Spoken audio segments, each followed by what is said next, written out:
Irish Fairy Tales by James Stephens. Becoomer of the White Skin, there are more worlds than one, and in many ways they are unlike each other. But joy and sorrow, in other words, good and evil, are not absent in their degree from any of the worlds, for wherever there is life there is action, and action is but the expression of one or other of these qualities. After this earth there is the world of the she. Beyond it again lies the many-colored land. Next comes the land of wonder, and after that the land of promise awaits us. You will cross clay to get into the she. You will cross water to attain the many-colored land. Fire must be passed ere the land of wonder is attained, but we do not know what will be crossed for the fourth world. This adventure of Con the 100 Fighter and his son Art was by the way of water, and therefore he was more advanced in magic than Fionn was, all of whose adventures were by the path of clay and into fairy only. But Con was the High King, and so the Arch-Magician of Ireland. A council had been called in the many-colored land to discuss the case of a lady named Becuma C. Nestrel, that is, Becoomer of the White Skin, the daughter of Eogan in Ver. She had run away from her husband Labraid and had taken refuge with Gaedaya, one of the sons of Manannán mac Lir, the god of the sea, and the ruler, therefore, of that sphere. It seems, then, that there is marriage in two other spheres. In the she matrimony is recorded as being parallel in every respect with earth marriage, and the desire which urges to it seems to be as violent and inconstant as it is with us. But in the many-colored land marriage is but a contemplation of beauty, a brooding and meditation wherein all grosser desire is unknown, and children are born to sinless parents. In the she the crime of Becuma would have been lightly considered, and would have received none, but a nominal punishment. But in the second world, a horrid gravity attaches to such a lapse, and the retribution meted is implacable and grim. It may be dissolution by fire, and that connote a destruction too final for the mind to contemplate, or it may be banishment from that sphere to a lower and worse one. This was the fate of Becoomer of the White Skin. One may wonder how, having attained to that sphere, she could have carried with her so strong a memory of the earth. It is certain that she was not a fit person to exist in the many-colored land, and it is to be feared that she was organized too grossly even for life in the she. She was an earth woman, and she was banished to the earth. Word was sent to the shes of Ireland that this lady should not be permitted to enter any of them, from which it would seem that the ordinances of the she come from the higher world, and it might follow that the conduct of earth lies in the she. In that way, the gates of her own world and the innumerable doors of fairy being closed against her, Becuma was forced to appear in the world of men. It is pleasant, however, notwithstanding her terrible crime and her woeful punishment, to think how courageous she was. When she was told her sentence, nay, her doom, she made no outcry, nor did she waste any time in sorrow. She went home and put on her nicest clothes. She wore a red satin smock, and over this, a cloak of green silk out of which long fringes of gold swung and sparkled, and she had light sandals of white bronze on her thin, shapely feet. She had long soft hair that was yellow as gold, and soft as the curling foam of the sea. Her eyes were wide and clear as water, and were grey as a dove's breast. Her teeth were white as snow and of an evenness to marvel at. Her lips were thin and beautifully curved. Red lips in truth, red as winter berries and tempting as the fruits of summer. The people who superintended her departure said mournfully that when she was gone, there would be no more beauty left in their world. She stepped into a coracle, it was pushed on the enchanted waters, and it went forward, world within world, until land appeared, and her boat swung in low tide against a rock at the foot of Ben Edea. So far for her. Roman II Con the 100 Fighter, Ardrai of Ireland, was in the lowest spirits that can be imagined, for his wife was dead. He had been Ardrai for 9 years, and during his term, the corn used to be reaped 3 times in each year, and there was full and plenty of everything. There are few kings who can boast of more kingly results than he can, but there was sore trouble in store for him. He had been married to Ethan, the daughter of Brisland Bin, king of Norway, and next to his subjects, he loved his wife more than all that was lovable in the world. But the term of man and woman, of king or queen, is set in the stars, and there is no escaping doom for anyone. So, when her time came, Ethan died. Now there were 3 great burying places in Ireland, the Brug of the Boyne in Ulster, over which Angus Og is chief and god, the she mound of Cruachan Ahai, where Ethel Anbuel presides over the underworld of Connacht, and Tailton, in Royal Meath. It was in this last, the sacred place of his own lordship, that Con laid his wife to rest. Her funeral games were played during 9 days. Her keen was sung by poets and harpers, and a can 10 acres wide was heaved over her clay.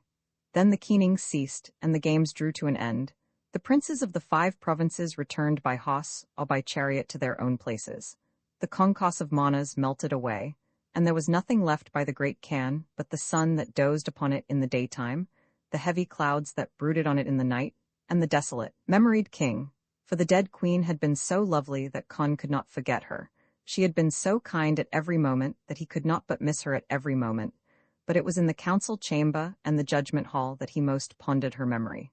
For she had also been wise, and lacking her guidance, all grave affairs seemed graver, shadowing each day and going with him to the pillow at night. The trouble of the king becomes the trouble of the subject, for how shall we live if judgment is withheld, or if faulty decisions are promulgated? Therefore, with the sorrow of the king, all Ireland was in grief, and it was the wish of every person that he should marry again. Such an idea, however, did not occur to him, for he could not conceive how any woman should fill the place his queen had vacated. He grew more and more despondent, and less fitted to cope with affairs of state, and one day he instructed his son Art to take the rule during his absence, and he set out for Ben Eder. For a great wish had come upon him to walk beside the sea, to listen to the roll and boom of long, grey breakers, to gaze on an unfruitful, desolate wilderness of waters, and to forget in those sights all that he could forget, and if he could not forget then, to remember all that he should remember. He was thus gazing and brooding when one day he observed a coracle drawing to the shore. A young girl stepped from it and walked to him among black boulders and patches of yellow sand. Roman III being a king, he had authority to ask questions. Con asked her, therefore, all the questions that he could think of, for it is not every day that a lady drives from the sea, and she wearing a golden-fringed cloak of green silk, through which a red satin smock peeped at the openings. She replied to his questions, but she did not tell him all the truth, for indeed she could not afford to.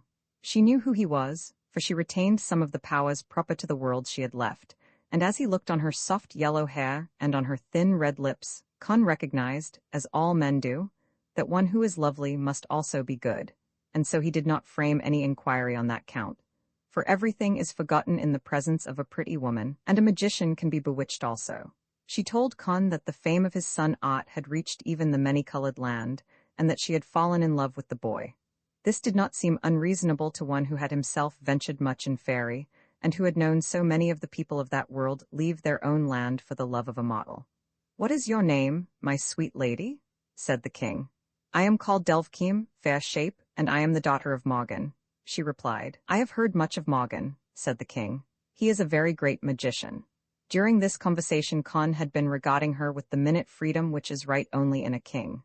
At what precise instant he forgot his dead consort we do not know, but it is certain that at this moment his mind was no longer burdened with that dear and lovely memory. His voice was melancholy when he spoke again. "You love my son? Who could avoid loving him?" she murmured. "When a woman speaks to a man about the love she feels for another man, she is not liked. And," he continued, "when she speaks to a man who has no wife of his own about her love for another man, then she is disliked." "I would not be disliked by you," Bakuma murmured. "Nevertheless," said he regally, "I will not come between a woman and her choice." "I did not know you lacked a wife," said Bakuma, "but indeed she did." "You know it now," the king replied sternly. "What shall I do?" she inquired. "Am I to wed you or your son?" "You must choose," Con answered. "If you allow me to choose, it means that you do not want me very badly," said she with a smile. "Then I will not allow you to choose," cried the king, "and it is with myself you shall marry." He took her hand in his and kissed it. "Lovely is this pale, thin hand. Lovely is the slender foot that I see in a small bronze shoe," said the king. After a suitable time she continued, "I should not like your son to be at Tara when I am there, or for a year afterwards, for I do not wish to meet him until I have forgotten him and have come to know you well." "I do not wish to banish my son," the king protested. "It would not really be a banishment," she said. "A prince's duty could beset him, and in such an absence he would improve his knowledge both of Ireland and of men. Further," she continued with downcast eyes, "when you remember the reason that brought me here, you will see that his presence would be an embarrassment to us both, and my presence would be unpleasant to him if he remembers his mother." "Nevertheless," said Con stubbornly, "I do not wish to banish my son. It is awkward and unnecessary." "For a year only," she pleaded. "It is yet," he continued thoughtfully, "a reasonable reason that you give, and I will do what you ask, but by my hand and word I don't like doing it." They set out then briskly and joyfully on the homeward journey, and in due time they reached Tara of the Kings. Roman 4. It is part of the education of a prince to be a good chess player, and to continually exercise his mind in view of the judgments that he will be called upon to give, and the knotty, tortuous, and perplexing matters, which will obscure the issues which he must judge. Ot, the son of Con, was sitting at chess with Crumbs, his father's magician. "Be very careful about the move you are going to make," said Crumbs. "Can I be careful?" Ot inquired. "Is the move that you are thinking of in my power?" "It is not," the other admitted. "Then I need not be more careful than usual," Ot replied, and he made his move. "It is a move of banishment," said Crumbs. "As I will not banish myself, I suppose my father will do it, but I do not know why he should." "Your father will not banish you." "Who then?" "Your mother." "My mother is dead." "You have a new one," said the magician. "Here is news," said Ot. "I think I shall not love my new mother." "You will yet love her better than she loves you," said Crumbs, meaning thereby that they would hate each other. While they spoke, the king and Bakumer entered the palace. "I had better go to greet my father," said the young man. "You had better wait until he sends for you," his companion advised, and they returned to their game. In due time a messenger came from the king directing Ot to leave Tara instantly, and to leave Ireland for 1 full year. He left Tara that night, and for the space of a year he was not seen again in Ireland. But during that period things did not go well with the king nor with Ireland. Every year before that time, 3 crops of corn used to be lifted off the land, but during Ot's absence there was no corn in Ireland, and there was no milk. The whole land went hungry. Lean people were in every house, lean cattle in every field. The bushes did not swing out their timely berries or seasonable nuts. The bees went abroad as busily as ever, but each night they returned languidly, with empty pouches, and there was no honey in their hives when the honey season came. People began to look at each other questioningly, meaningly, and dark remarks passed between them, for they knew that a bad harvest means, somehow, a bad king, and, although this belief can be combated, it is too firmly rooted in wisdom to be dismissed. The poets and magicians met to consider why this disaster should have befallen the country, and by their arts they discovered the truth about the king's wife, and that she was Bakumer of the white skin, and they discovered also the cause of her banishment from the many-colored land that is beyond the sea, which is beyond even the grave. They told the truth to the king, but he could not bear to be parted from that slender-handed, gold-haired, thin-lipped, blithe enchantress, and he required them to discover some means whereby he might retain his wife and his crown. There was a way, and the magicians told him of it. "If the son of a sinless couple can be found, and if his blood be mixed with the soil of Tara, the blight and ruin will depart from Ireland," said the magicians. "If there is such a boy, I will find him," cried the 100 fighter. At the end of a year, Ot returned to Tara. His father delivered to him the scepter of Ireland, and he set out on a journey to find the son of a sinless couple such as he had been told of. The High King did not know where exactly he should look for such a savior, but he was well educated and knew how to look for whatever was lacking. This knowledge will be useful to those upon whom a similar duty should ever devolve. He went to Ben Eder. He stepped into a coracle and pushed out to the deep, and he permitted the coracle to go as the winds and the waves directed it. In such a way, he voyaged among the small islands of the sea until he lost all knowledge of his course and was adrift far out in ocean. He was under the guidance of the stars and the great luminaries.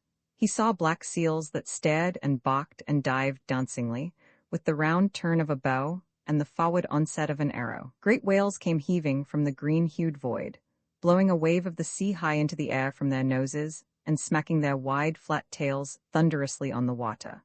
Porpoises went snotting past in bands and clans. Small fish came sliding and flickering, and all the outlandish creatures of the deep rose by his bobbing craft and swirled and sped away. Wild storms howled by him, so that the boat climbed painfully to the sky on a mile-high wave, balanced for a tense moment on its level top, and sped down the glassy side as a stone goes furiously from a sling. Awe again, caught in the chop of a broken sea, it stayed shuddering and backing, while above his head there was only a low, sad sky, and around him the lap and wash of gray waves that were never the same and were never different. After long staring on the hungry nothingness of air and water, he would stare on the skin-stretched fabric of his boat as on a strangeness. Or he would examine his hands and the texture of his skin and the stiff black hairs that grew behind his knuckles and sprouted around his ring, and he found in these things newness and wonder. Then, when days of storm had passed, the low gray clouds shivered and cracked in 1,000 places, Each grim islet went scudding to the horizon, as though terrified by some great breadth. And when they had passed, he stared into vast after vast of blue infinity, in the depths of which his eyes stayed and could not pierce, and wherefrom they could scarcely be withdrawn. A sun beamed thence that filled the air with sparkle and the sea with 1,000 lights, and looking on these, he was reminded of his home at Tara, of the columns of white and yellow bronze that blazed out sunnily on the sun, and the red and white and yellow painted roofs that beamed at and astonished the eye. Sailing thus, lost in a succession of days and nights, of winds and calms, he came at last to an island. His back was turned to it, and long before he saw it he smelled it and wondered, for he had been sitting as in a daze, musing on a change that had seemed to come in his changeless world, and for a long time he could not tell what that was which made a difference on the salt-whipped wind, or why he should be excited. For suddenly he had become excited, and his heart leaped in violent expectation. "It is an October smell," he said. "It is apples that I smell." He turned then and saw the island, fragrant with apple trees, sweet with wells of wine, and hearkening towards the shore, his ears, dulled yet with the unending rhythms of the sea, distinguished and were filled with song. For the isle was, as it were, a nest of birds, and they sang joyously, sweetly, triumphantly.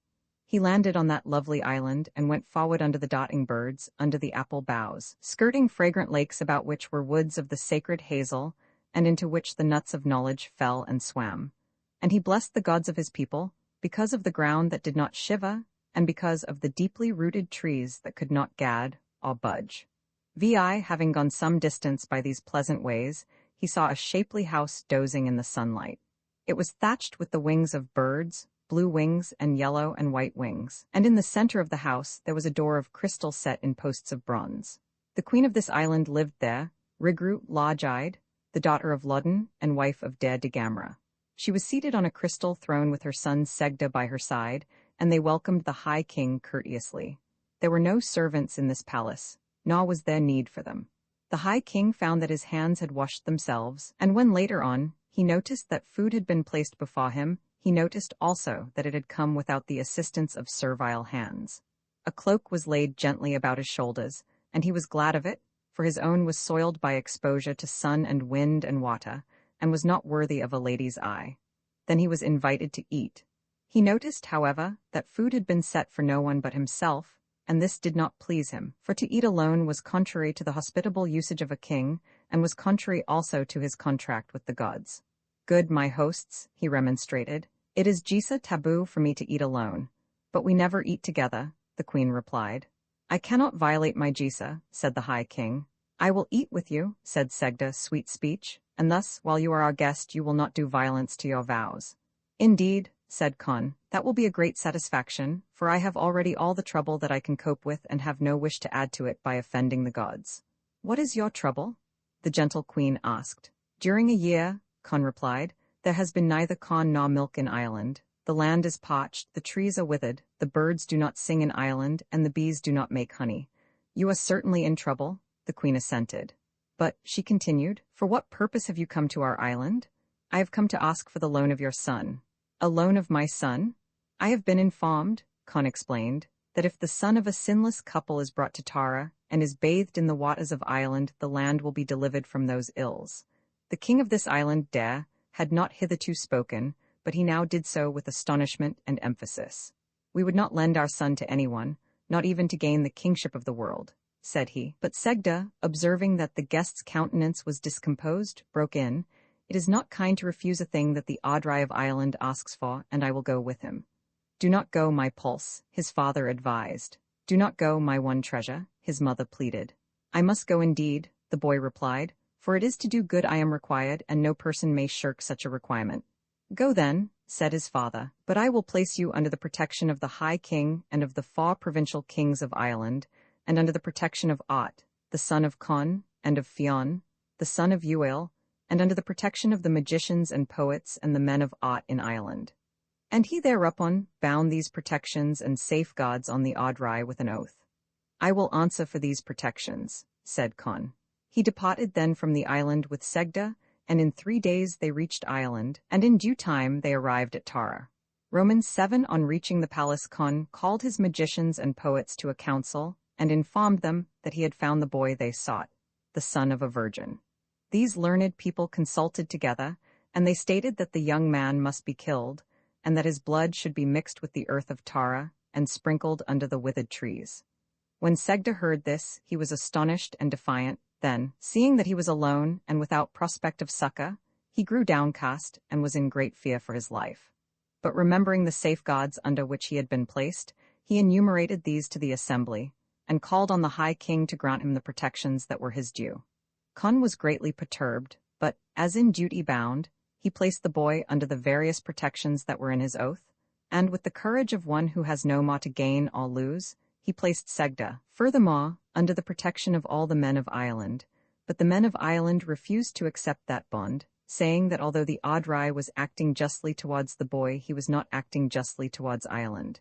We do not wish to slay this prince for our pleasure, they argued, but for the safety of Ireland he must be killed. Angry parties were formed. Art and Fionn the son of Uail, and the princes of the land were outraged at the idea that one who had been placed under their protection should be hurt by any hand. But the men of Ireland and the magicians stated that the king had gone to Fairy for a special purpose, and that his acts outside or contrary to that purpose were illegal, and committed no person to obedience. There were debates in the council hall, in the marketplace, in the streets of Tara, some holding that national honor dissolved and absolved all personal honor, and others protesting that no man had aught but his personal honor, and that above it not the gods, not even Ireland, could be placed, for it is to be known that Ireland is a god. Such a debate was in cause, and Segda, to whom both sides addressed gentle and courteous arguments, grew more and more disconsolate. "You shall die for Ireland, dear heart," said one of them, and he gave Segda 3 kisses on each cheek. "Indeed," said Segda, returning those kisses, "indeed I had not bargained to die for Ireland, but only to bathe in her waters and to remove her pestilence." "But dear child and prince," said another, kissing him likewise, "if any one of us could save Ireland by dying for her, how cheerfully we would die." And Segda, returning his 3 kisses, agreed that the death was noble, but that it was not in his undertaking. Then, observing the stricken countenances about him, and the faces of men and women hewn thin by hunger, his resolution melted away, and he said, "I think I must die for you." And then he said, "I will die for you." And when he had said that, all the people present touched his cheek with their lips, and the love and peace of Ireland entered into his soul, so that he was tranquil and proud and happy. The executioner drew his wide, thin blade, and all those present covered their eyes with their cloaks, when a wailing voice called on the executioner to delay yet a moment. The High King uncovered his eyes and saw that a woman had approached driving a cow before her. "Why are you killing the boy?" she demanded. The reason for this slaying was explained to her. "Are you sure," she asked, "that the poets and magicians really know everything?" "Do they not?" the king inquired. "Do they?" she insisted. And then turning to the magicians, "Let one magician of the magicians tell me what is hidden in the bags that are lying across the back of my cow." But no magician could tell it, nor did they try to. "Questions are not answered thus," they said. "There is formulae and the calling up of spirits and lengthy complicated preparations in our art." "I am not badly learned in these arts," said the woman, "and I say that if you slay this cow the effect will be the same as if you had killed the boy.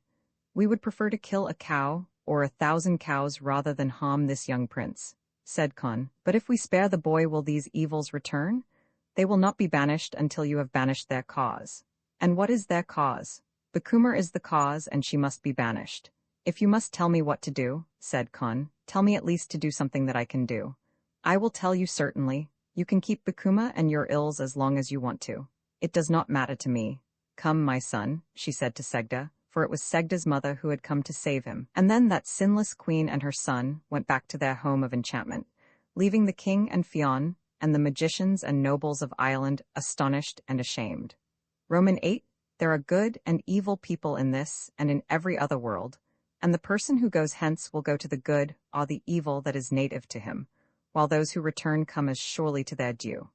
The trouble which had fallen on Bakuma did not leave her repentant, and the sweet lady began to do wrong as instantly and innocently as a flower begins to grow. It was she who was responsible for the ills which had come on Ireland, and we may wonder why she brought these plagues and droughts to what was now her own country. Under all wrongdoing lies personal vanity, or the feeling that we are endowed and privileged beyond our fellows.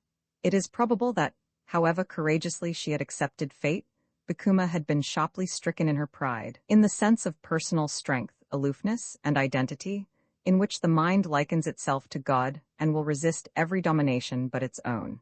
She had been punished, that is, she had submitted to control, and her sense of freedom, of privilege, of very being, was outraged.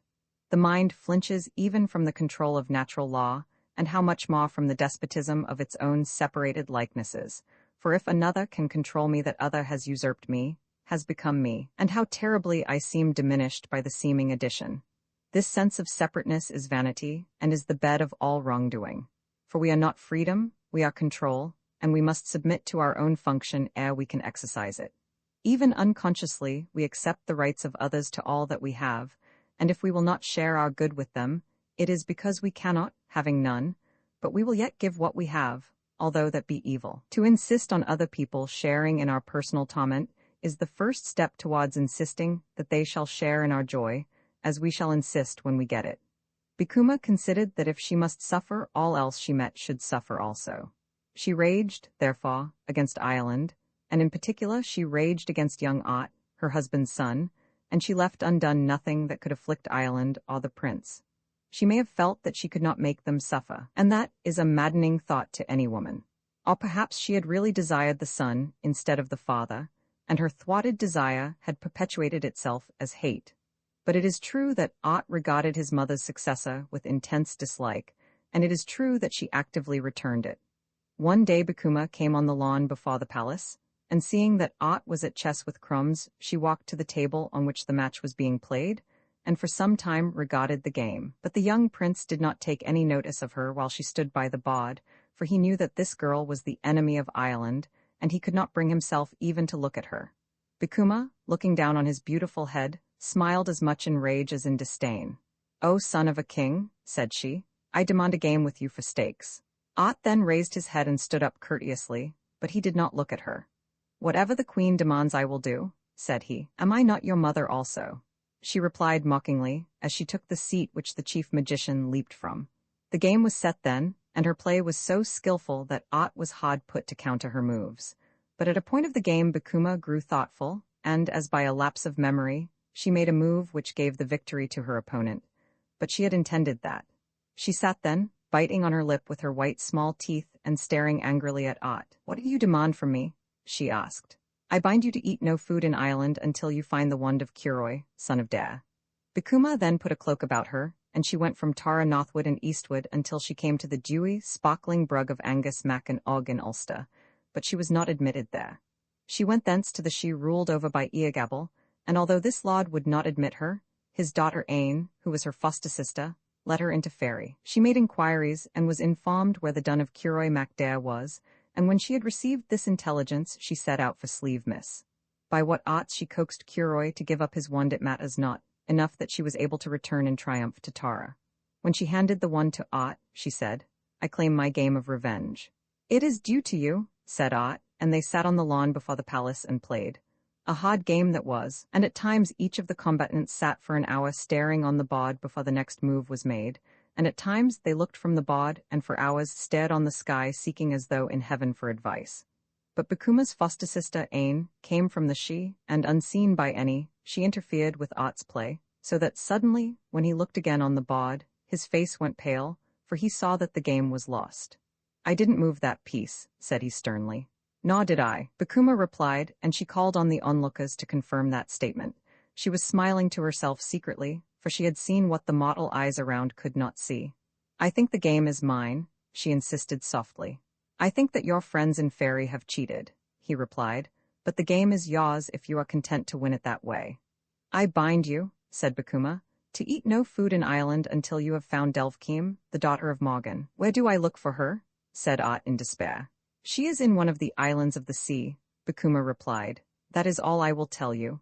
And she looked at him maliciously, joyously, contentedly, for she thought he would never return from that journey, and that Morgan would see to it. Roman 9 Ott, as his father had done before him, set out for the many-colored land, but it was from Inver Culpa he embarked and not from Ben Eder. At a certain time, he passed from the rough green ridges of the sea to enchanted waters, and he roamed from island to island, asking all people how he might come to Delvkeem, the daughter of Morgan. But he got no news from anyone, until he reached an island that was fragrant with wild apples, gay with flowers, and joyous with the song of birds and the deep mellow drumming of the bees. In this island he was met by a lady, Creed, the truly beautiful, and when they had exchanged kisses, he told her who he was and on what errand he was bent. "We have been expecting you," said Creed, "but alas, poor soul, it is a hard and a long, bad way that you must go, for there is sea and land, danger and difficulty between you and the daughter of Morgan." "Yet I must go there," he answered. "There is a wild, dark ocean to be crossed. There is a dense wood where every thorn on every tree is sharp as a spear point and is curved and clutching. There is a deep gulf to be gone through," she said, "a place of silence and terror, full of dumb, venomous monsters. There is an immense oak forest, dark, dense, thorny, a place to be strayed in, a place to be utterly bewildered and lost in. There is a vast, dark wilderness, and therein is a dark house, lonely and full of echoes, and in it there are 7 gloomy hags who are warned already of your coming and are waiting to plunge you in a bath of molten lead. It is not a choice journey," said Ot, "but I have no choice and must go. Should you pass those hags," she continued, "and no one has yet passed them, you must meet Aelil of the Black Teeth, the son of Mongan Tender Blossom, and who could pass that gigantic and terrible fighter." "It is not easy to find the daughter of Morgan," said Ot in a melancholy voice. "It is not easy," Creed replied eagerly, "and if you will take my advice—" "Advise me," he broke in, "for in truth there is no man standing in such need of counsel as I do." "I would advise you," said Creed in a low voice, "to seek no more for the sweet daughter of Morgan, but to stay in this place where all that is lovely is at your service." But," cried Ot in astonishment, "am I not as sweet as the daughter of Morgan?" she demanded, and she stood before him queenly and pleadingly, and her eyes took his with imperious tenderness. "By my hand," he answered, "you are sweeter and lovelier than any being under the sun, and with me," she said, "you will forget Ireland." "I am under bonds," cried Ot. "I have passed my word, and I would not forget Ireland or cut myself from it for all the kingdoms of the many-colored land." Creed urged no more at that time, but as they were parting she whispered, "There are 2 girls, sisters of my own, in Morgan's palace. They will come to you with a cup in either hand. One cup will be filled with wine and one with poison. Drink from the right-hand cup, oh my dear." Ot stepped into his coracle and then, wringing her hands, she made yet an attempt to dissuade him from that drear journey. "Do not leave me," she urged. "Do not affront these dangers. Around the palace of Morgan there is a palisade of copper spikes, and on the top of each spike the head of a man grins and shrivels.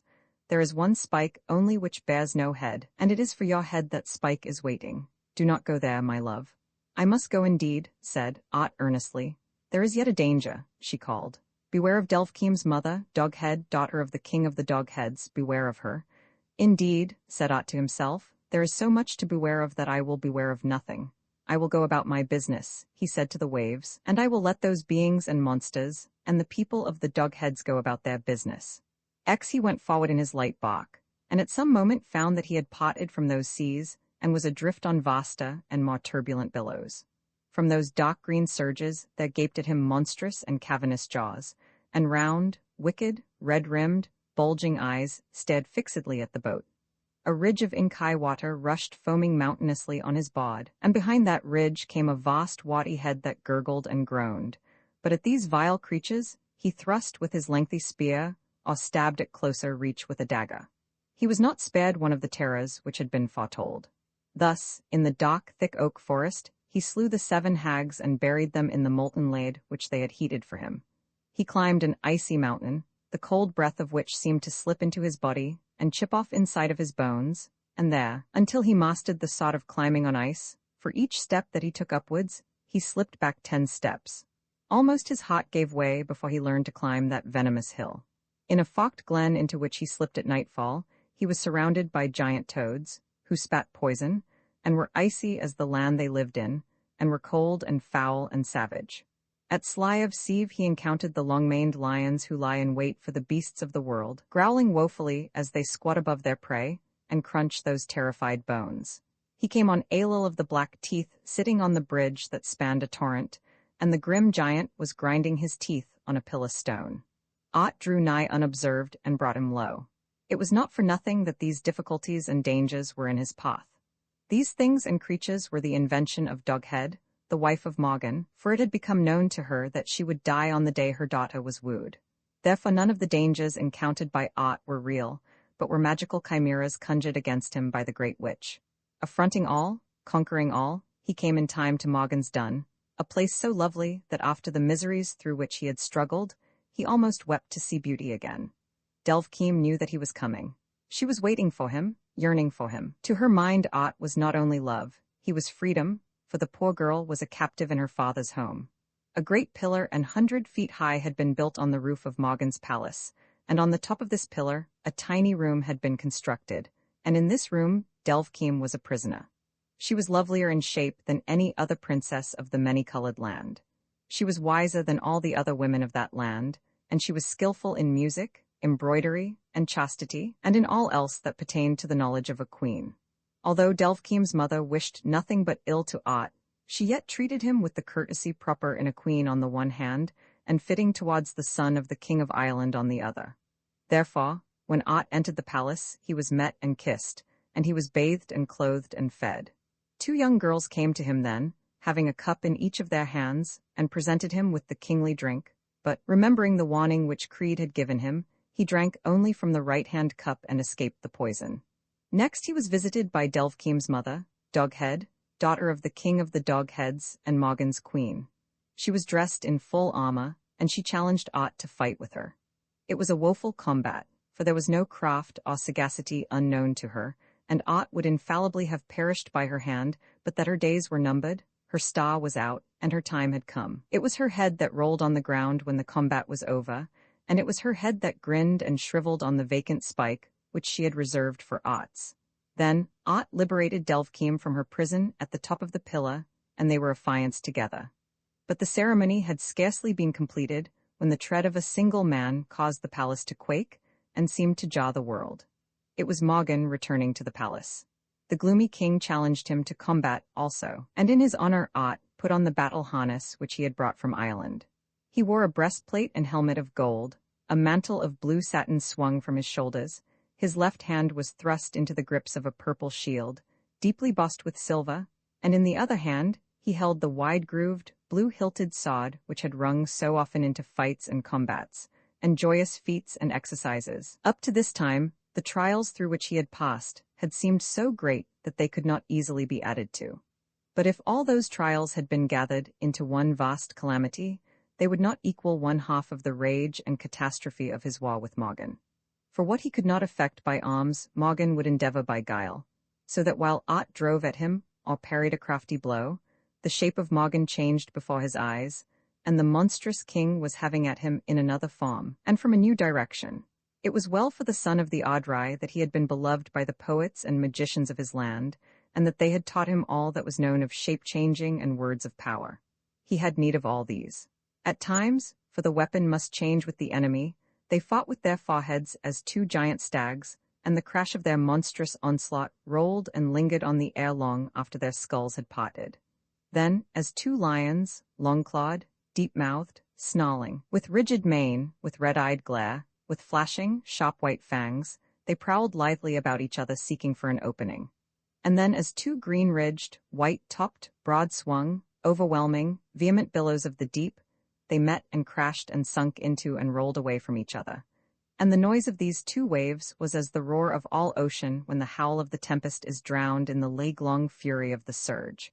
But when the wife's time has come, the husband is doomed. He is required elsewhere by his beloved, and Morgan went to rejoin his queen in the world that comes after the many-colored land, and his victor shot that knowledgeable head away from its giant shoulders. He did not tarry in the many-colored land, for he had nothing further to seek there. He gathered the things which pleased him best from among the treasures of its grisly king, and with Delvkeem by his side, they stepped into the coracle. Then, setting their minds on Ireland, they went there as it were in a flash.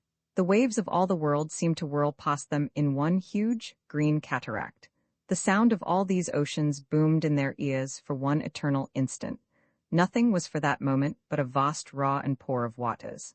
Thence they swung into a silence equally vast, and so sudden that it was as thunderous in the comparison as was the elemental rage they quitted. For a time they sat panting, staring at each other, holding each other, lest not only their lives but their very souls should be swirled away in the gusty passage of world within world. And then, looking abroad, they saw the small bright waves creaming by the rocks of Ben Eder, and they blessed the power that had guided and protected them, and they blessed the comely land of Ur. On reaching Tara, Delvkim, who was more powerful in art and magic than Bakuma, ordered the latter to go away, and she did so. She left the king's side. She came from the midst of the counselors and magicians. She did not bid farewell to anyone. She did not say goodbye to the king as she set out for Ben Eder, where she could go to no man knew, for she had been banished from the many-colored land and could not return there. She was forbidden entry to the She by Angus Og, and she could not remain in Ireland.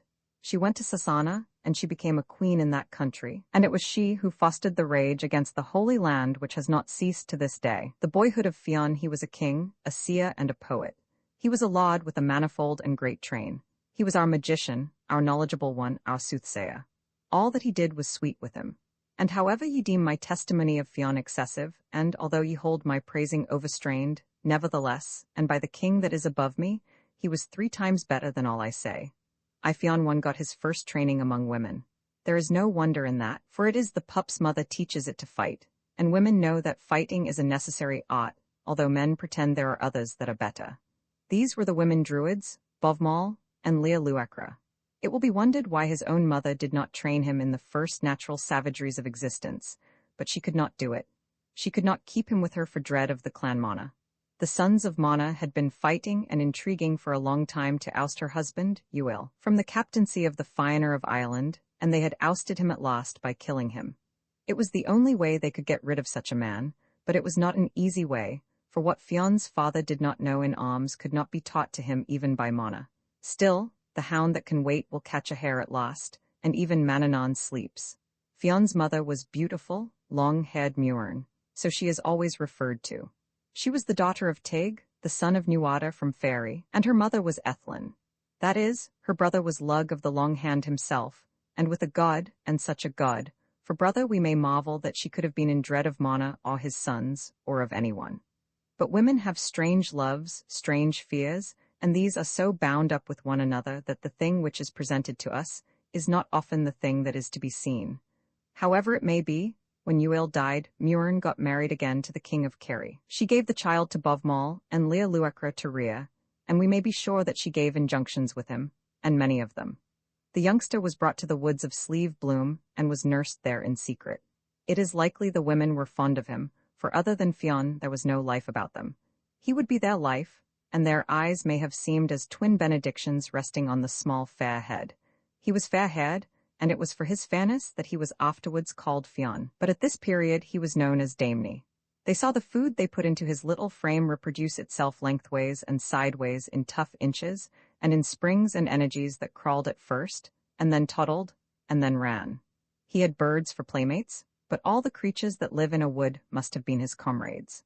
There would have been for little Fionn long hours of lonely sunshine, when the world seemed just sunshine and a sky. There would have been hours as long, when existence passed like a shade among shadows, in the multitudinous tappings of rain that dripped from leaf to leaf in the wood, and slipped so to the ground.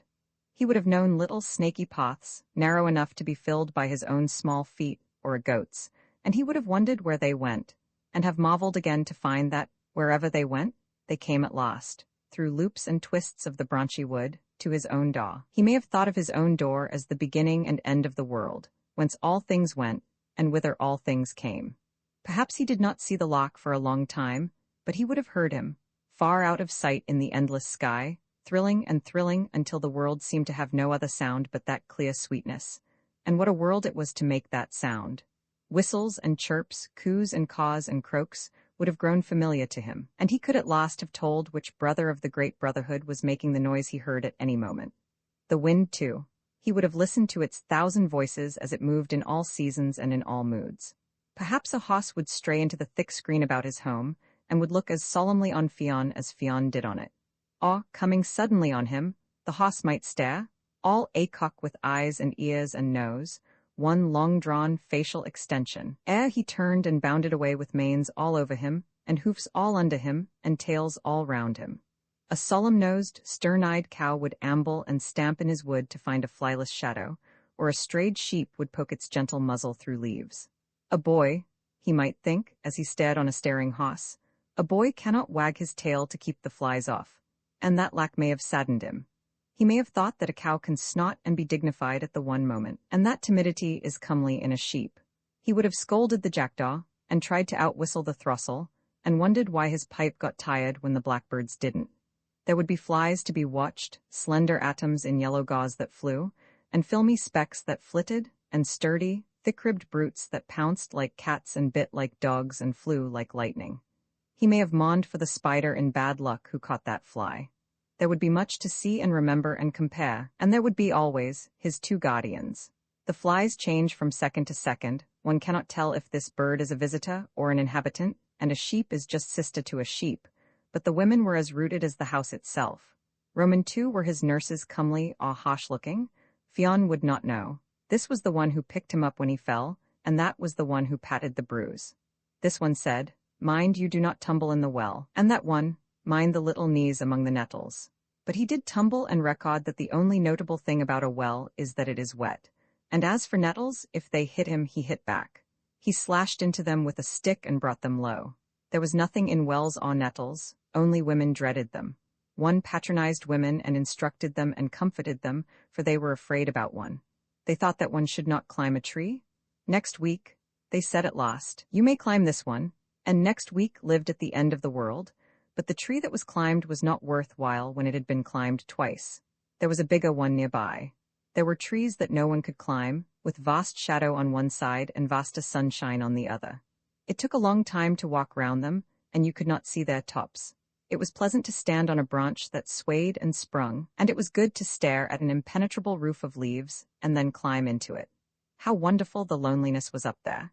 When he looked down, there was an undulating floor of leaves, green and greener to a very blackness of greeniness.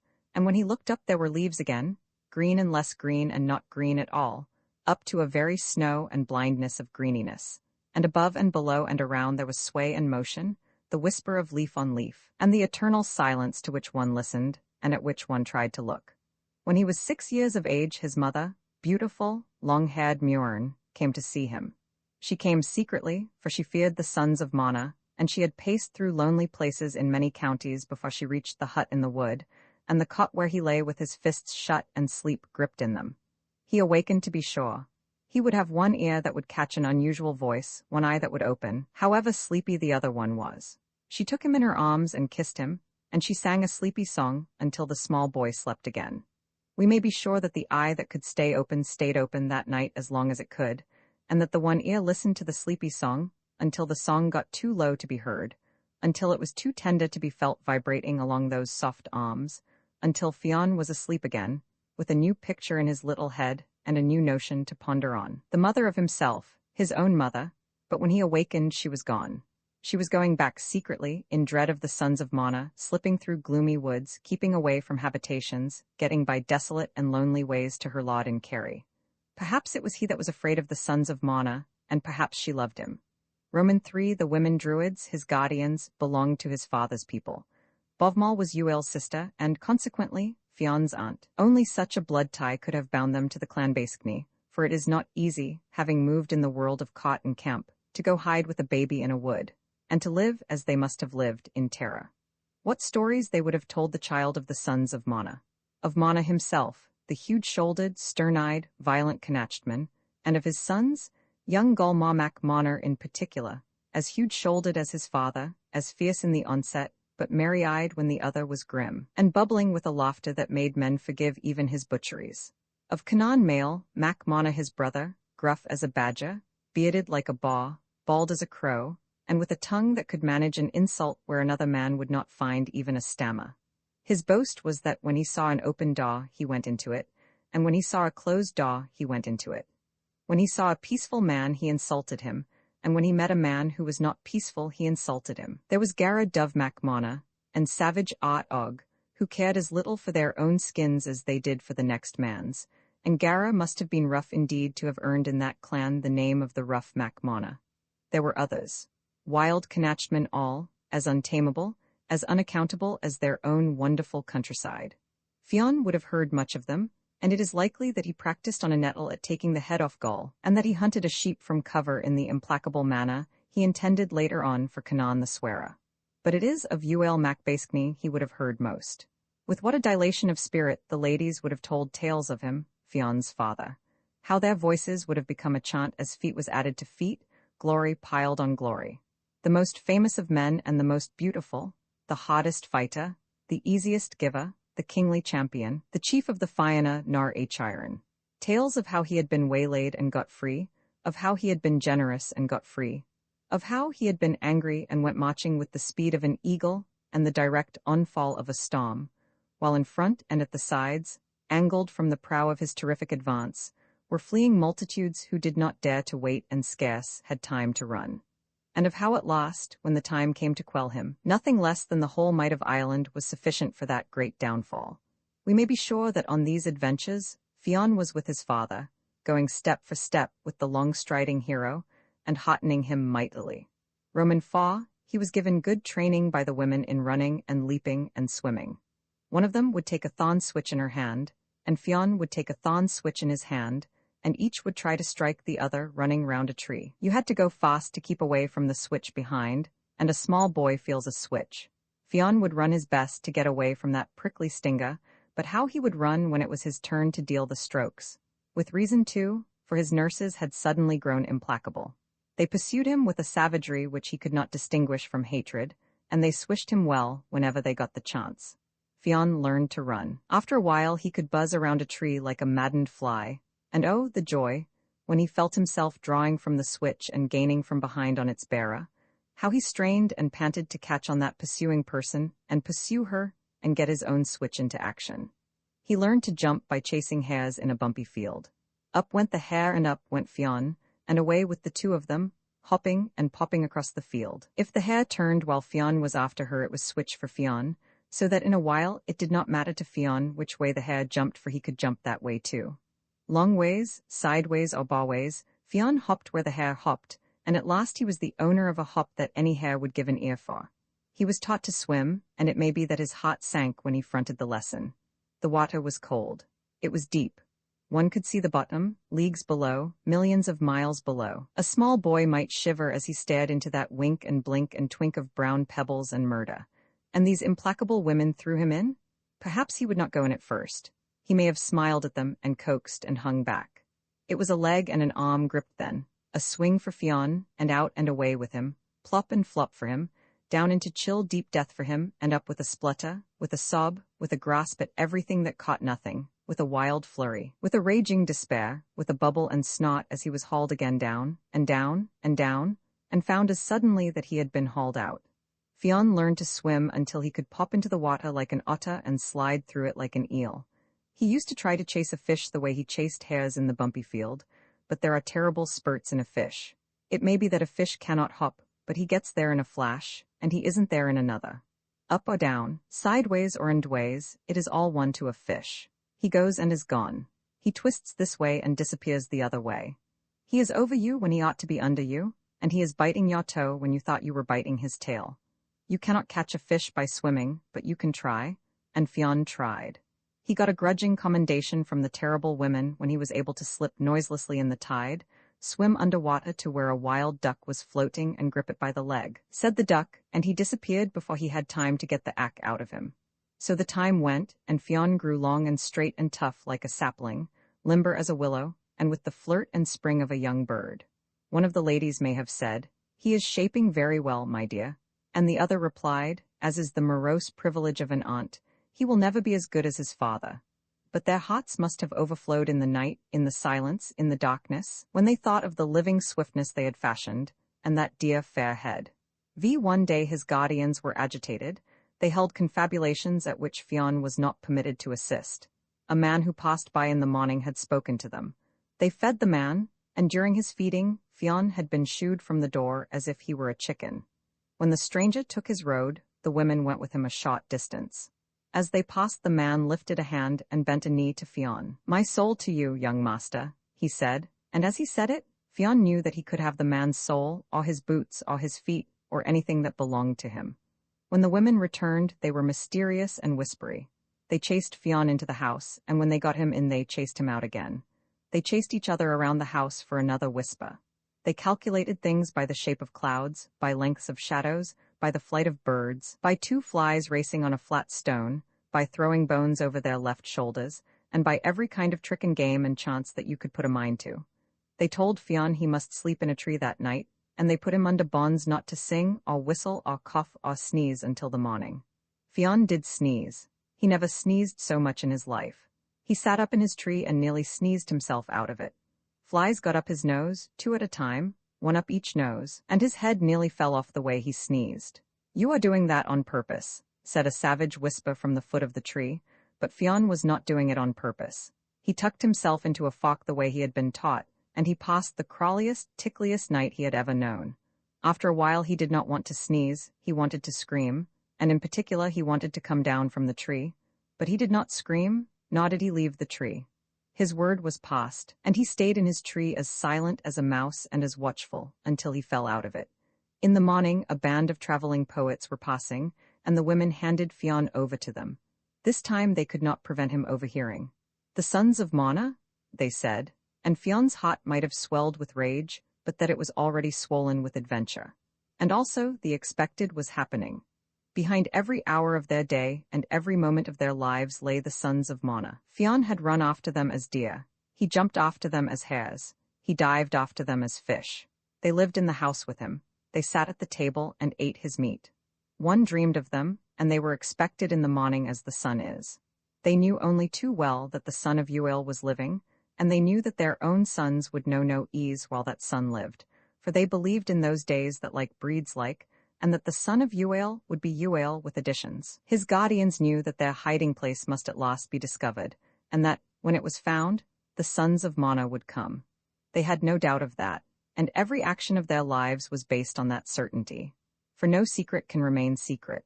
Some broken soldier tramping home to his people will find it out, a herd seeking his strayed cattle, or a band of traveling musicians will get the wind of it. How many people will move through even the remotest wood in a year? The crows will tell a secret if no one else does, and under a bush, behind a clump of bracken, what eyes may there not be? But if your secret is legged like a young goat, if it is tongued like a wolf, one can hide a baby, but you cannot hide a boy. He will rove unless you tie him to a post, and he will whistle then. The sons of Mana came, but there were only 2 grim women living in a lonely hut to greet them. We may be sure they were well greeted. One can imagine Gull's merry stare taking in all that could be seen. Canaan's grim eye raking the women's faces while his tongue raked them again. The rough Mac Mana shouldering here and there in the house and about it, with maybe a hatchet in his hand, and Ot Og crossing further afield and vowing that if the cub was there he would find him. But Fionn was gone. He was away, bound with his band of poets for the Gulties. It is likely they were junior poets come to the end of a year's training, and returning to their own province to see again the people at home, and to be wondered at and exclaimed at as they exhibited bits of the knowledge which they had brought from the great schools. They would know tags of rhyme and tricks about learning which Fionn would hear of, and now and again, as they rested in a glade, or by the brink of a river, they might try their lessons over. They might even refer to the Ogham ones on which the first words of their tasks and the opening lines of poems were cut, and it is likely that, being new to these things, they would talk of them to a youngster, and, thinking that his wits could be no better than their own, they might have explained to him how Ogham was written.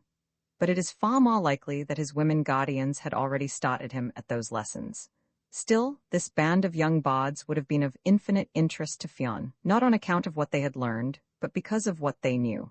All the things that he should have known as by nature: the look, the movement, the feeling of crowds, the shouldering and intercourse of man with man, the clustering of houses and how people bore themselves in and about them, the movement of armed men and the homecoming look of wounds, tales of births and marriages and deaths, the chase with its multitudes of men and dogs, all the noise, the dust, the excitement of mere living.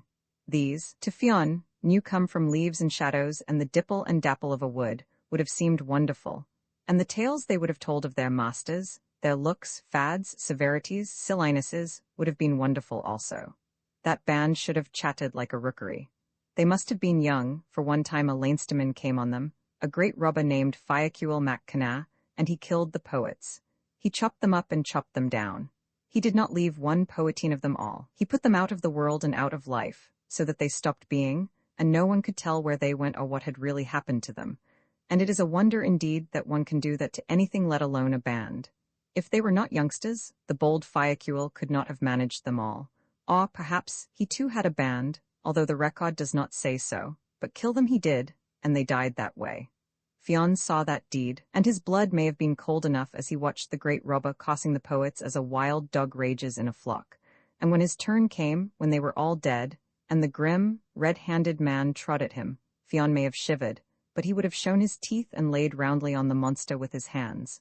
Perhaps he did that, and perhaps for that he was spared. "Who are you?" roared the staring black mouth with the red tongue squirming in it like a frisky fish. "The son of Uil, son of Baskni," quoth haughty Fionn. And at that the robber ceased to be a robber, the murderer disappeared, the black-rimmed chasm packed with red fish and precipices changed to something else, and the round eyes that had been popping out of their sockets and trying to bite changed also. There remained a laughing and crying and loving servant who wanted to tie himself into knots if that would please the son of his great captain. Fionn went home on the robber's shoulder, and the robber gave great snorts and made great jumps and behaved like a first-rate hoss. For this same Fiacuil was the husband of Bovmal, Fionn's aunt. He had taken to the wilds when Clan Baskni was broken, and he was at war with a world that had dared to kill his chief. Romans 7, a new life for Fionn in the robber's den that was hidden in a vast cold marsh. A tricky place that would be, with sudden exits and even suddener entrances, and with damp, winding, spidery places to hoard treasure in, or to hide oneself in. If the robber was a solitary, he would, for lack of someone else, have talked greatly to Fionn. He would have shown his weapons and demonstrated how he used them, and with what slash he chipped his victim, and with what slice he chopped him. He would have told why a slash was enough for this man, and why that man should be sliced. All men are masters when one is young, and Fionn would have found knowledge here also. He would have seen Fiacuil's great spear that had 30 rivets of Arabian gold in its socket, and that had to be kept wrapped up and tied down so that it would not kill people out of mere spitefulness. It had come from Faery, out of the she of Aelin Macmidna, and it would be brought back again later on between the same man's shoulder blades. What tales that man could tell a boy, and what questions a boy could ask him. He would have known 1,000 tricks, and because our instinct is to teach, and because no man can keep a trick from a boy, he would show them to Fionn. There was the marsh too, a whole new life to be learned. A complicated, mysterious, dank, slippery, rady, treacherous life, but with its own beauty and an allurement that could grow on one, so that you could forget the solid world and love only that which quaked and gurgled. In this place you may swim. By this sign and this you will know if it is safe to do so, said Fiacuil Mac Cana, but in this place, with this sign on it and that, you must not venture a toe. But where Fionn would venture his toes, his ears would follow. There are coiling weeds down there, the robber counselled him. There are thin, tough, snaky binders that will trip you and grip you, that will pull you, and will not let you go again until you are drowned. Until you are swaying and swinging away below, with outstretched arms, with outstretched legs, with a face all stares and smiles and jockeyings, gripped in those leathery arms, until there is no more to be gripped of you even by them. Watch these and this and that, Fionn would have been told, and always swim with a knife in your teeth. He lived there until his guardians found out where he was and came after him. Fiacuil gave him up to them, and he was brought home again to the woods of Sleeve Bloom, but he had gathered great knowledge and new supplenesses. The sons of Mana left him alone for a long time. Having made their essay, they grew careless. Let him be, they said. He will come to us when the time comes. But it is likely, too, that they had had their own means of getting information about him, how he shaped, what muscles he had, and did he spring clean from the mock, or had he to get off with a push? Fionn stayed with his guardians and hunted for them. He could run a deer down and haul it home by the reluctant skull. Come on, Gull, he would say to his stag, lifting it over a tussock with a tough grip on the snout. Are you coming, bald Canaan, or shall I kick you in the neck? The time must have been nigh when he would think of taking the world itself by the nose, to haul it over tussocks and drag it into his pen, for he was of the breed in whom mastery is born, and who are good masters. But reports of his prowess were getting abroad.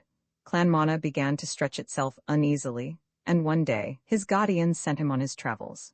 It is best for you to leave us now, they said to the tall stripling, for the sons of Mana are watching again to kill you.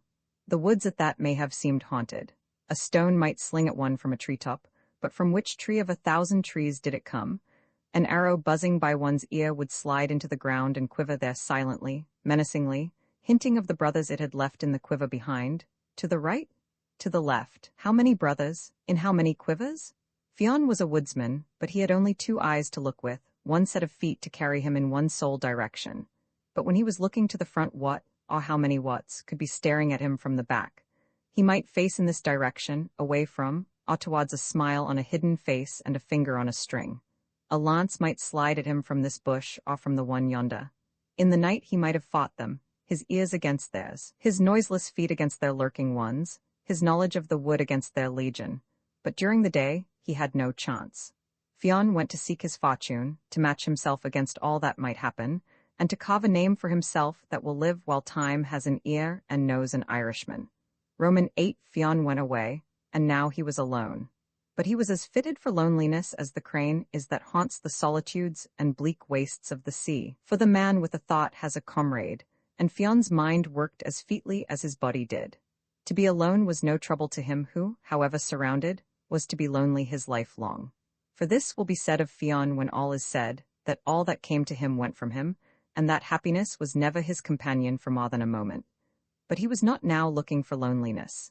He was seeking the instruction of a crowd, and therefore, when he met a crowd he went into it. His eyes were skilled to observe in the moving dusk and dapple of green woods. They were trained to pick out of shadows birds that were themselves dung-colored shades, and to see among trees the animals that are colored like the bark of trees. The hare crouching in the fronds was visible to him, and the fish that swayed invisibly in the sway and flicker of a green bank. He would see all that was to be seen, and he would see all that is passed by the eye that is half blind from use and want. At Moy-le-Fay he came on lads swimming in a pool, and as he looked on them spotting in the flush tide, he thought that the tricks they performed were not hard for him, and that he could have shown them new ones. Boys must know what another boy can do, and they will match themselves against everything.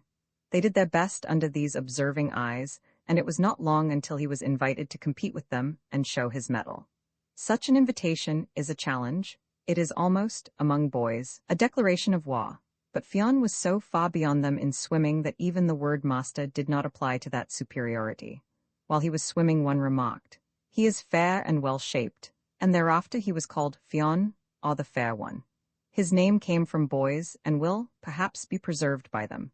He stayed with these lads for some time, and it may be that they idolized him at first, for it is the way with boys to be astounded and enraptured by feats. But in the end, and that was inevitable, they grew jealous of the stranger.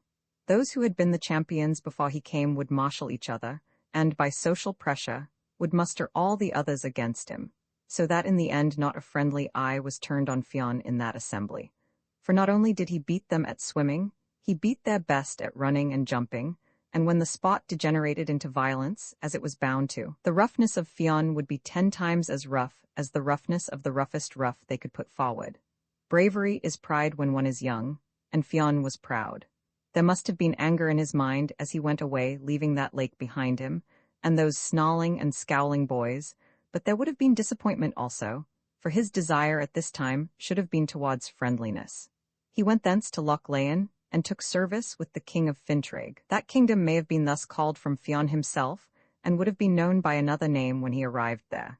He hunted for the King of Fintraig, and it soon grew evident that there was no hunter in his service to equal Fionn. There was no hunter of them all who even distantly approached him in excellence. The others ran off to deer, using the speed of their legs, the noses of their dogs, and 1,000 well-won tricks to bring them within reach. And often enough, the animal escaped them.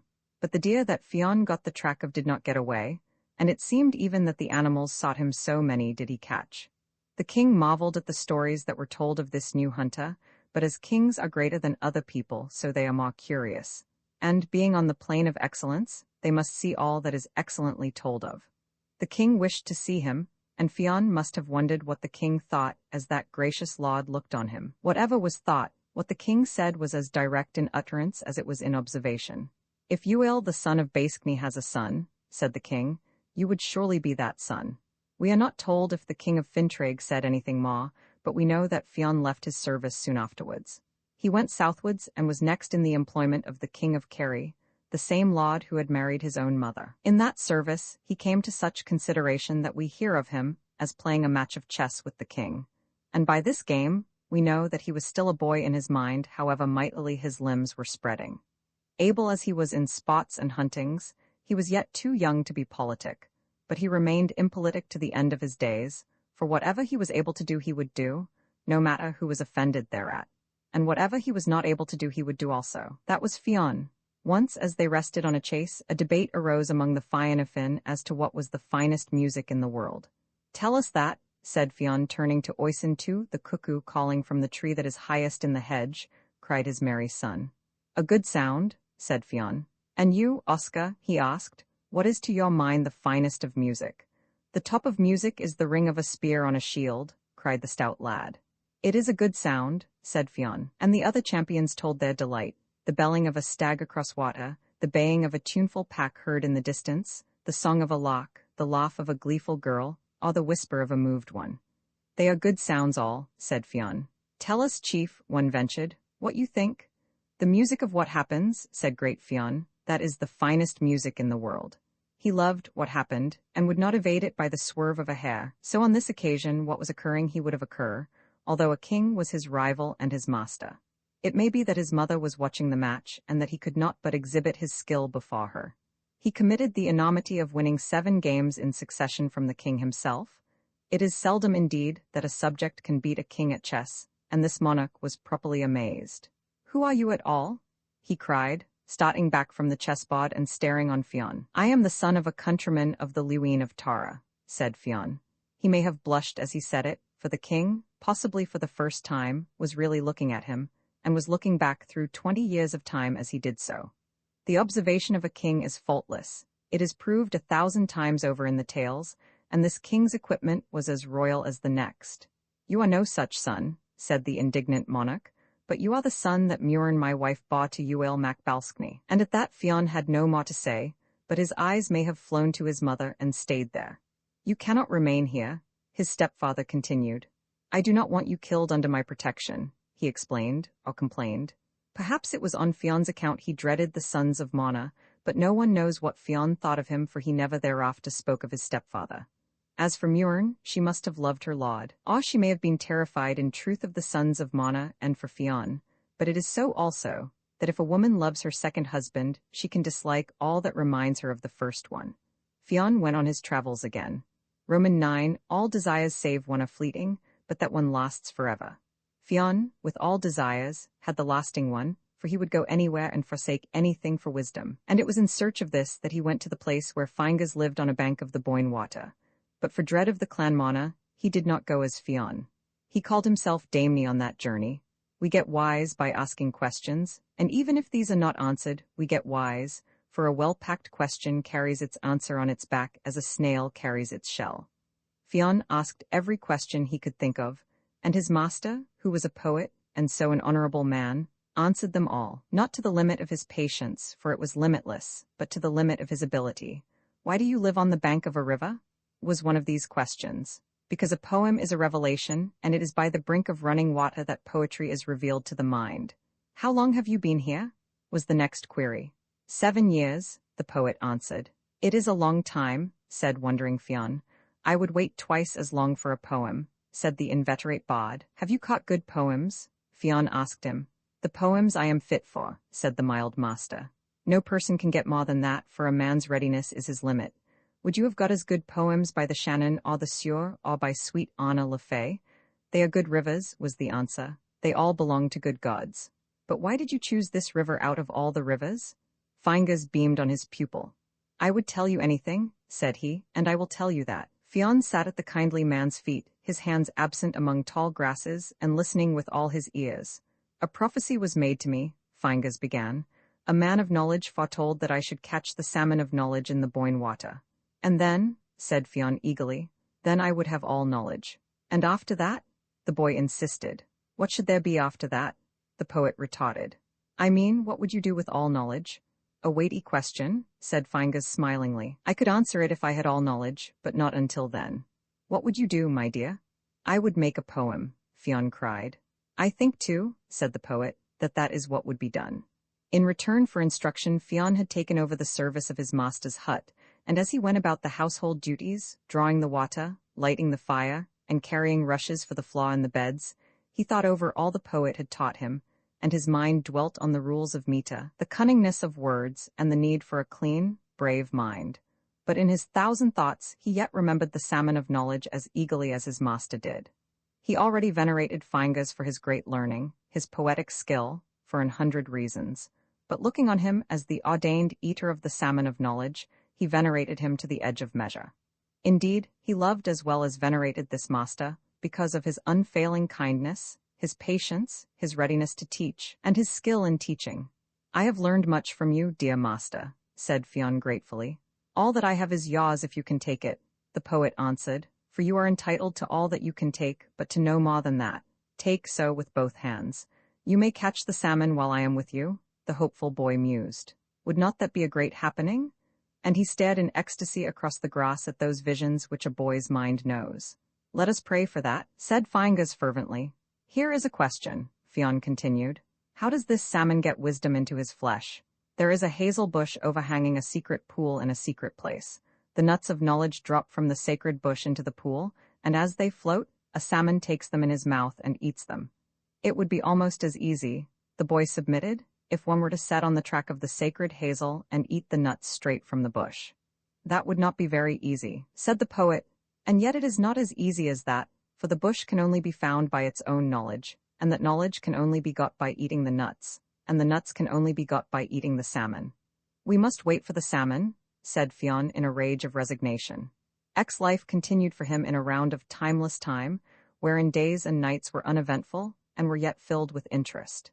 As the day packed its load of strength into his frame, so it added its store of knowledge to his mind, and each night sealed the twain, for it is in the night that we make secure what we have gathered in the day. If he had told of these days, he would have told of a succession of meals and sleeps, and of an endless conversation, from which his mind would now and again slip away to a solitude of its own, where, in large hazy atmospheres, it swung and drifted and reposed. Then he would be back again, and it was a pleasure for him to catch up on the thought that was forward and recreate for it all the matter he had missed. But he could not often make these sleepy sallies. His master was too experienced a teacher to allow any such bright-faced, eager-eyed abstractions, and as the Druid women had switched his legs around a tree, so Fingus chased his mind, demanding sense in his questions and understanding in his replies. To ask questions can become the laziest and wobbliest occupation of a mind, but when you must yourself answer the problem that you have posed, you will meditate your question with care and frame it with precision. Fionn's mind learned to jump in a bumpier field than that in which he had chased rabbits. And when he had asked his question, and given his own answer to it, Fingus would take the matter up and make clear to him where the query was badly formed, or at what point the answer had begun to go astray, so that Fionn came to understand by what successions a good question grows at last to a good answer. One day, not long after the conversation told of, Fingus came to the place where Fionn was. The poet had a shallow osier basket on his arm, and on his face there was a look that was at once triumphant and gloomy. He was excited certainly, but he was sad also, and as he stood gazing on Fionn his eyes were so kind that the boy was touched, and they were yet so melancholy that it almost made Fionn weep. "What is it, my master?" said the alarmed boy. The poet placed his osier basket on the grass. "Look in the basket, dear son," he said. Fionn looked. "There is a salmon in the basket." "It is the salmon," said Fingus with a great sigh. Fionn leaped for delight. "I am glad for you, master," he cried. "Indeed I am glad for you." "And I am glad, my dear soul," the master rejoined. But having said it, he bent his brow to his hand, and for a long time he was silent and gathered into himself. What should be done now? Fionn demanded as he stared on the beautiful fish.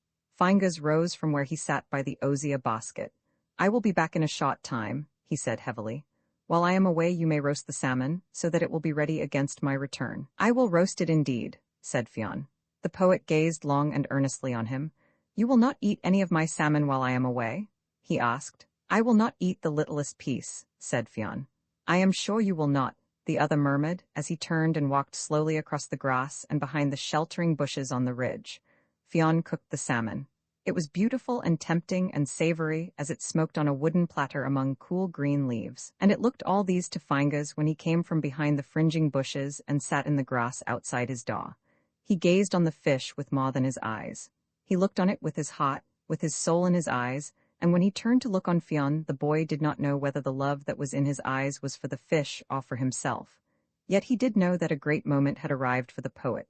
"So," said Fingus, "you did not eat it on me after all?" Did I not promise? Fionn replied. And yet, his master continued, I went away so that you might eat the fish if you felt you had to. Why should I want another man's fish? Said proud Fionn. Because young people have strong desires. I thought you might have tasted it and then you would have eaten it on me. I did taste it by chance, Fionn laughed, for while the fish was roasting a great blister rose on its skin, I did not like the look of that blister, and I pressed it down with my thumb. That burned my thumb, so I popped it in my mouth to heal the smart. If your salmon tastes as nice as my thumb did, he laughed, it will taste very nice. What did you say your name was, dear heart? The poet asked. I said my name was Damney. Your name is not Damney, said the mild man. Your name is Fionn. That is true, the boy answered, but I do not know how you know it. Even if I have not eaten the salmon of knowledge, I have some small science of my own. It is very clever to know things as you know them, Fionn replied wonderingly. What more do you know of me, dear master? I know that I did not tell you the truth, said the heavy-hearted man. What did you tell me instead of it? I told you a lie. It is not a good thing to do, Fionn admitted. What sort of a lie was the lie, master? I told you that the salmon of knowledge was to be caught by me, according to the prophecy. Yes, that was true indeed, and I have caught the fish. But I did not tell you that the salmon was not to be eaten by me, although that also was in the prophecy, and that omission was the lie. It is not a great lie, said Fionn soothingly. It must not become a greater one, the poet replied sternly. Who was the fish given to? His companion wondered. It was given to you, Fingers answered. It was given to Fionn, the son of Uail, the son of Bascni, and it will be given to him. You shall have a half of the fish, cried Fionn. I will not eat a piece of its skin that is as small as the point of its smallest bone, said the resolute and trembling bard. Let you now eat up the fish, and I shall watch you, and give praise to the gods of the underworld and of the elements. Fionn then ate the salmon of knowledge, and when it had disappeared a great jollity and tranquillity and exuberance returned to the poet. Ah, said he, I had a great combat with that fish.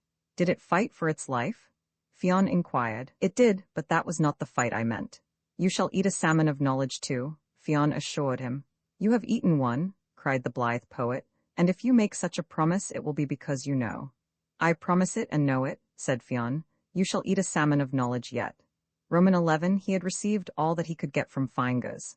His education was finished and the time had come to test it, and to try all else that he had of mind and body. He bade farewell to the gentle poet, and set out for Tara of the Kings. It was Samhain tide, and the feast of Tara was being held, at which all that was wise or skilful or well-born in Ireland were gathered together. This is how Tara was when Tara was. There was the high king's palace with its fortification. Without it was another fortification enclosing the 4 minor palaces, each of which was maintained by one of the 4 provincial kings. Without that again was the great banqueting hall, and around it, and enclosing all of the sacred hill in its gigantic bound ran the main outer ramparts of Tara. From it, the center of Ireland, 4 great roads went, north, south, east, and west, and along these roads, from the top and the bottom, and the 2 sides of Ireland, there moved for weeks before Samhain an endless stream of passengers. Here a gay band went carrying rich treasure to decorate the pavilion of a Munster lord. On another rode a vat of seasoned ewe, monstrous as a house on wheels and drawn by 100 laborious oxen, came bumping and juggling the ale that thirsty Connaught princes would drink.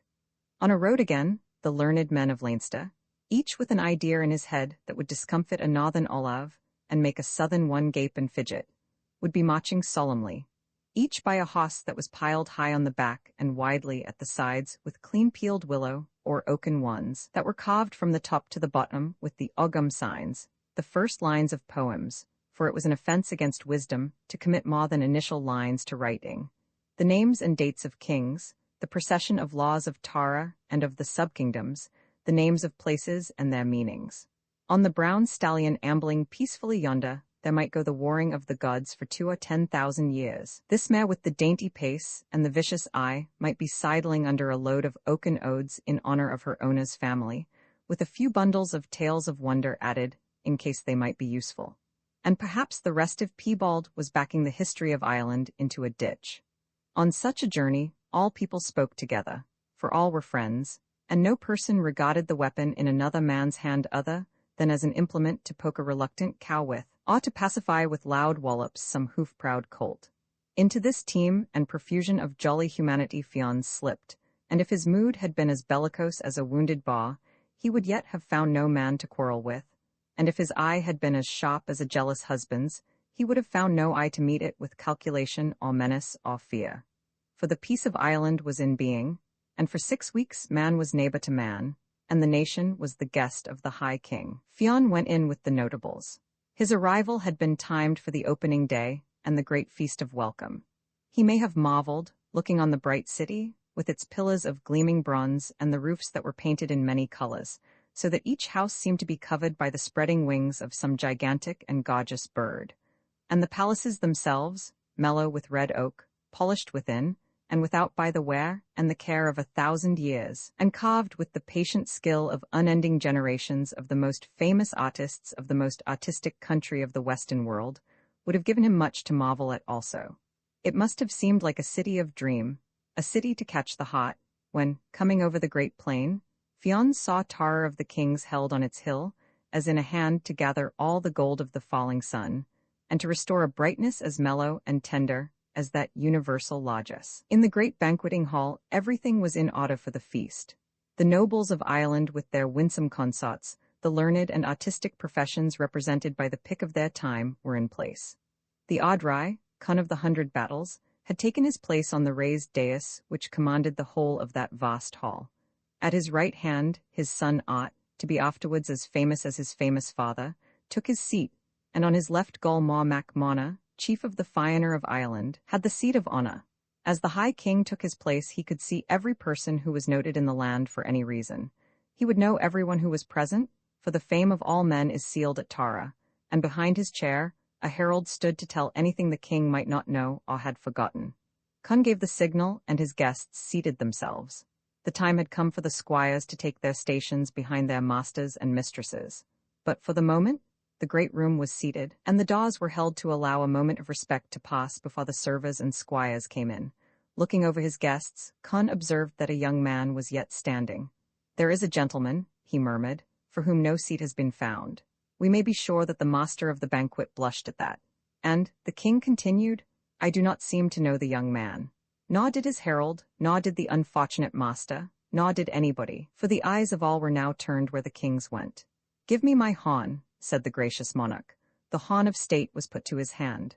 "Young gentleman," he called to the stranger, "I wish to drink to your health and to welcome you to Tara." The young man came forward then, greater-shouldered than any mighty man of that gathering, longer and cleaner limbed, with his fair curls dancing about his beardless face. The king put the great horn into his hand. "Tell me your name," he commanded gently. "I am Fionn, the son of Uail, the son of Baeskni," said the youth. And at that saying a touch as of lightning went through the gathering so that each person quivered, and the son of the great, murdered captain looked by the king's shoulder into the twinkling eye of Gaul. But no word was uttered, no movement made except the movement and the utterance of the Audrai. "You are the son of a friend," said the great-hearted monarch. "You shall have the seat of a friend." He placed Fionn at the right hand of his own son Ot. Roman 12. It is to be known that on the night of the feast of Samhain, the doors separating this world and the next one are opened, and the inhabitants of either world can leave their respective spheres and appear in the world of the other beings. Now there was a grandson to the Dag de Maw, the lord of the underworld, and he was named Aelin mac Midna, out of Shifinike, and this Aelin bore an implacable enmity to Tara and the Audrai. As well as being monarch of Ireland, her high king was chief of the people learned in magic, and it is possible that at some time Conn had adventured into Tir Nar Enog, the land of the young, and had done some deed or misdeed in Aelin's lordship or in his family. It must have been an ill deed in truth, for it was in a very rage of revenge that Aelin came yearly at the permitted time to ravage Tara. 9 times he had come on this mission of revenge, but it is not to be supposed that he could actually destroy the holy city. The Audrai and magicians could prevent that, but he could yet do a damage so considerable that it was worth Conn's while to take special extra precautions against him, including the precaution of chance. Therefore, when the feast was over and the banquet had commenced, the 100 Fighters stood from his throne and looked over his assembled people. The chain of silence was shaken by the attendant whose duty and honor was the silver chain, and at that delicate chime, the halt went silent, and a general wonder ensued as to what matter the High King would submit to his people. "Friends and heroes," said Conn, "Aelin, the son of Midna, will come tonight from Slieve Fuaid with occult, terrible fire against our city. Is there among you one who loves Tara and the king, and who will undertake our defense against that being?" He spoke in silence, and when he had finished he listened to the same silence, but it was now deep, ominous, agonized. Each man glanced uneasily on his neighbor, and then stared at his wine cup or his fingers. The hearts of young men went hot for a gallant moment, and were chilled in the succeeding one, for they had all heard of Aelin out of Shifiniki in the north. The lesser gentlemen looked under their brows at the greater champions, and these peered furtively at the greatest of all. Art Og Macmona of the hard strokes fell to biting his fingers. Canaan the swearer and Gara Macmona grumbled irritably to each other, and at their neighbors, even Caolt, the son of Renan, looked down into his own lap, and Gol Moss sipped at his wine without any twinkle in his eye. A horrid embarrassment came into the great hall, and as the High King stood in that palpitating silence, his noble face changed from kindly to grave, and from that to a terrible sternness. In another moment, to the undying shame of every person present, he would have been compelled to lift his own challenge and declare himself the champion of Tara for that night, but the shame that was on the faces of his people would remain in the heart of their king. Gol's merry mind would help him to forget, but even his heart would be wrung by a memory that he would not dare to face. It was at that terrible moment that Fionn stood up. "What," said he, "will be given to the man who undertakes this defense?"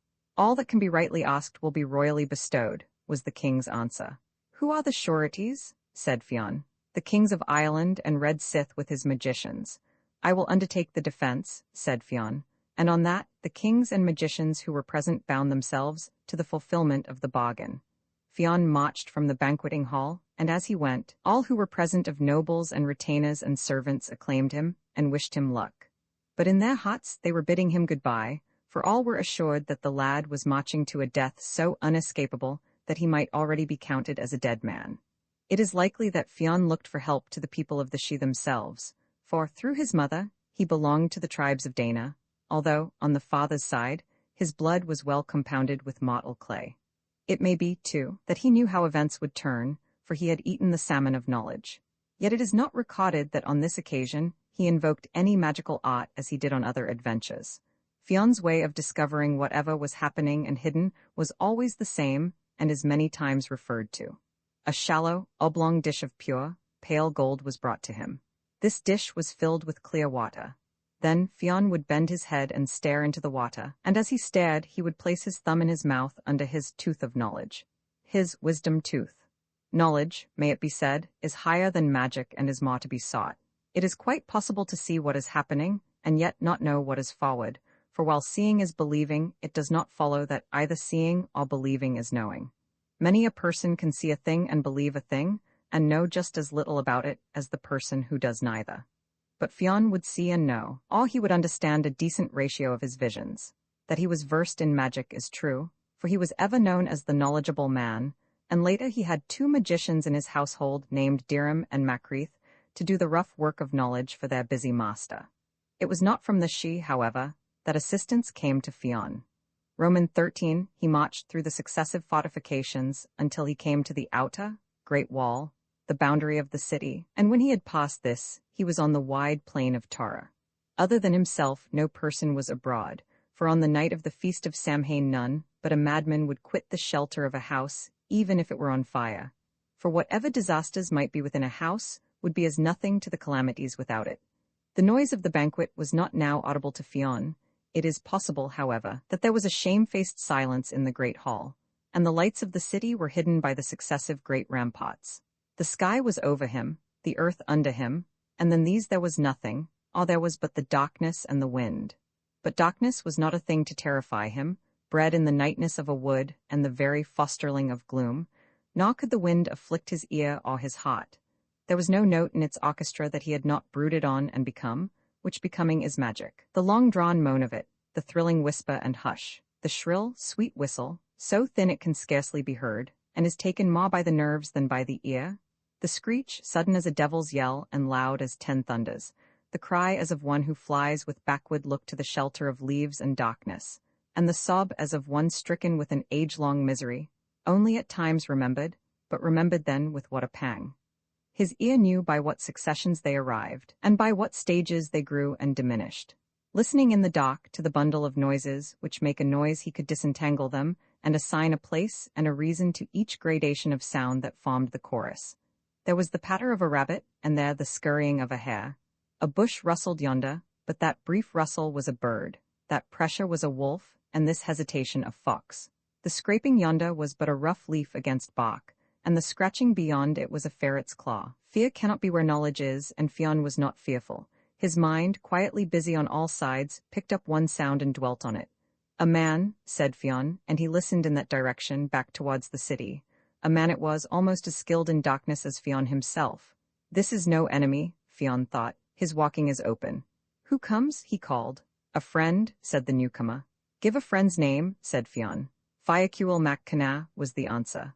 Ah, my pulse and heart, cried Fionn, and he strode a few paces to meet the great robber who had fostered him among the marshes. So you are not afraid, he said joyfully. I am afraid in good truth, Fiacuil whispered, and the minute my business with you is finished I will trot back as quick as legs will carry me. May the gods protect my going as they protected my coming, said the robber piously. Amen, said Fionn. And now, tell me what you have come for. Have you any plan against this lord of the SHL? Fiacuil whispered. I will attack him, said Fionn.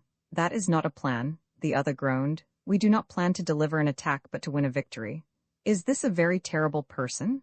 Fionn asked. Terrible indeed. No one can get near him or away from him. He comes out of the she playing sweet, low music on a timpan and a pipe, and all who hear this music fall asleep. I will not fall asleep, said Fionn. You will indeed, for everybody does. What happens then? Fionn asked. When all are asleep, Aelin mac Midna blows a dot of fire out of his mouth, and everything that is touched by that fire is destroyed, and he can blow his fire to an incredible distance and to any direction. You are very brave to come to help me, Fionn murmured, especially when you are not able to help me at all. I can help, Fiacuil replied, but I must be paid. What payment? A third of all you earn and a seat at your council. I grant that, said Fionn. And now tell me your plan. You remember my spear with the 30 rivets of Arabian gold in its socket? The one, Fionn queried, that had its head wrapped in a blanket and was stuck in a bucket of water and was chained to a wall as well, the venomous Burga? That one, Fiacuil replied. It is Aelin mac Midna's own spear, he continued, and it was taken out of his she by your father. Well, said Fionn, wondering nevertheless where Fiacuil got the spear, but too generous to ask. When you hear the great man of the she coming, take the wrappings off the head of the spear and bend your face over it. The heat of the spear, the stench of it, all its pernicious and acrid qualities will prevent you from going to sleep. Are you sure of that? Said Fionn. You couldn't go to sleep close to that stench, nobody could. Fiacuil replied decidedly. He continued, Aelin mac Midna will be off his guard when he stops playing and begins to blow his fire. He will think everybody is asleep. Then you can deliver the attack you were speaking of, and all good luck go with it. I will give him back his spear, said Fionn. Here it is, said Fiacuil, taking the burga from under his cloak. But be as careful of it, my pulse, be as frightened of it as you are of the man of Dana. I will be frightened of nothing, said Fionn, and the only person I will be sorry for is that Aelin mac Midna, who is going to get his own spear back. I will go away now, his companion whispered, for it is growing darker where you would have thought there was no more room for darkness, and there is an eerie feeling abroad which I do not like. That man from the she may come any minute, and if I catch one sound of his music I am done for. The robber went away, and again Fionn was alone. Roman 14, he listened to the retreating footsteps until they could be heard no more, and the one sound that came to his tense ears was the beating of his own heart. Even the wind had ceased, and there seemed to be nothing in the world but the darkness and himself. In that gigantic blackness, in that unseen quietude and vacancy, the mind could cease to be personal to itself. It could be overwhelmed and merged in space, so that consciousness would be transferred or dissipated, and one might sleep standing, for the mind fears loneliness more than all else, and will escape to the moon rather than be driven inwards on its own being. But Fionn was not lonely, and he was not afraid when the son of Midna came. A long stretch of the silent night had gone by, minute following minute in a slow sequence, wherein as there was no change there was no time, wherein there was no past and no future, but a stupefying, endless present which is almost the annihilation of consciousness. A change came then, for the clouds had also been moving, and the moon at last was sensed behind them, not as a radiance, but as a percolation of light, a gleam that was strained through matter after matter, and was less than the very wraith or remembrance of itself. A thing seen so narrowly, so sparsely, that the eye could doubt if it was or was not seeing, and might conceive that its own memory was recreating that which was still absent. But Fion's eye was the eye of a wild creature that spies on darkness and moves there wittingly. He saw, then, not a thing but a movement, something that was darker than the darkness it loomed on, not a being but a presence and, as it were, impending pressure. And in a little he heard the deliberate pace of that great being. Fionn bent to his spear and unloosed its coverings. Then from the darkness there came another sound, a low, sweet sound, thrillingly joyous, thrillingly low. So low the ear could scarcely note it, so sweet the ear wished to catch nothing else and would strive to hear it rather than all sounds that may be heard by man. The music of another world, the unearthly, dear melody of the she. So sweet it was that the sense strained to it, and having reached must follow drowsily in its wake, and would merge in it, and could not return again to its own place, until that strange harmony was finished and the ear restored to freedom. But Fionn had taken the covering from his spear, and with his brow pressed close to it, he kept his mind and all his senses engaged on that sizzling, murderous point.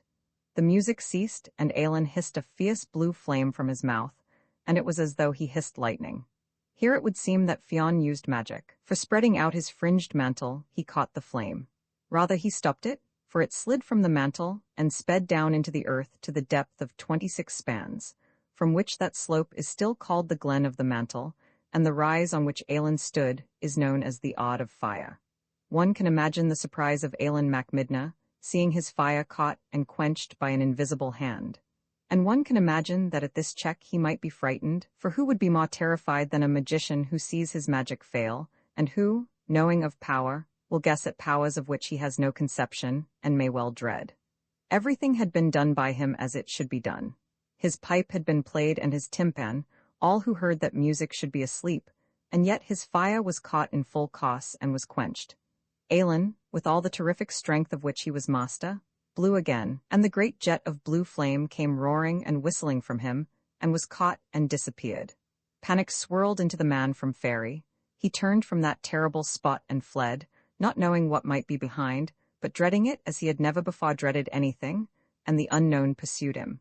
That terrible defense became a fence and hung to his heel, as a wolf pads by the flank of a bull.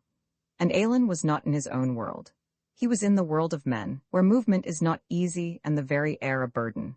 In his own sphere, in his own element, he might have outrun Fionn, but this was Fionn's world, Fionn's element, and the flying god was not gross enough to outstrip him. Yet what a race he gave, for it was but at the entrance to his own she that the pursuer got close enough. Fionn put a finger into the thong of the great spear, and at that cast night fell on Aelin mac Midna. His eyes went black. His mind whirled and ceased. There came nothingness where he had been, and as the burga whistled into his shoulder blades he withered away, he tumbled emptily and was dead. Fionn took his lovely head from its shoulders and went back through the night to Tara. Triumphant Fionn, who had dealt death to a god, and to whom death would be dealt, and who is now dead. He reached the palace at sunrise. On that morning all were astir early. They wished to see what destruction had been wrought by the great being, but it was young Fionn they saw, and that redoubtable head swinging by its hair. "What is your demand?" said the Audrai. "The thing that it is right I should ask," said Fionn. "The command of the Fianner of Ireland." "Make your choice," said Conn to Golmaw. "You will leave Ireland, or you will place your hand in the hand of this champion and be his man." Gull could do a thing that would be hard for another person, and he could do it so beautifully that he was not diminished by any action. "Here is my hand," said Gull, and he twinkled at the stern, young eyes that gazed on him as he made his submission. The call of the drab coat I one day something happened to Fionn, the son of Uail. That is, he departed from the world of men, and was set wandering in great distress of mind through Fairy. He had days and nights there and adventures there, and was able to bring back the memory of these. That by itself is wonderful, for there are few people who remember that they have been to Fairy or aught of all that happened to them in that state. In truth we do not go to Fairy, we become Fairy, and in the beating of a pulse we may live for a year or 1,000 years. But when we return, the memory is quickly clouded, and we seem to have had a dream or seen a vision, although we have verily been in Fairy.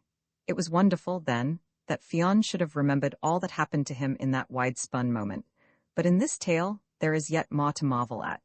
For not only did Fionn go to Fairy, but the great army which he had marshalled to Ben Edea Fa were translated also, and neither he nor they were aware that they had departed from the world until they came back to it. 14 battles, 7 of the reserve and 7 of the regular Fianna, had been taken by the chief on a great march and maneuver. When they reached Ben Eder, it was decided to pitch camp so that the troops might rest in view of the warlike plan which Fionn had imagined for the morrow.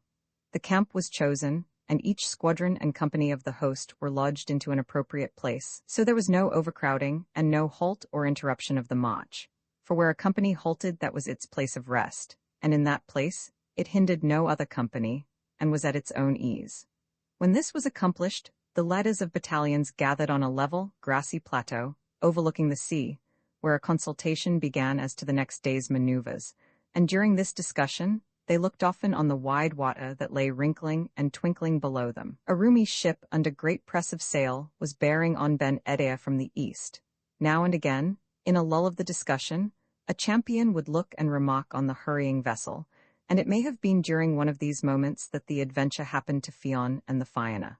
"I wonder where that ship comes from," said Canaan idly. But no person could surmise anything about it beyond that it was a vessel well equipped for war. As the ship drew by the Shaw, the watchers observed a tall man swing from the side by means of his spear shafts, and in a little while this gentleman was announced to Fionn, and was brought into his presence. A sturdy, bellicose, forthright personage he was indeed. He was equipped in a wonderful solidity of armor, with a hard, carven helmet on his head, a splendid red-bossed shield swinging on his shoulder, a wide-grooved, straight sword clashing along his thigh. On his shoulders under the shield he carried a splendid scarlet mantle. Over his breast was a great brooch of burnt gold, and in his fist he gripped a pair of thick-shafted, unburnished spears. Fionn and the champions looked on this gentleman, and they admired exceedingly his bearing and equipment. "Of what blood are you, young gentleman?" Fionn demanded, "and from which of the far corners of the world do you come?" "My name is Cale of the Iron," the stranger answered, "and I am son to the king of Thessaly. What errand has brought you here?" "I do not go on errands," the man replied sternly, "but on the affairs that please me." "Be it so. What is the pleasing affair which brings you to this land?" "Since I left my own country, I have not gone from a land or an island until it paid tribute to me and acknowledged my lordship." "And you have come to this realm?" cried Fionn, doubting his ears. "For tribute and sovereignty?" growled that other, and he struck the haft of his spear violently on the ground. "By my hand," said Canaan, "we have never heard of a warrior, however great, but his peer was found in Ireland, and the funeral songs of all such have been chanted by the women of this land." "By my hand and word," said the harsh stranger, "your talk makes me think of a small boy or of an idiot." "Take heed, sir," said Fionn, "for the champions and great dragons of the Gael are standing by you, and around us there are 14 battles of the Fianna of Ireland. If all the Fianna who have died in the last 7 years were added to all that are now here," the stranger asserted, "I would treat all of these and those grievously, and would curtail their limbs and their lives." "It is no small boast," Canaan murmured, staring at him. "It is no boast at all," said Cale, "and to show my quality and standing, I will propose a deed to you." "Give out your deed," Fionn commanded. "Thus," said Cale with cold savagery, "if you can find a man among your 14 battalions who can outrun or outwrestle or outfight me, I will take myself off to my own country, and will trouble you no more." And so harshly did he speak, and with such a belligerent eye did he stare, that dismay began to seize on the champions, and even Fionn felt that his breath had halted. "It is spoken like a hero," he admitted after a moment, "and if you cannot be matched on those terms, it will not be from a dearth of applicants. In running alone," Fionn continued thoughtfully, "we have a notable champion, Cailt Mac Renan. This son of Renan will not long be notable," the stranger asserted. "He can outstrip the red deer," said Canaan. "He can outrun the wind," cried Fionn. "He will not be asked to outrun the red deer or the wind," the stranger sneered. "He will be asked to outrun me," he thundered. "Produce this runner, and we shall discover if he keeps as great heart in his feet as he has made you think." "He is not with us," Canaan lamented. "These notable warriors are never with us when the call is made," said the grim stranger. "By my hand," cried Fionn, "he shall be here in no great time, for I will fetch him myself." "Be it so," said Cale. "And during my absence," Fionn continued, "I leave this as a compact, that you make friends with the Fianna here present, and that you observe all the conditions and ceremonies of friendship." Cale agreed to that. "I will not hurt any of these people until you return," he said. Fionn then set out towards Tara of the Kings, for he thought Cailt Mac Renan would surely be there. "And if he is not there," said the champion to himself, "then I shall find him at Sesh Corin of the Fianna." Roman 2, he had not gone a great distance from Ben Eder when he came to an intricate, gloomy wood, where the trees grew so thickly and the undergrowth was such a sprout and tangle that one could scarcely pass through it. He remembered that a path had once been hacked through the wood, and he sought for this. It was a deeply scooped, hollow way, and it ran or wriggled through the entire length of the wood. Into this gloomy drain Fionn descended and made progress, but when he had penetrated deeply in the dank forest, he heard a sound of thumping and squelching footsteps, and he saw coming towards him a horrible, evil-visaged being. A wild, monstrous, yellow-skinned, big-boned giant, dressed in nothing but an ill-made, mud-plastered, drab-colored coat, which swaggled and clapped against the calves of his big bare legs. On his stamping feet there were great brogues of boots that were shaped like, but were bigger than, a boat, and each time he put a foot down, it squashed and squirted a barrelful of mud from the sunk road. Fionn had never seen the like of this vast person, and he stood gazing on him, lost in a stare of astonishment. The great man saluted him. "All alone, Fionn?" he cried. "How does it happen that not one Fenian of the Fioner is at the side of his captain?" At this inquiry, Fionn got back his wits. "That is too long a story, and it is too intricate and pressing to be told. Also, I have no time to spare now." "Yet tell it now," the monstrous man insisted. Fionn, thus pressed, told of the coming of Cale of the Iron, of the challenge the latter had issued, and that he, Fionn, was off to Tara of the Kings to find Kilt mac Renan. "I know that foreigner well," the big man commented. "Is he the champion he makes himself out to be?" Fionn inquired. "He can do twice as much as he said he would do," the monster replied. "He won't outrun Kilt mac Renan," Fionn asserted. The big man jeered. "Say that he won't outrun a hedgehog, dear heart. This Cale will end the cost by the time your kilt begins to think of starting." "Then," said Fionn, "I no longer know where to turn or how to protect the honor of Ireland." "I know how to do these things," the other man commented with a slow nod of the head. "If you do," Fionn pleaded, "tell it to me upon your honor." "I will do that," the man replied. "Do not look any further for the rusty-kneed, slow-trotting son of Renan," he continued, "but ask me to run your race, and by this hand I will be first at the post."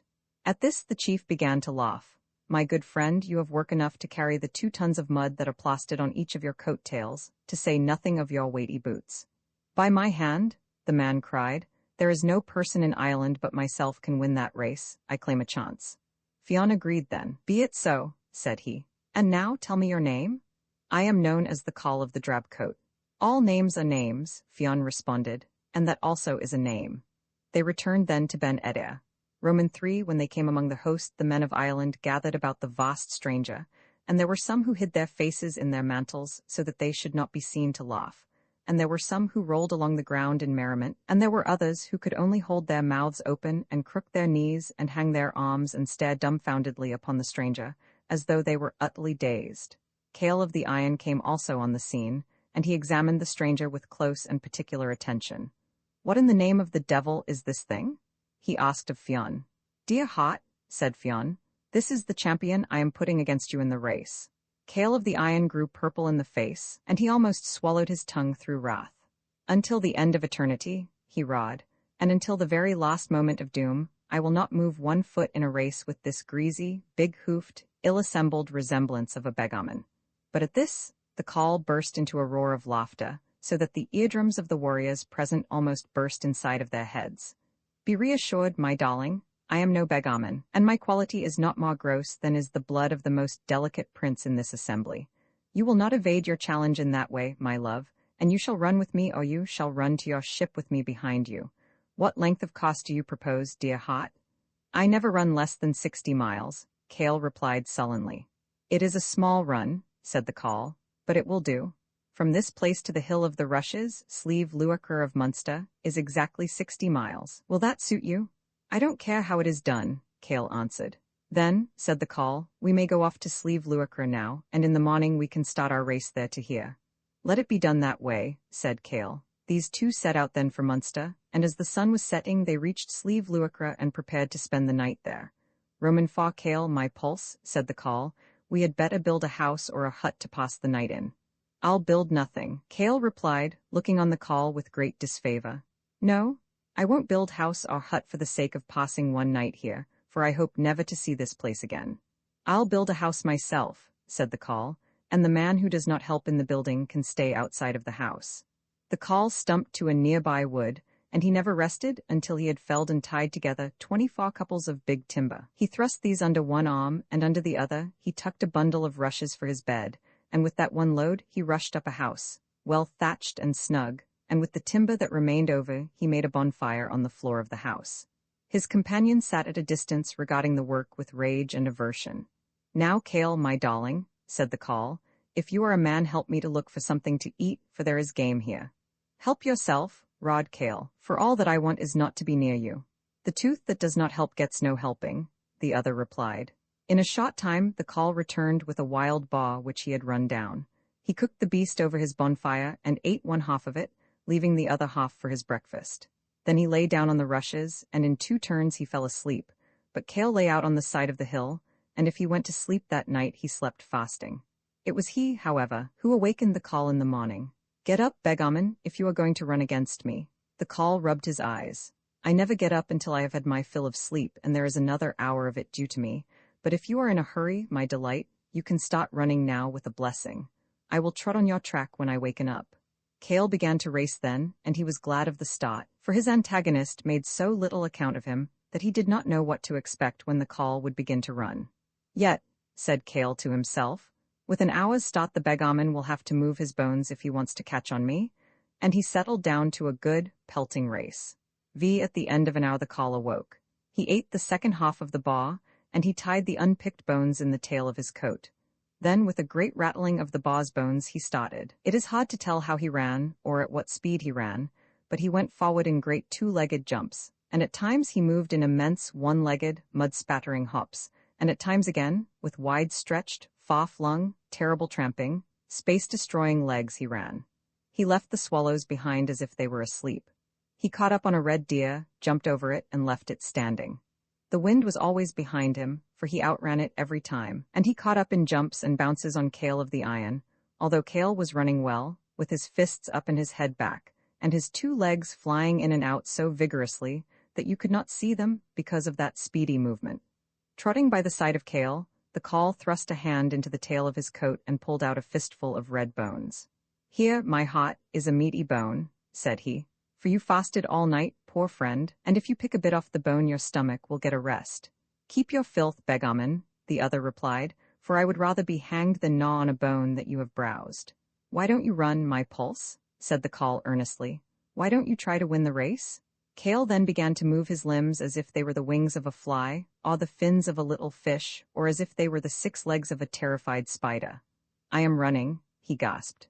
"But try and run like this," the call admonished, and he gave a wriggling bound and a sudden outstretching and scurrying of shanks, and he disappeared from Cale's sight in one wild spatter of big boots. Despair fell on Cale of the Iron, but he had a great heart. "I will run until I burst," he shrieked, "and when I burst, may I burst to a great distance, and may I trip that beggarman up with my burstings and make him break his leg." He settled then to a determined, savage, implacable trot. He caught up on the call at last, for the latter had stopped to eat blackberries from the bushes on the road, and when he drew nigh, Cale began to jeer and sneer angrily at the call. "Who lost the tails of his coat?" he rawed. "Don't ask riddles of a man that's eating blackberries." The call rebuked him. "The dog without a tail and the coat without a tail," cried Cale. "I give it up," the call mumbled. "It's yourself, Beggarman," jeered Cale. "I am myself." The call gurgled through a mouthful of blackberries. "And as I am myself, how can it be myself?" "That is a silly riddle," he burbled. "Look at your coat, tub of grease." The call did so. "My faith," said he, "where are the 2 tails of my coat?" "I could smell one of them, and it wrapped around a little tree 30 miles back," said Cale, "and the other one was dishonoring a bush 10 miles behind that. It is bad luck to be separated from the tails of your own coat." The call grumbled. "I'll have to go back for them. Wait here, beloved, and eat blackberries until I come back, and we'll both start fair." "Not half a second will I wait," Cale replied, and he began to run towards Ben Adair, as a lover runs to his maiden, or as a bee flies to his hive. "I haven't had half my share of blackberries either," the call lamented as he started to run backwards for his coat-tails. He ran determinedly on that backward journey, and as the path he had traveled was beaten out as if it had been trampled by 100 bulls yoked neck to neck, he was able to find the 2 bushes and the 2 coat-tails. He sewed them on his coat. Then he sprang up, and he took to a fit and a vortex, and an exasperation of running for which no description may be found. The thumping of his big boots grew as continuous as the pattering of hailstones on a roof, and the wind of his passage blew trees down. The beasts that were ranging beside his path dropped dead from concussion, and the steam that snawed from his nose blew birds into bits and made great lumps of cloud fall out of the sky. He again caught up on Kale, who was running with his head down and his toes up. "If you won't try to run, my treasure," said the call, "you will never get your tribute." And with that, he incensed and exploded himself into an eye-blinding, continuous waggle and complexity of boots that left Kale behind him in a flash. "I will run until I burst," sobbed Kale, and he screwed agitation and despair into his legs until he hummed and buzzed like a bluebottle on a window. 5 miles from Ben Edea, the call stopped, for he had again come among blackberries. He ate of these until he was no more than a sack of juice, and when he heard the humming and buzzing of Kale of the iron he mourned, and lamented that he could not wait to eat his fill. He took off his coat, stuffed it full of blackberries, swung it on his shoulders, and went bounding stoutly and nimbly for Ben Edea. It would be hard to tell of the terror that was in Fion's breast and in the hearts of the Fianna while they attended the conclusion of that race. They discussed it unendingly, and at some moment of the day a man upbraided Fionn because he had not found Caolt the son of Renan as had been agreed on. "There is no one can run like Caolt," one man averred. "He covers the ground," said another. "He is light as a feather, swift as a stag, lunged like a bull, legged like a wolf. He runs?" These things were said to Fionn, and Fionn said these things to himself. With every passing minute a drop of lead thumped down into every heart, and a pang of despair stabbed up to every brain. "Go," said Fionn to a hawk-eyed man, "go to the top of this hill and watch for the coming of the racers." And he sent lithe men with him so that they might run back in endless succession with the news. The messengers began to run through his tent at minute intervals calling, "Nothing, nothing, nothing," as they paused and darted away. And the words, "Nothing, nothing, nothing," began to drowse into the brains of every person present. "What can we hope from that call?" a champion demanded savagely. "Nothing," cried a messenger who stood and sped. "A clump," cried a champion. "A hog," said another. "A flat-footed, little-winded, big-bellied, lazy-boned. Pock? Did you think, Fionn, that a whale could swim on land, or what did you imagine that lump could do?" "Nothing," cried a messenger, and was sped as he spoke. Rage began to gnaw in Fionn's soul, and a red haze danced and flickered before his eyes. His hands began to twitch, and a desire crept over him to seize on champions by the neck, and to shake and worry and rage among them like a wild dog raging among sheep. He looked on one, and yet he seemed to look on all at once. "Be silent," he growled. "Let each man be silent as a dead man." And he sat forward, seeing all, seeing none, with his mouth drooping open, and such a wildness and bristle lowering from that great glum brow that the champions shivered as though already in the chill of death, and were silent. He rose and stalked to the tent door. "Where to, O Fionn?" said a champion humbly. "To the hilltop," said Fionn, and he stalked on. They followed him, whispering among themselves, keeping their eyes on the ground as they climbed. "Romans 7, what do you see?" Fionn demanded of the watcher. "Nothing," that man replied. "Look again," said Fionn. The eagle-eyed man lifted a face, thin and sharp as though it had been carven on the wind, and he stared forward with an immobile intentness. "What do you see?" said Fionn. "Nothing," the man replied. "I will look myself," said Fionn, and his great brow bent forward and gloomed afar. The watcher stood beside, staring with his tense face and unwinking, lidless eye. "What can you see, O Fionn?" said the watcher. "I can see nothing," said Fionn, and he projected again his grim, gaunt forehead, for it seemed as if the watcher stared with his whole face, eye, and with his hands, but Fionn brooded weightedly on distance with his puckered and craned brow. They looked again. "What can you see?" said Fionn. "I see nothing," said the watcher. "I do not know if I see or if I surmise, but something moves," said Fionn. "There is a trample," he said. The watcher became then an eye, a rigidity, an intense outthrusting and ransacking of thin-spun distance. At last he spoke. "There is a dust," he said. And at that the champions gazed also, straining hungrily afar, until their eyes became filled with a blue darkness and they could no longer see even the things that were close to them. "I," cried Canaan triumphantly, "I see a dust." "And I," cried another. "And I?" "I see a man," said the eagle-eyed watcher. And again they stared until their straining eyes grew dim with tears and winks, and they saw trees that stood up and sat down, and fields that wobbled and spun round and round in a giddily swirling world. "There is a man," Canaan rawed. "A man there is," cried another. "And he is carrying a man on his back," said the watcher. "It is Cale of the Iron carrying the call on his back," he groaned. The great Pock? A man gritted. The no good? Sobbed another. The lane-hearted. Thick-thighed, ramshackle. Muddle-headed. Hog? Screamed a champion, and he beat his fists angrily against a tree. But the eagle-eyed watcher watched until his eyes narrowed and became pinpoints, and he ceased to be a man and became an optic. Wait, he breathed. Wait until I screw into 1 other inch of sight. And they waited, looking no longer on that scarcely perceptible speck in the distance, but straining upon the eye of the watcher as though they would penetrate it and look through it. It is the call, he said, carrying something on his back, and behind him again there is a dust. Are you sure? Said Fionn in a voice that rumbled and vibrated like thunder. It is the call, said the watcher, and the dust behind him is Cale of the Iron trying to catch him up. Then the Fianna gave a roar of exultation, and each man seized his neighbor and kissed him on both cheeks, and they gripped hands about Fionn, and they danced round and round in a great circle, roaring with laughter and relief, in the ecstasy which only comes where grisly fear has been, and whence that bony jowl has taken itself away. Roman 8, the call of the drab coat, came bumping and stumping and clumping into the camp, and was surrounded by a multitude that adored him and hailed him with tears. Meal, he bawled, meal for the love of the stars, and he bawled, meal, meal, until he bawled everybody into silence. Fionn addressed him. What for the meal, dear heart? For the inside of my mouth, said the call, for the recesses and crannies and deep-down profundities of my stomach. Meal, meal, he lamented. Meal was brought. The call put his coat on the ground, opened it carefully, and revealed a store of blackberries, squashed, crushed, mangled, democratic, ill-looking. The meal, he groaned, the meal? It was given to him. What of the race, my pulse? Said Fionn. Wait, wait, cried the call.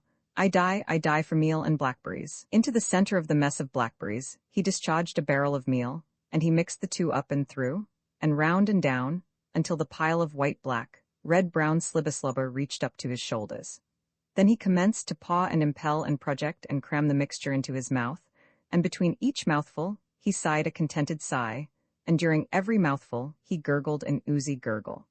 But while Fionn and the Fianna stared like lost minds upon the call, there came a sound of buzzing, as if a hornet or a queen of the wasps or a savage, steep-winged griffin was hovering about them, and looking away, they saw Cale of the Iron charging on them with a monstrous extension and scurry of his legs. He had a sword in his hand, and there was nothing in his face but redness and ferocity. Fear fell like night around the Fianna, and they stood with slack knees and hanging hands waiting for death. But the call lifted a pawful of his oozy slop and discharged this at Cale with such a smash that the man's head spun off his shoulders and hopped along the ground. The call then picked up the head and threw it at the body with such aim and force that the neck part of the head jammed into the neck part of the body and stuck there, as good a head as ever, you would have said, but that it had got twisted the wrong way round. The call then lashed his opponent hand and foot. Now, dear heart, do you still claim tribute and lordship of Ireland? Said he. Let me go home, groaned Cale. I want to go home. Swear by the sun and moon, if I let you go home, that you will send to Fionn, yearly and every year, the rent of the land of Thessaly. I swear that, said Cale, and I would swear anything to get home. The call lifted him then and put him sitting into his ship. Then he raised his big boot and gave the boat a kick that drove it 7 leagues out into the sea, and that was how the adventure of Cale of the Iron finished. Who are you, sir? Said Fionn to the call. But before answering, the call's shape changed into one of splendor and delight. I am ruler of the She of Wrath Cruachan, he said. Then Fionn mac Uail made a feast and a banquet for the jovial god, and with that the tale is ended of the king of Thessaly's son, and the call of the drab coat. The enchanted cave of Sesh Corin, I Fionn mac Uail, was the most prudent chief of an army in the world, but he was not always prudent on his own account. Discipline sometimes irked him, and he would then take any opportunity that presented for an adventure. For he was not only a soldier, he was a poet also, that is, a man of science, and whatever was strange or unusual had an irresistible attraction for him. Such a soldier was he that, single-handed, he could take the Fianna out of any hole they got into, but such an inveterate poet was he that all the Fianna together could scarcely retrieve him from the abysses into which he tumbled. It took him to keep the Fianna safe, but it took all the Fianna to keep their captain out of danger. They did not complain of this, for they loved every hair of Fionn's head more than they loved their wives and children, and that was reasonable, for there was never in the world a person more worthy of love than Fionn was. Gull mac Mana did not admit so much in words, but he admitted it in all his actions, for although he never lost an opportunity of killing a member of Fionn's family, there was deadly feud between Clan Basicny and Clan Mana, yet a call from Fionn brought Gull raging to his assistance like a lion that rages tenderly by his mate. Not even a call was necessary, for Gull felt in his heart when Fionn was threatened, and he would leave Fionn's own brother, only half-killed, to fly where his arm was wanted. He was never thanked, of course, for although Fionn loved Gull, he did not like him, and that was how Gull felt towards Fionn. Fionn, with Canaan the Swearer and the dogs Bran and Seolin, was sitting on the hunting mound at the top of Sesh Corrin. Below and around on every side, the Fianna were beating the coverts in Legny and Breffni, ranging the fastnesses of Glendallan, creeping in the nut and beech forests of Cobry, spying among the woods of Kyle Connor, and ranging the wide plain of Moy Canal. The great captain was happy. His eyes were resting on the sights he liked best: the sunlight of a clear day, the waving trees, the pure sky, and the lovely movement of the earth. And his ears were filled with delectable sounds: the baying of eager dogs, the clear calling of young men, the shrill whistling that came from every side, and each sound of which told a definite thing about the hunt. There was also the plunge and scurry of the deer, the yapping of badgers, and the whir of birds driven into reluctant flight. Roman II, now the king of the She of Sesh Corrin, Canaran, son of Amital, was also watching the hunt, but Fionn did not see him, for we cannot see the people of Faerie until we enter their realm, and Fionn was not thinking of Faerie at that moment. Canaran did not like Fionn, and, seeing that the great champion was alone, save for Canaan and the two hounds Bran and Seolin, he thought the time had come to get Fionn into his power. We do not know what Fionn had done to Canaran, but it must have been bad enough, for the king of the She of Sesh Cotran was filled with joy at the sight of Fionn thus close to him, thus unprotected, thus unsuspicious. This Canaran had 4 daughters. He was fond of them and proud of them, but if one were to search the She's of Ireland or the land of Ireland, the equal of these 4 would not be found for ugliness and bad humor and twisted temperaments. Their hair was black as ink and tough as wire. It stuck up and poked out and hung down about their heads in bushes and spikes and tangles. Their eyes were bleary and red. Their mouths were black and twisted, and in each of these mouths there was a hedge of curved yellow fangs. They had long, scraggy necks that could turn all the way round like the neck of a hen. Their arms were long and skinny and muscular, and at the end of each finger they had a spiked nail that was as hard as horn and as sharp as a briar. Their bodies were covered with a bristle of hair and fur and fluff, so that they looked like dogs in some parts and like cats in others, and in other parts again, they looked like chickens. They had mustaches poking under their noses and woolly wads growing out of their ears, so that when you looked at them the first time you never wanted to look at them again, and if you had to look at them a second time you were likely to die of the sight. They were called Kivog, Cuillin, and Iron. The 4th daughter, Ionak, was not present at that moment, so nothing need be said of her yet. Canaran called these 3 to him. "Fionn is alone," said he. "Fionn is alone, my treasures." "Ah," said Kivog, and her jaw crunched upwards and stuck outwards, as was usual with her when she was satisfied. "When the chance comes, take it," Canaran continued, and he smiled a black, beetle-browed, unbenevolent smile.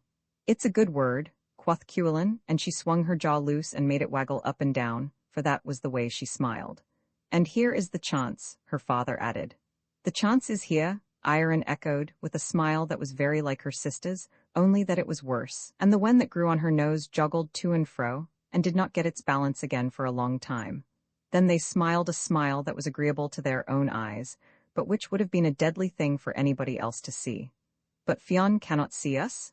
Kivog objected, and her brow set downwards and her chin set upwards and her mouth squeezed sidewards, so that her face looked like a badly disappointed nut. "And we are worth seeing?" Cuillin continued, and the disappointment that was set in her sister's face got carved and twisted into hers, but it was worse in her case. "That is the truth," said Iron in a voice of lamentation, and her face took on a gnawl and a writhe and a solidity of ugly woe that beat the other 2, and made even her father marvel. "He cannot see us now," Canaran replied, "but he will see us in a minute." "Won't Fionn be glad when he sees us?" said the 3 sisters, and then they joined hands and danced joyfully around their father, and they sang a song, the first line of which is, "Fionn thinks he is safe, but who knows when the sky will fall." Lots of the people in the She learned that song by heart, and they applied it to every kind of circumstance. Roman III, by his arts, Canaran changed the sight of Fionn's eyes, and he did the same for Canaan. In a few minutes, Fionn stood up from his place on the mound. Everything was about him as before, and he did not know that he had gone into fairy. He walked for a minute up and down the hillock. Then, as by chance, he stepped down the sloping end of the mound and stood with his mouth open, staring. He cried out, "Come down here, Kanan, my darling." Kanan stepped down to him. "Am I dreaming?" Fionn demanded, and he stretched out his finger before him. "If you are dreaming," said Kanan, "I'm dreaming too. They weren't here a minute ago," he stammered. Fionn looked up at the sky and found that it was still there. He stared to one side and saw the trees of Kyle Connor waving in the distance. He bent his ear to the wind and heard the shouting of hunters, the yapping of dogs, and the clear whistles, which told how the hunt was going. "Well," said Fionn to himself. "By my hand?" quoth Kanan to his own soul, and the two men stared into the hillside as though what they were looking at was too wonderful to be looked away from. "Who are they?" said Fionn. "What are they?" Kanan gasped, and they stared again. For there was a great hole like a doorway in the side of the mound, and in that doorway the daughters of Canaran sat spinning. They had 3 crooked sticks of holly set up before the cave, and they were reeling yarn off these. But it was enchantment they were weaving. "One could not call them handsome," said Kanan. "One could," Fionn replied, "but it would not be true." "I cannot see them properly," Fionn complained. "They are hiding behind the holly." "I would be contented if I could not see them at all," his companion grumbled, but the chief insisted. "I want to make sure that it is whiskers they are wearing." "Let them wear whiskers or not wear them," Kanan counseled, "but let us have nothing to do with them." "One must not be frightened of anything," Fionn stated. "I am not frightened," Kanan explained. "I only want to keep my good opinion of women, and if the 3 yonder are women, then I feel sure I shall begin to dislike females from this minute out." "Come on, my love," said Fionn, "for I must find out if these whiskers are true." He strode resolutely into the cave. He pushed the branches of holly aside and marched up to Canaran's daughters, with Kanan behind him. Roman Faw, the instant they passed the holly, a strange weakness came over the heroes. Their fists seemed to grow heavy as lead, and went dingle-dangle at the ends of their arms. Their legs became as light as straws and began to bend in and out. Their necks became too delicate to hold anything up, so that their heads wibbled and wobbled from side to side. "What's wrong at all?" said Kanan as he tumbled to the ground. "Everything is," Fionn replied, and he tumbled beside him. The 3 sisters then tied the heroes with every kind of loop and twist and knot that could be thought of. "Those are whiskers?" said Fionn. "Alas," said Kanan, "what a place you must hunt whiskers in." He mumbled savagely. "Who wants whiskers?" he groaned, but Fionn was thinking of other things. "If there was any way of warning the Fianna not to come here," Fionn murmured. "There is no way, my darling," said Kivog, and she smiled a smile that would have killed Fionn, only that he shut his eyes in time. After a moment he murmured again, "Kanan, my dear love, give the warning whistle so that the Fianna will keep out of this place." A little woof, like the sound that would be made by a baby and it asleep, came from Kanan. "Fionn," said he, "there isn't a whistle in me. We are done for," said he. "You are done for indeed," said Cuillin, and she smiled a hairy and twisty and fangy smile that almost finished Kanan. By that time some of the Fianna had returned to the mound to see why Bran and Ciolin were barking so outrageously. They saw the cave and went into it, but no sooner had they passed the holly branches than their strength went from them, and they were seized and bound by the vicious hags. Little by little all the members of the Fianna returned to the hill, and each of them was drawn into the cave, and each was bound by the sisters. Oisin and Osca and Mac Lugach came, with the nobles of Clan Bascny, and with those of Clan Cockhoran and Clan Small. They all came, and they were all bound. It was a wonderful sight and a great deed, this binding of the Fianna, and the 3 sisters laughed with a joy that was terrible to hear and was almost death to see. As the men were captured, they were carried by the hags into dark, mysterious holes and black, perplexing labyrinths. "Here is another one," cried Kivog as she bundled a trust champion along. "This one is fat," said Cuillin, and she rolled a bulky Fenian along like a wheel. "Here," said Iron, "is a love of a man. One could eat this kind of man," she murmured, and she licked a lip that had whiskers growing inside as well as out. And the codded champion whimpered in her arms, for he did not know but eating might indeed be his fate, and he would have preferred to be coffined anywhere in the world rather than to be coffined inside of that face. So far for them. Within the cave there was silence, except for the voices of the hags and the scarcely audible moaning of the Fianna Finn, but without there was a dreadful uproar, for as each man returned from the chase his dogs came with him, and although the men went into the cave, the dogs did not. They were too wise. They stood outside, filled with savagery and terror, for they could scent their masters and their masters' danger, and perhaps they could get from the cave smells till then unknown and full of alarm. From the troop of dogs there arose a baying and barking, a snarling and howling and growling, a yelping and squealing and bawling for which no words can be found. Now and again, a dog nosed among 1,000 smells and scented his master. The ruff of his neck stood up like a hog's bristles, and a netty ridge prickled along his spine. Then, with red eyes, with bared fangs, with a hoarse, deep snort and growl, he rushed at the cave, and then he halted and sneaked back again with all his ruffles smoothed, his tail between his legs, his eyes screwed sideways in miserable apology and alarm, and a long thin whine of woe dribbling out of his nose. The three sisters took their wide-channeled, hard-tempered swords in their hands and prepared to slay the Fianna, but before doing so they gave one more look from the door of the cave to see if there might be a straggler of the Fianna who was escaping death by straggling, and they saw one coming towards them, with Bran and Seolin leaping beside him, while all the other dogs began to burst their throats with barks and split their noses with snots and wag their tails off at sight of the tall, valiant, white-toothed champion, Gol Mac Mona. "We will kill that one first," said Kevog. "There is only one of him," said Cuillin. "And each of us three is the match for 100, said Iron. The uncanny, misbehaved, and outrageous Harridans advanced then to meet the son of Mona, and when he saw these three Gol whipped the sword from his thigh, swung his buckler round, and got to them in 10 great leaps. Silence fell on the world during that conflict. The wind went down, the clouds stood still, the old hill itself held its breath, the warriors within ceased to be men and became each an ear, and the dogs sat in a vast circle round the combatants with their heads all to one side, their noses poked forward, their mouths half open, and their tails forgotten. Now and again a dog whined in a whisper and snapped a little snap on the air, but except for that there was neither sound nor movement. It was a long fight. It was a hard and a tricky fight, and Gol won it by bravery and strategy and great good luck. For with one shrewd slice of his blade, he carved 2 of these mighty termagants into equal halves, so that there were noses and whiskers to his right hand and knees and toes to his left, and that stroke was known afterwards as one of the 3 great sword strokes of Ireland. The third hag, however, had managed to get behind Gol, and she leaped onto his back with the bound of a panther, and hung there with the skillful, many-legged, tight-twisted clutching of a spider. But the great champion gave a twist of his hips and a swing of his shoulders that whirled her around him like a sack. He got her on the ground and tied her hands with the straps of a shield, and he was going to give her the last blow when she appealed to his honor and bravery. "I put my life under your protection," said she, "and if you let me go free, I will lift the enchantment from the Fianna Finn and will give them all back to you again." "I agree to that," said Gol, and he untied her straps. The Harridan did as she had promised, and in a short time Fionn and Oisin and Osca and Canaan were released, and after that all the Fianna were released. As each man came out of the cave, he gave a jump and a shout. The courage of the world went into him, and he felt that he could fight 20. But while they were talking over the adventure and explaining how it had happened, a vast figure strode over the side of the hill and descended among them. It was Canarin's 4th daughter. If the other 3 had been terrible to look on, this one was more terrible than the 3 together. She was clad in iron plate, and she had a wicked sword by her side and a nubby club in her hand. She halted by the bodies of her sisters, and bitter tears streamed down into her beard. "Alas, my sweet ones," said she, "I am too late." And then she stared fiercely at Fionn. "I demand a combat," she roared. "It is your right," said Fionn. He turned to his son.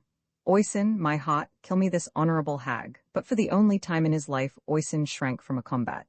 "I cannot do it," he said. "I feel too weak." Fionn was astounded. "Osca," he said, "will you kill me this great hag?" Osca stammered miserably. "I would not be able to," he said. Canaan also refused, and so did Kilt Mac Renan and Mac Lugach, for there was no man there but was terrified by the sight of that mighty and valiant Harridan. Fionn rose to his feet. "I will take this combat myself," he said sternly, and he swung his buckler forward and stretched his right hand to the sword. But at that terrible sight Gol Mac Mona blushed deeply and leaped from the ground. "No, no," he cried. "No, my soul, Fionn, this would not be a proper combat for you. I take this fight." "You have done your share, Gol," said the captain.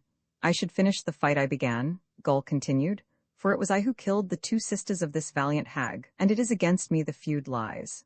"That will do for me," said the horrible daughter of Canarin. "I will kill Gol Mac Mona first, and after that I will kill Fionn, and after that I will kill every Fenian of the Fianna Finn." "You may begin, Gol," said Fionn, "and I give you my blessing." Gull then strode forward to the fight, and the hag moved against him with equal alacrity. In a moment, the heavens rang to the clash of swords on bucklers. It was hard to withstand the terrific blows of that mighty female, for her sword played with the quickness of lightning and smote like the heavy crashing of a storm. But into that din and encirclement, Gull pressed and ventured, steady as a rock in water, agile as a creature of the sea, and when one of the combatants retreated it was the hag that gave backwards. As her foot moved, a great shout of joy rose from the Fianna. A snarl went over the huge face of the monster, and she leaped forward again, but she met Gull's point in the road, it went through her, and in another moment Gull took her head from its shoulders and swung it on high before Fionn. As the Fianna turned homewards, Fionn spoke to his great champion and enemy. "Gull," he said, "I have a daughter." "A lovely girl, a blossom of the dawn," said Gull. "Would she please you as a wife?" the chief demanded. "She would please me," said Gull. "She is your wife," said Fionn, but that did not prevent Gull from killing Fionn's brother Cale later on. Nor did it prevent Fionn from killing Gull later on again, and the last did not prevent Gull from rescuing Fionn out of hell when the Fianna Finn were sent there under the new god. Nor is there any reason to complain or to be astonished at these things, for it is a mutual world we lve in, a give-and-take world, and there is no great harm in it. "The little brawl at Allen I think," said Cale Whiteskin, "that although judgment was given against Fionn, it was Fionn had the rights of it." "He had 1100 killed," said Canaan amiably, "and you may call that the rights of it if you like." "All the same," Cale began argumentatively. "And it was you that commenced it?" Canaan continued. "Ho, ho," Cale cried. "Why, you are as much to blame as I am." "No," said Canaan, "for you hit me first. And if we had not been separated," the other growled. "Separated?" said Canaan, with a grin that made his beard poke all around his face. "Yes, separated. If they had not come between us, I still think. Don't think out loud, dear heart, for you and I are at peace by law." "That is true," said Cale, "and a man must stick by a judgment.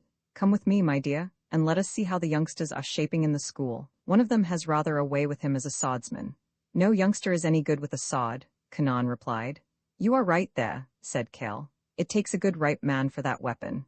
"Boys are good enough with slings," Canaan continued, "but except for eating their fill and running away from a fight, you can't count on boys." The two bulky men turned towards the school of the Fianna. It happened that Fionn mac Uail had summoned the gentlemen of the Fianna and their wives to a banquet. Everybody came, for a banquet given by Fionn was not a thing to be missed. There was Gulmar mac Mana and his people, Fionn's son Oisin and his grandson Oscar. There was Dermot of the gay face, Kilt mac Renan, but indeed there were too many to be told of, for all the pillars of war and battle torches of the Gael were there. The banquet began. Fionn sat in the chief captain's seat in the middle of the fort, and facing him, in the place of honor, he placed the mirthful Gull mac Mana. And from these, ranging on either side, the nobles of the Fianna took each the place that fitted his degree and patrimony. After good eating, good conversation, and after good conversation, sleep. That is the order of a banquet. So when each person had been served with food to the limit of desire, the butlers carried in shining and jeweled drinking horns, each having its tide of smooth, heady liquor. Then the young heroes grew merry and audacious, the ladies became gentle and kind, and the poets became wonders of knowledge and prophecy. Every eye beamed in that assembly, and on Fionn every eye was turned continually in the hope of a glance from the great, mild hero. Gull spoke to him across the table enthusiastically. "There is nothing wanting to this banquet, O chief," said he, and Fionn smiled back into that eye, which seemed a well of tenderness and friendship. "Nothing is wanting," he replied, "but a well-shaped poem." A crier stood up then, holding in one hand a length of coarse iron links and in the other a chain of delicate, antique silver. He shook the iron chain so that the servants and followers of the household should be silent, and he shook the silver one so that the nobles and poets should hearken also. Fergus, called True Lips, the poet of the Fianna Finn, then sang of Fionn and his ancestors and their deeds. When he had finished, Fionn and Oisin and Oscar and Mac Lugach of the terrible hand gave him rare and costly presents, so that every person wondered at their munificence, and even the poet, accustomed to the liberality of kings and princes, was astonished at his gifts. Fergus then turned to the side of Gull mac Mana, and he sang of the forts, the destructions, the raids, and the wooings of Clan Mana. And as the poems succeeded each other, Gull grew more and more jovial and contented. When the songs were finished, Gull turned in his seat. "Where is my runner?" he cried. He had a woman runner, a marvel for swiftness and trust. She stepped forward. I am here, royal captain. Have you collected my tribute from Denmark? It is here.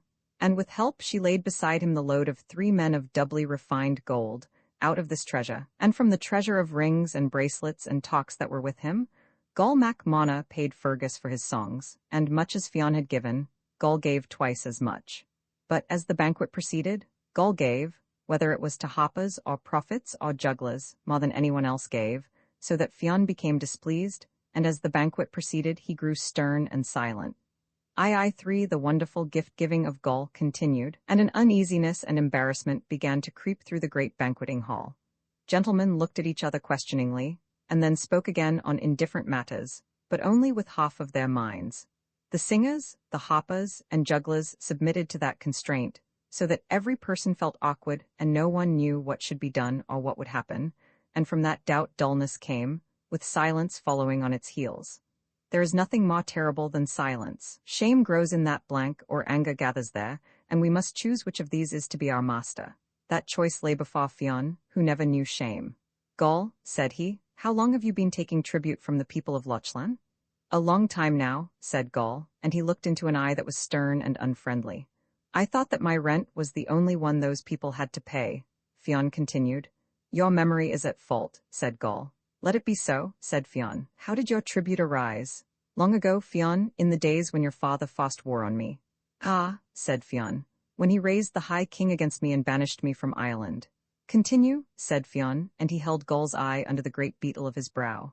I went into Britain, said Gull, and your father followed me there. I went into White Lochlan, Norway, and took it. Your father banished me thence also. I know it, said Fionn. I went into the land of the Saxons, and your father chased me out of that land. And then, in Lochlan, at the battle of Sea Notcher, your father and I met at last, foot to foot, eye to eye, and there, Fionn, and there, Gull, and there I killed your father. Fionn sat rigid and unmoving, his face stony and terrible as the face of a monument carved on the side of a cliff. Tell all your tale, said he. At that battle I beat the Lochlanax. I penetrated to the hold of the Danish king, and I took out of his dungeon the men who had lain there for a year and were awaiting their deaths. I liberated 15 prisoners, and one of them was Fionn. It is true, said Fionn. Gull's anger fled at the word. Do not be jealous of me, dear heart, for if I had twice the tribute I would give it to you and to Ireland. But at the word jealous, the chief's anger revived. It is an impertinence, he cried, to boast at this table that you killed my father. By my hand, Gull replied, if Fionn were to treat me as his father did, I would treat Fionn the way I treated Fionn's father. Fionn closed his eyes and beat away the anger that was rising within him. He smiled grimly. If I were so minded, I would not let that last word go with you, Gull, for I have here 100 men for every man of yours. Gull laughed aloud. So had your father, he said. Fionn's brother, Cale Whiteskin, broke into the conversation with a harsh laugh. How many of Fionn's household has the wonderful Gull put down? He cried. But Gull's brother, bald Canaan the swearer, turned a savage eye on Cale. By my weapons, said he, there were never less than 101 men with Gull, and the least of them could have put you down easily enough. Ah, cried Cale, and are you one of the 101, old scaldhead? One indeed, my thick-witted, thin-livered Cale, and I undertake to prove on your hide that what my brother said was true, and that what your brother said was false. You undertake that? Growled Cale, and on the word he loosed a furious buffet at Canaan, which Canaan returned with a fist so big that every part of Cale's face was hit with the one blow. The two then fell into grips, and went lurching and punching about the great hall. 2 of Osca's sons could not bear to see their uncle being worsted, and they leaped at Canaan, and 2 of Gull's sons rushed at them. Then Osca himself leaped up, and with a hammer in either hand he went battering into the melee. I thank the gods, said Canaan, for the chance of killing yourself, Osca. These 2 encountered then, and Osca knocked a groan of distress out of Canaan. He looked appealingly at his brother Og Mac Mona, and that powerful champion flew to his aid and wounded Osca. Oisin, Osca's father, could not abide that. He dashed in and quelled Og. Then rough Herr Mac Mona wounded Oisin, and was himself tumbled by Mac Lugak, who was again wounded by Gara Mac Mona. The banqueting hall was in tumult. In every part of it men were giving and taking blows. Here 2 champions with their arms round each other's necks were stamping round and round in a slow, sad dance. Here were 2 crouching against each other, looking for a soft place to hit. Yonder, a big-shouldered person lifted another man in his arms and threw him at a small group that charged him. In a retired corner, a gentleman stood in a thoughtful attitude while he tried to pull out a tooth that had been knocked loose. "You can't fight," he mumbled, "with a loose shoe or a loose tooth." "Hurry up with that tooth," the man in front of him grumbled, "for I want to knock out another one."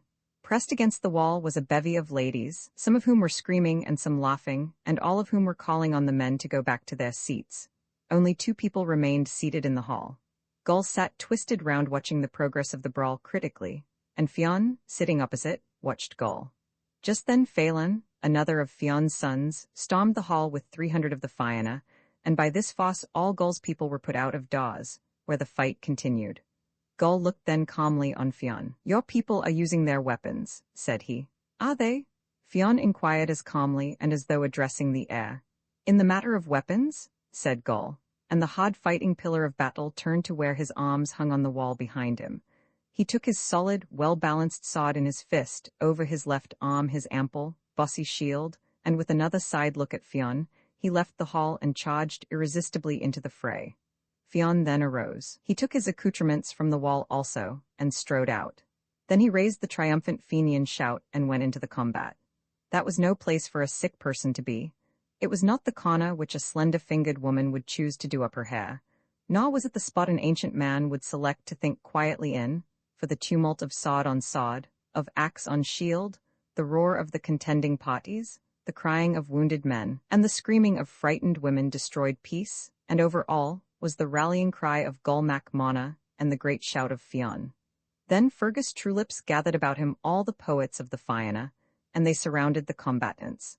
They began to chant and intone long, heavy rhymes and incantations, until the rhythmic beating of their voices covered even the noise of war, so that the men stopped hacking and hewing, and let their weapons drop from their hands. These were picked up by the poets, and a reconciliation was effected between the 2 parties.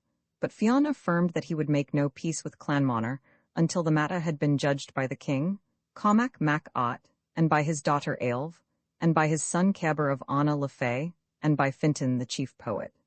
Gull agreed that the affair should be submitted to that court, and a day was appointed, a fortnight from that date, to meet at Tara of the Kings for judgment. Then the hall was cleansed and the banquet recommenced. Of Fionn's people 1,100 of men and women were dead, while of Gull's people 11 men and 50 women were dead. But it was through fright the women died, for not one of them had a wound or a bruise or a mark. Roman 3 At the end of a fortnight Fionn and Gull, and the chief men of the Fianna attended at Tara. The king, his son and daughter, with Flurry, Fihel, and Fintan Mac Buckna, sat in the place of judgment, and Cormac called on the witnesses for evidence. Fionn stood up, but the moment he did so Gull Mac Mona arose also. "I object to Fionn giving evidence," said he. "Why so?" the king asked. "Because in any matter that concerned me, Fionn would turn a lie into truth and the truth into a lie." "I do not think that is so," said Fionn. "You see, he has already commenced it," cried Gull. "If you object to the testimony of the chief person present, in what way are we to obtain evidence?" the king demanded. "I," said Gull, "will trust to the evidence of Fergus Trulips. He is Fionn's poet and will tell no lie against his master. He is a poet and will tell no lie against anyone." "I agree to that," said Fionn. "I require, nevertheless," Gull continued, "that Fergus should swear before the court by his gods that he will do justice between us." Fergus was accordingly sworn and gave his evidence. He stated that Fionn's brother Cael struck Canaan Mac Mona, that Gull's 2 sons came to help Canaan, that Osca went to help Cael, and with that Fionn's people and the Clanmonner rose at each other, and what had started as a brawl ended as a battle with 1,100 of Fionn's people and 61 of Gull's people dead. "I marvel," said the king in a discontented voice, "that considering the numbers against them, the losses of Clanmonner should be so small." Fionn blushed when he heard that. Fergus replied, "Gull Mac Mona covered his people with his shield, all that slaughter was done by him." "The press was too great," Fionn grumbled. "I could not get at him in time, or what?" said Gull with a great laugh. Fionn shook his head sternly and said no more. "What is your judgment?" Cormac demanded of his fellow judges. Flurry pronounced first. "I give damages to Clanmonner." "Why?" said Cormac. "Because they were attacked first." Cormac looked at him stubbornly. "I do not agree with your judgment," he said. "What is there faulty in it?" Flurry asked. "You have not considered," the king replied, "that a soldier owes obedience to his captain, and that, given the time and the place, Fionn was the captain and Gull was only a simple soldier." Flurry considered the king's suggestion. "That," he said, would hold good for the white striking or blows of fists, but not for the red striking or sword strokes. What is your judgment? The king asked Fihel. Fihel then pronounced, I hold that Clan Mana were attacked first, and that they ought to be free from payment of damages. And as regards Fionn? Said Cormac. I hold that on account of his great losses Fionn is to be exempt from payment of damages, and that his losses are to be considered as damages. I agree in that judgment, said Fionn. The king and his son also agreed, and the decision was imparted to the Fianna. One must abide by a judgment, said Fionn. Do you abide by it? Goll demanded. I do, said Fionn. Goll and Fionn then kissed each other, and thus peace was made. For notwithstanding the endless bicker of these two heroes, they loved each other well. Yet, now that the years have gone by, I think the fault lay with Goll and not with Fionn, and that the judgment given did not consider everything. For at that table Goll should not have given greater gifts than his master and host did, and it was not right of Goll to take by force the position of greatest gift-giver of the Fianna, for there was never in the world one greater at giving gifts, or giving battle, or making poems than Fionn was. That side of the affair was not brought before the court. But perhaps it was suppressed out of delicacy for Fionn, for if Goll could be accused of ostentation, Fionn was open to the uglier charge of jealousy. It was, nevertheless, Goll's forward and impish temper which commenced the brawl, and the verdict of time must be to exonerate Fionn, and to let the blame go where it is merited. There is, however, this to be added and remembered, that whenever Fionn was in a tight corner it was Goll that plucked him out of it. And later on, when time did his worst on them all, and the Fianna were sent to hell as unbelievers, it was Goll Mac Mana who assaulted hell, with a chain in his great fist and 3 iron balls swinging from it, and it was he who attacked the hosts of great devils, and brought Fionn and the Fianna Finn out with him. The story of Tuan Mac Carroll I Finian, the abbot of Moville, went southwards and eastwards in great haste. News had come to him in Donegal that there were yet people in his own province who believed in gods that he did not approve of, and the gods that we do not approve of are treated scurvily, even by saintly men. He was told of a powerful gentleman who observed neither Saint's Day nor Sunday. A powerful person? Said Finian. All that, was the reply. We shall try this person's power, said Finian. He is reputed to be a wise and haughty man, said his informant. We shall test his wisdom and his hardihood. He is, that gossip whispered, he is a magician. I will magician him, cried Finian angrily. Where does that man live? He was informed, and he proceeded to that direction without delay. In no great time he came to the stronghold of the gentleman who followed ancient ways, and he demanded admittance in order that he might preach and prove the new God, and exercise and terrify and banish even the memory of the old one. For to a god grown old time is as ruthless as to a beggarman grown old. But the Ulster gentleman refused Finian admittance. He barricaded his house, he shuttered his windows, and in a gloom of indignation and protest, he continued the practices of 10,000 years, and would not hearken to Finian calling at the window, or to time knocking at his door. But of those adversaries, it was the first he redoubted. Finian loomed on him as a portent and a terror, but he had no fear of time. Indeed, he was the foster brother of time, and so disdainful of the bitter god that he did not even disdain him. He leaped over the scythe, he dodged under it, and the sole occasions on which time laughs is when he chances on Tuan, the son of Carroll, the son of Muridac Redneck. Roman 2 Now Finian could not abide that any person should resist both the gospel and himself, and he proceeded to force the stronghold by peaceful but powerful methods. He fasted on the gentleman, and he did so to such purpose that he was admitted to the house. For to an hospitable heart, the idea that a stranger may expire on your doorstep from sheer famine cannot be tolerated. The gentleman, however, did not give in without a struggle. He thought that when Finian had grown sufficiently hungry, he would lift the siege and take himself off to some place where he might get food. But he did not know Finian.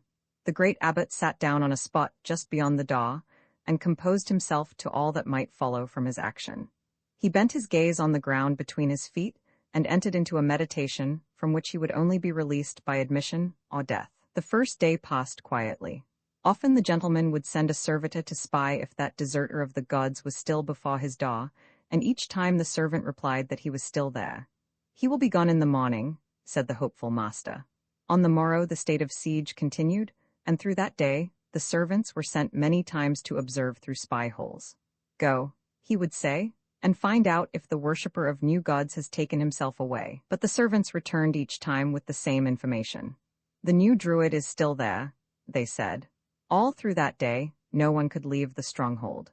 And the enforced seclusion wrought on the minds of the servants, while the cessation of all work banded them together in small groups that whispered and discussed and disputed.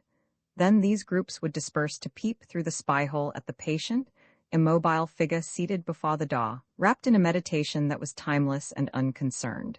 They took fright at the spectacle, and once or twice a woman screamed hysterically and was bundled away with a companion's hand clapped on her mouth, so that the ear of their master should not be affronted. He has his own troubles, they said. It is a combat of the gods that is taking place. So much for the women, but the men also were uneasy. They prowled up and down, tramping from the spy-hole to the kitchen, and from the kitchen to the turreted roof. And from the roof they would look down on the motionless figure below, and speculate on many things, including the staunchness of man, the qualities of their master, and even the possibility that the new gods might be as powerful as the old. From these peepings and discussions, they would return languid and discouraged. If, said one irritable god, if we buzzed a spear at the persistent stranger, or if one slung at him with a jagged pebble. What, his master demanded wrathfully, is a spear to be thrown at an unarmed stranger, and from this house? And he soundly cuffed that indelicate servant. Be at peace, all of you, he said, for hunger has a whip, and he will drive the stranger away in the night. The household retired to wretched beds, but for the master of the house there was no sleep. He marched his halls all night, going off into the spy-hole to see if that shadow was still sitting in the shade, and pacing thence, tormented, preoccupied, refusing even the nose of his favorite dog as it pressed lovingly into his closed palm. On the morrow, he gave in. The great door was swung wide, and two of his servants carried Finian into the house, for the saint could no longer walk or stand upright by reason of the hunger and exposure to which he had submitted. But his frame was tough as the unconquerable spirit that dwelt within it, and in no long time he was ready for whatever might come of dispute or anathema. Being quite re-established, he undertook the conversion of the master of the house, and the siege he laid against that notable intelligence was long spoken of among those who are interested in such things. He had beaten the disease of Mugain. He had beaten his own pupil, the great Combe Soleil. He beat Tuan also, and just as the latter's daw had opened to the persistent stranger, so his heart opened, and Finian marched there to do the will of God, and his own will. Roman 3 One day, they were talking together about the majesty of God and his love, for although Tuan had now received much instruction on this subject, he yet needed more, and he laid as close a siege on Finian as Finian had before that laid on him. But man works outwardly and inwardly. After rest he has energy, after energy he needs repose. So, when we have given instruction for a time, we need instruction, and must receive it or the spirit faints and wisdom herself grows bitter. Therefore Finian said, Tell me now about yourself, dear heart. But Tuan was avid of information about the true God. No, no, he said, the past has nothing more of interest for me, and I do not wish anything to come between my soul and its instruction. Continue to teach me, dear friend and saintly father. I will do that, Finian replied, but I must first meditate deeply on you, and must know you well. Tell me your past, my beloved, for a man is his past and is to be known by it. But Tuan pleaded, Let the past be content with itself, for man needs forgetfulness as well as memory. My son, said Finian, all that has ever been done has been done for the glory of God, and to confess our good and evil deeds is part of instruction. For the soul must recall its acts and abide by them, or renounce them by confession and penitence. Tell me your genealogy first, and by what descent you occupy these lands and stronghold, and then I will examine your acts and your conscience. Tuan replied obediently, I am known as Tuan, son of Carol, son of Muridak Redneck, and these are the hereditary lands of my father. The saint nodded. I am not as well acquainted with Ulster genealogies as I should be, yet I know something of them. I am by blood a Leinsterman, he continued. Mine is a long pedigree. Tuan murmured. Finian received that information with respect and interest. I also, he said, have an honorable record. His host continued, I am indeed Tuan, the son of Stan, the son of Sira, who was brother to Potholin. But, said Finian in bewilderment, there is an error here, for you have recited two different genealogies. Different genealogies, indeed, replied Tuan thoughtfully, but they are my genealogies. I do not understand this, Finian declared roundly. I am now known as Tuan Mac Carol, the other replied, but in the days of old I was known as Tuan Mac Stan Mac Sira. The brother of Potholin, the saint gasped. That is my pedigree, Tuan said, but, Finian objected in bewilderment, Potholin came to Ireland not long after the flood. I came with him, said Tuan mildly. The saint pushed his chair back hastily and sat staring at his host, and as he stared the blood grew chill in his veins, and his hair crept along his scalp and stood on end. Roman fa, but Finian was not one who remained long in bewilderment. He thought on the might of God, and he became that might, and was tranquil. He was one who loved God and Ireland, and to the person who could instruct him in these great themes, he gave all the interest of his mind and the sympathy of his heart. "It is a wonder you tell me, my beloved," he said, "and now you must tell me more." "What must I tell?" asked Tuan resignedly. "Tell me of the beginning of time in Ireland and of the bearing of Potholin, the son of Noah's son." "I have almost forgotten him," said Tuan. "A greatly bearded, greatly shouldered man he was, a man of sweet deeds and sweet ways." "Continue, my love," said Finian. "He came to Ireland in a ship. 24 men and 24 women came with him, but before that time no man had come to Ireland, and in the western parts of the world no human being lived or moved. As we drew on Ireland from the sea, the country seemed like an unending forest. Far as the eye could reach, and in whatever direction, there were trees, and from these there came the unceasing singing of birds. Over all that land the sun shone warm and beautiful, so that to our sea-weary eyes, our wind-tormented ears, it seemed as if we were driving on paradise. We landed, and we heard the rumble of water going gloomily through the darkness of the forest. Following the water, we came to a glade where the sun shone, and where the earth was warmed, and there Potholin rested with his 24 couples, and made a city and a livelihood. There were fish in the rivers of Ire, there were animals in her coverts. Wild and shy and monstrous creatures ranged in her plains and forests, creatures that one could see through and walk through. Long we lived in ease, and we saw new animals grow: the bear, the wolf, the badger, the deer, and the boar. Potholin's people increased until from 24 couples there came 5,000 people, who lived in amity and contentment although they had no wits. "They had no wits," Finian commented. "They had no need of wits," Tuan said. "I have heard that the firstborn were mindless," said Finian. "Continue your story, my beloved." Then, sudden as a rising wind between one night and a morning, there came a sickness that bloated the stomach and purpled the skin, and on the 7th day all of the race of Potholin were dead, save one man only. "There always escapes one man," said Finian thoughtfully. "And I am that man," his companion affirmed. Tuan shaded his brow with his hand, and he remembered backwards through incredible ages to the beginning of the world and the first days of Ire. And Finian, with his blood again running chill and his scalp crawling uneasily, stared backwards with him. "Tell on, my love," Finian murmured. "I was alone," said Tuan. "I was so alone that my own shadow frightened me. I was so alone that the sound of a bird in flight, or the creaking of a dew-drenched bough, whipped me to cover as a rabbit is scared to his burrow. The creatures of the forest scented me and knew I was alone. They stole with silken pad behind my back and snarled when I faced them. The long, gray wolves with hanging tongues and staring eyes chased me to my cleft rock. There was no creature so weak but it might hunt me. There was no creature so timid but it might outface me. And so I lived for 2 years and 2 years, until I knew all that a beast surmises and had forgotten all that a man had known. I could pad as gently as any. I could run as tirelessly. I could be invisible and patient as a wild cat crouching among leaves. I could smell danger in my sleep and leap at it with wakeful claws. I could bark and growl and clash with my teeth and tear with them. "Tell on, my beloved," said Finian. "You shall rest in God, dear heart." "At the end of that time," said Tuan, "Nemed the son of Agnomen came to Ireland with a fleet of 34 barks, and in each bark there were 30 couples of people." "I have heard it," said Finian. "My heart leaped for joy when I saw the great fleet rounding the land, and I followed them along scarped cliffs, leaping from rock to rock like a wild goat, while the ships tacked and swung seeking a harbor. There I stooped to drink at a pool, and I saw myself in the chill water.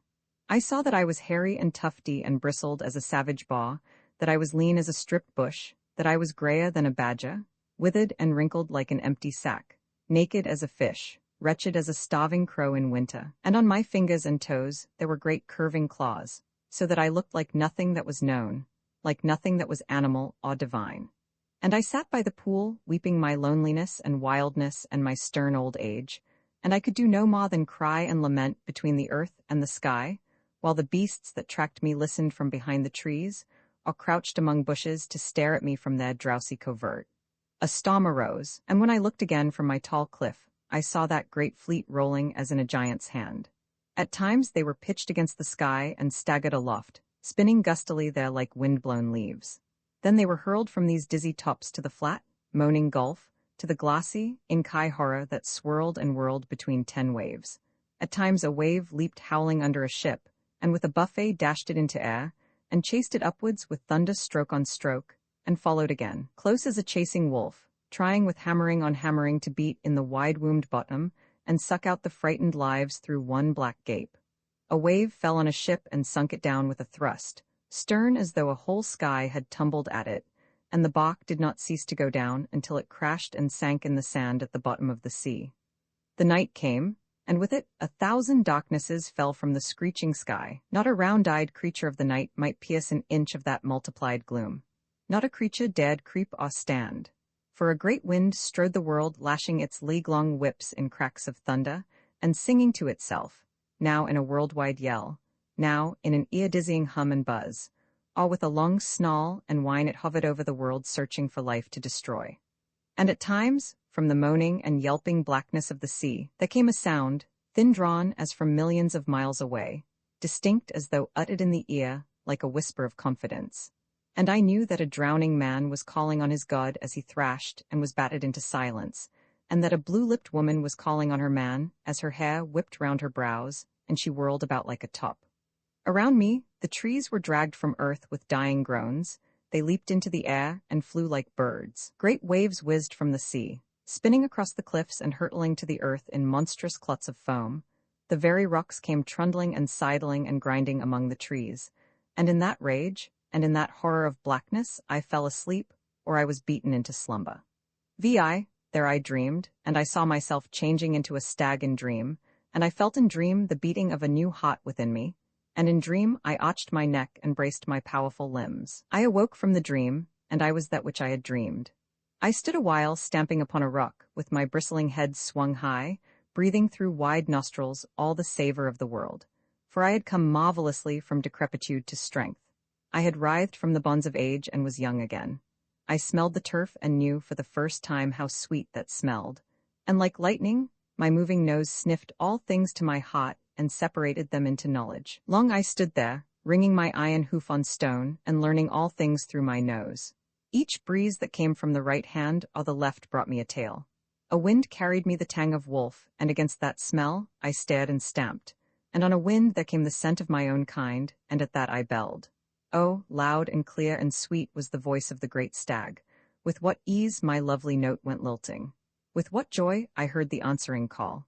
With what delight I bounded, bounded, light as a bird's plume, powerful as a storm, untiring as the sea. Here now was ease in 10-yard springings, with a swinging head, with the rise and fall of a swallow, with the curve and flow and urge of an otter of the sea.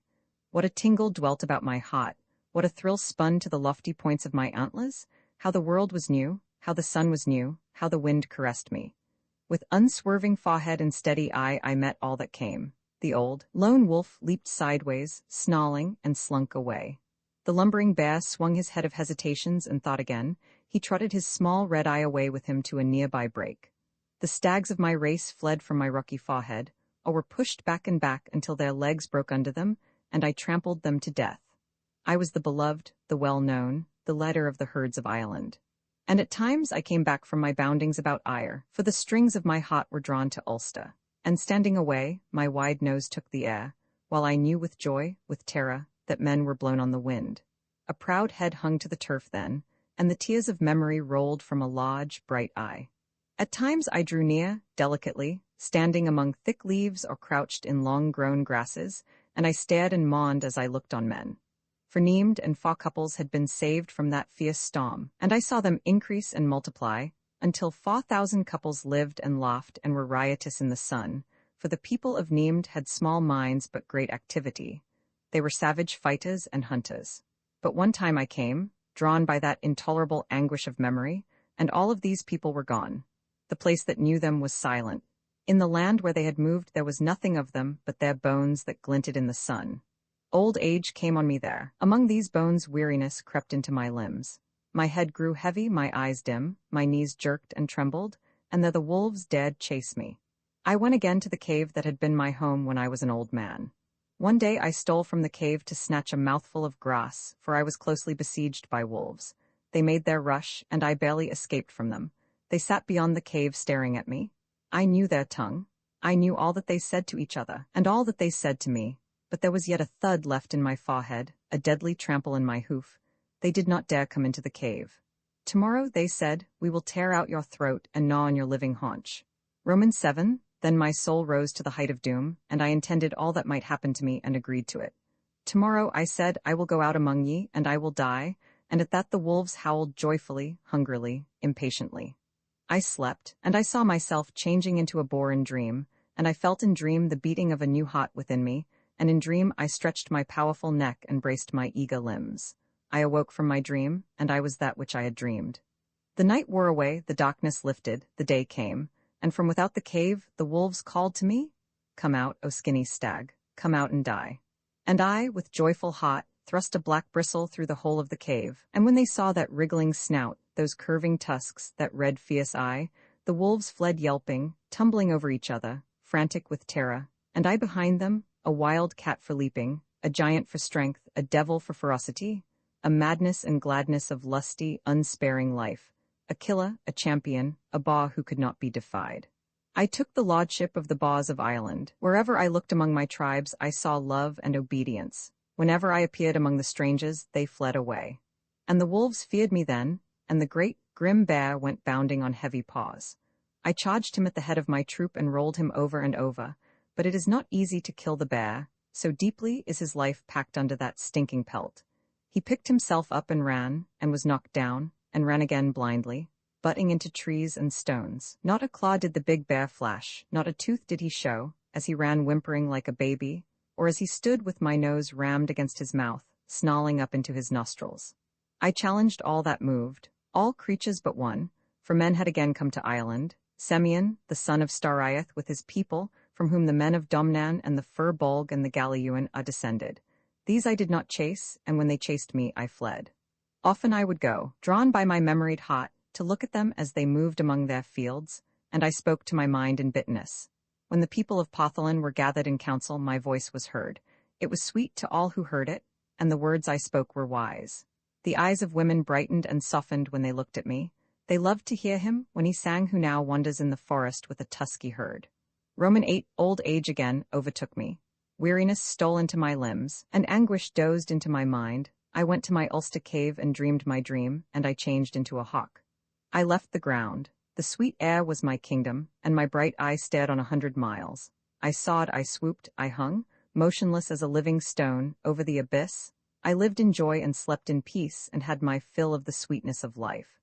During that time Beathach, the son of Iabonal the prophet, came to Ireland with his people, and there was a great battle between his men and the children of Semyon.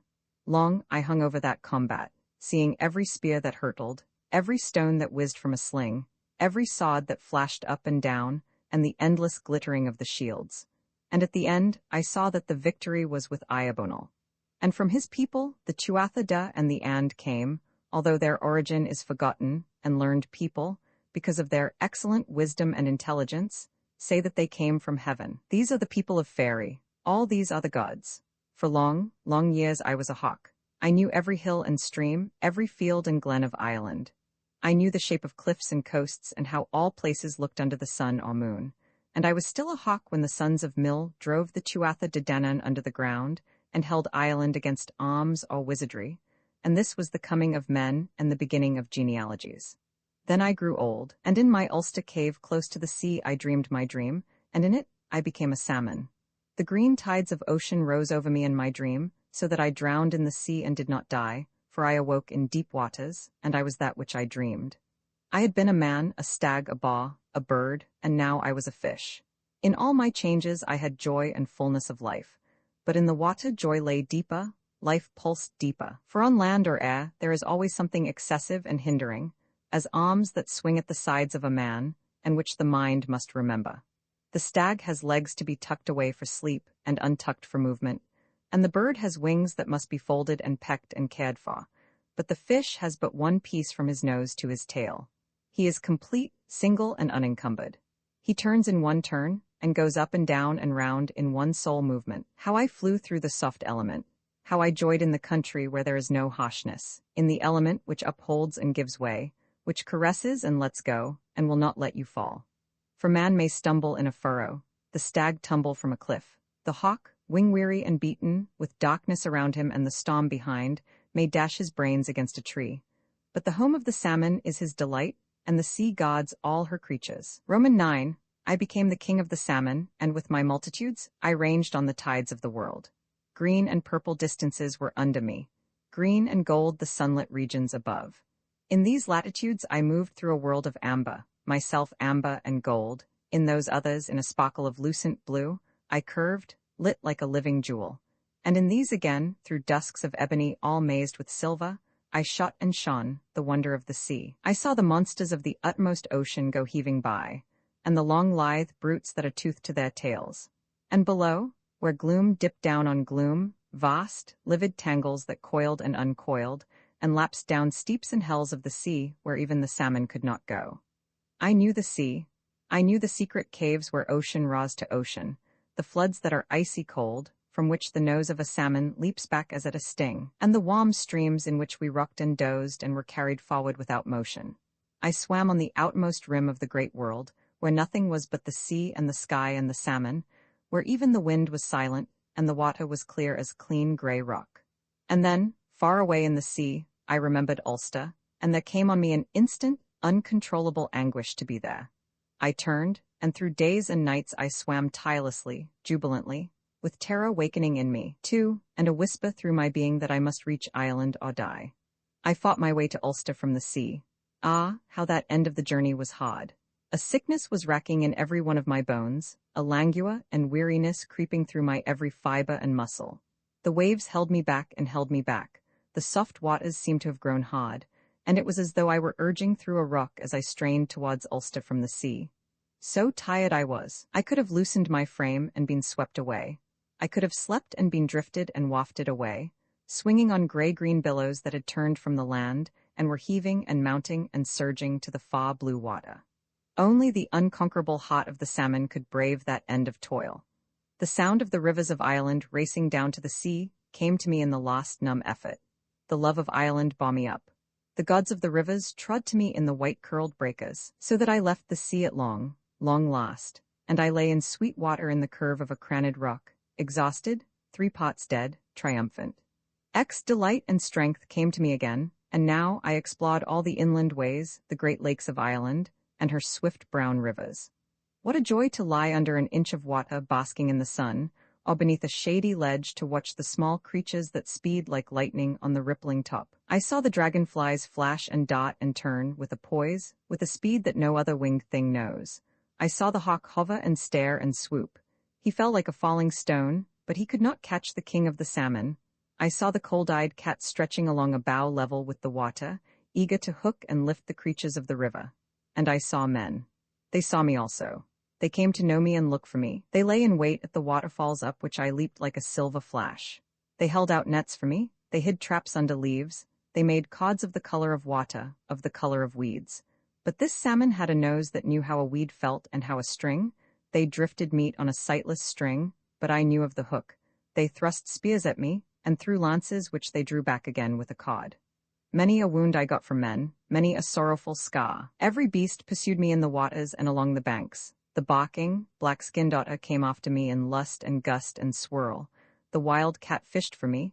The hawk and the steep-winged, spear-beaked birds dived down on me, and men crept on me with nets the width of a river, so that I got no rest. My life became a ceaseless scurry and wound and escape, a burden and anguish of watchfulness. And then I was caught. Roman 11, the fisherman of Carroll, the king of Ulster, took me in his net. Ah, that was a happy man when he saw me. He shouted for joy when he saw the great salmon in his net. I was still in the water as he hauled delicately. I was still in the water as he pulled me to the bank. My nose touched air and spun from it as from fire, and I dived with all my might against the bottom of the net, holding yet to the water, loving it, mad with terror that I must quit that loveliness. But the net held and I came up. "Be quiet, king of the river," said the fisherman. "Give in to doom," said he. I was in air, and it was as though I were in fire. The air pressed on me like a fiery mountain. It beat on my scales and scotched them. It rushed down my throat and scalded me. It weighed on me and squeezed me so that my eyes felt as though they must burst from my head as though it would leap from my body, and my body as though it would swell and expand and fly in 1,000 pieces. The light blinded me, the heat tormented me, the dry air made me shrivel and gasp. And as he lay on the grass, the great salmon whirled his desperate nose once more to the river, and leaped, even under the mountain of air. He could leap upwards, but not forwards, and yet he leaped, for in each rise he could see the twinkling waves, the rippling and curling waters. "Be at ease, O king," said the fisherman. "Be at rest, my beloved. Let go the stream. Let the oozy marge be forgotten, and the sandy bed where the shades dance all in green and gloom, and the brown flood sings along." And as he carried me to the palace, he sang a song of the river, and a song of doom, and a song in praise of the king of the waters. When the king's wife saw me, she desired me. I was put over a fire and roasted, and she ate me. And when time passed, she gave birth to me, and I was her son and the son of Carol the king. I remember warmth and darkness and movement and unseen sounds. All that happened I remember, from the time I was on the gridiron until the time I was born. I forget nothing of these things. "And now," said Finian, "you will be born again, for I shall baptize you into the family of the living God." So far the story of Tuan, the son of Carol. No man knows if he died in those distant ages when Finian was abbot of Mouville, or if he still keeps his fort in Ulster, watching all things, and remembering them for the glory of God and the honor of Ireland. The wooing of Becfola we do not know where Becfola came from. Nor do we know for certain where she went to. We do not even know her real name, for the name Becfola, Dowless, or Small Doward, was given to her as a nickname. This only is certain, that she disappeared from the world we know of, and that she went to a realm where even conjecture may not follow her. It happened in the days when Dermod, son of the famous Ae of Slane, was monarch of all Ireland. He was unmarried, but he had many foster sons, princes from the far provinces, who were sent by their fathers as tokens of loyalty and affection to the Ardrai, and his duties as a foster father were righteously acquitted. Among the young princes of his household there was one, Crimthan, son of Ae, king of Leinster, whom the High King preferred to the others over whom he held fatherly sway. Nor was this wonderful, for the lad loved him also, and was as eager and intelligent and modest as becomes a prince. The High King and Crimthan would often set out from Tara to hunt and hawk, sometimes unaccompanied even by a servant. And on these excursions, the king imparted to his foster son his own wide knowledge of forest craft, and advised him generally as to the bearing and duties of a prince, the conduct of a court, and the care of a people. Dermod Mac Ae delighted in these solitary adventures, and when he could steal a day from policy and affairs, he would send word privily to Crimthan. The boy, having donned his hunting gear, would join the king at a place arranged between them, and then they ranged abroad as chance might direct. On one of these adventures, as they searched a flooded river to find the ford, they saw a solitary woman in a chariot driving from the west. "I wonder what that means?" the king exclaimed thoughtfully. "Why should you wonder at a woman in a chariot?" His companion inquired, for Crimthan loved and would have knowledge. "Good, my treasure," Dermod answered. "Our minds are astonished when we see a woman able to drive a cow to pasture, for it has always seemed to us that they do not drive well." Crimthan absorbed instruction like a sponge and digested it as rapidly. "I think that is justly said," he agreed. "But," Dermod continued, "when we see a woman driving a chariot of 2 horses, then we are amazed indeed. When the machinery of anything is explained to us, we grow interested, and Crimthan became, by instruction, as astonished as the king was. "In good truth," said he, "the woman is driving 2 horses. Had you not observed it before?" his master asked with kindly malice. "I had observed but not noticed," the young man admitted. "Further," said the king, "surmise is aroused in us when we discover a woman far from a house, for you will have both observed and noticed that women are home-dwellers, and that a house without a woman or a woman without a house are imperfect objects, and although they be but half observed, they are noticed on the double." "There is no doubting it," the prince answered from a knitted and thought-tormented brow. "We shall ask this woman for information about herself," said the king decidedly. "Let us do so," his ward agreed. "The king's majesty uses the words we and us when referring to the king's majesty," said Dermod, "but princes who do not yet rule territories must use another form of speech when referring to themselves." "I am very thoughtless," said Crimthan humbly. The king kissed him on both cheeks. "Indeed, my dear heart and my son, we are not scolding you, but you must try not to look so terribly thoughtful when you think. It is part of the art of a ruler." "I shall never master that hard art," lamented his fosterling. We must all master it, Dermod replied. We may think with our minds and with our tongues, but we should never think with our noses and with our eyebrows. The woman in the chariot had drawn nigh to the ford by which they were standing, and without pause, she swung her steeds into the shallows and came across the river in a tumult of foam and spray. Does she not drive well? Cried Crimthan admiringly. When you are older, the king counselled him, you will admire that which is truly admirable, for although the driving is good, the lady is better. He continued with enthusiasm. She is in truth a wonder of the world and an endless delight to the eye. She was all that and more, and as she took the horses through the river and lifted them up the bank, her flying hair and parted lips, and all the young strength and grace of her body went into the king's eye, and could not easily come out again. Nevertheless, it was upon his ward that the lady's gaze rested, and if the king could scarcely look away from her, she could, but only with an equal effort, look away from Crimthan. Halt there, cried the king. Who should I halt for? The lady demanded, halting all the same, as is the manner of women who rebel against command and yet receive it. Halt for Dermod? There are Dermods and Dermods in this world, she quoted. There is yet but one Audrai, the monarch answered. She then descended from the chariot and made her reverence.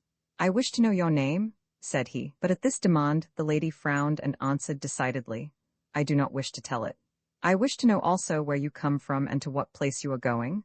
I do not wish to tell any of these things. Not to the king? I do not wish to tell them to anyone. Crimthan was scandalized.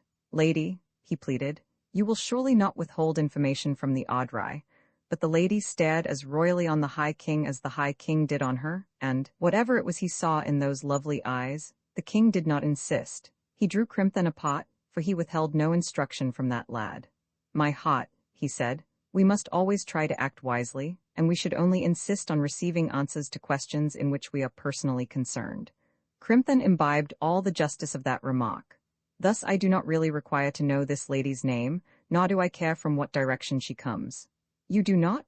Crimthan asked. No, but what I do wish to know is, will she marry me? By my hand, that is a notable question, his companion stammered. It is a question that must be answered, the king cried triumphantly. But, he continued, to learn what woman she is, or where she comes from, might bring us torment as well as information. Who knows in what adventures the past has engaged her? And he stared for a profound moment on disturbing, sinister horizons, and Crimthan meditated there with him. The past is hers, he concluded, but the future is ours, and we shall only demand that which is pertinent to the future. He returned to the lady. We wish you to be our wife, he said, and he gazed on her benevolently and firmly and carefully when he said that, so that her regard could not stray otherwhere. Yet, even as he looked, a tear did well into those lovely eyes, and behind her brow a thought moved of the beautiful boy who was looking at her from the king's side. But when the High King of Ireland asks us to marry him, we do not refuse, for it is not a thing that we shall be asked to do every day in the week, and there is no woman in the world but would love to rule it in Tara. No second tear crept on the lady's lashes, and with her hand in the king's hand, they paced together towards the palace, while behind them, in melancholy mood, Crimthan Mac A.E. led the horses and the chariot. Roman too, they were married in a haste which equalled the king's desire. And as he did not again ask her name, and as she did not volunteer to give it, and as she brought no dowry to her husband and received none from him, she was called Becfola, the dowerless. Time passed, and the king's happiness was as great as his expectation of it had promised. But on the part of Becfola, no similar tidings can be given. There are those whose happiness lies in ambition and station, and to such a one the fact of being queen to the High King of Ireland is a satisfaction at which desire is sated. But the mind of Becfola was not of this temperate quality, and, lacking Crimthan, it seemed to her that she possessed nothing. For to her mind he was the sunlight in the sun, the brightness in the moonbeam, he was the savour in fruit and the taste in honey, and when she looked from Crimthan to the king, she could not but consider that the right man was in the wrong place. She thought that crowned only with his curls Crimthan Mac A.E. was more nobly diademed than are the masters of the world, and she told him so. His terror on hearing this unexpected news was so great that he meditated immediate flight from Tara. But when a thing has been uttered, once it is easier said the second time, and on the third repetition, it is patiently listened to. After no great delay, Crimthan Mac A.E. agreed and arranged that he and Becfola should fly from Tara, and it was part of their understanding that they should live happily ever after. One morning, when not even a bird was astir, The king felt that his dear companion was rising. He looked with one eye at the light that stole grayly through the window, and recognized that it could not in justice be called light. "There is not even a bird up," he murmured. And then to Bekfola, "What is the early rising for, dear heart?" "An engagement I have," she replied. "This is not a time for engagements," said the calm monarch. "Let it be so," she replied, and she dressed rapidly. "And what is the engagement?" he pursued. "Raiment that I left at a certain place and must have. 8 silken smocks embroidered with gold, 8 precious brooches of beaten gold, 3 diadems of pure gold." "At this hour," said the patient king, "the bed is better than the road." "Let it be so," said she. "And moreover," he continued, "a Sunday journey brings bad luck." "Let the luck come that will come," she answered. "To keep a cat from cream or a woman from her gear is not work for a king," said the monarch severely.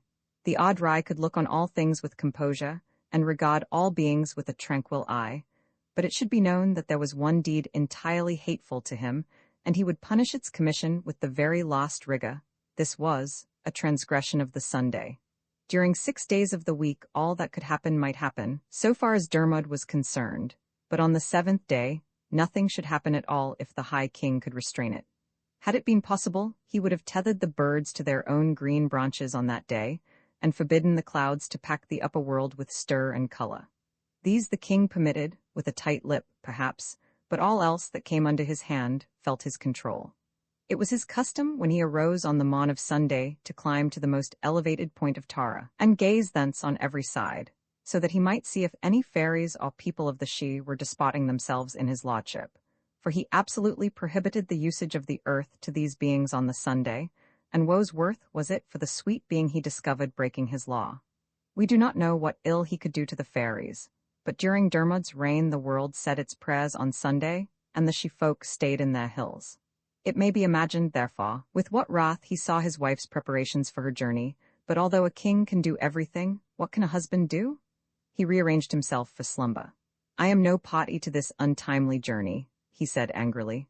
"Let it be so," said Bekfola. She left the palace with one maid, and as she crossed the doorway something happened to her, but by what means it happened would be hard to tell, for in the one pace she passed out of the palace and out of the world, and the second step she trod was in fairy. But she did not know this. Her intention was to go to Clúain da Chéilech to meet Crimthan, but when she left the palace, she did not remember Crimthan any more. To her eye and to the eye of her maid the world was as it always had been, and the landmarks they knew were about them.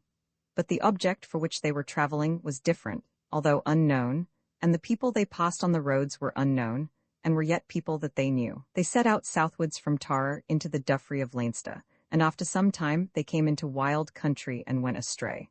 At last Bekfola halted, saying, "I do not know where we are." The maid replied that she also did not know.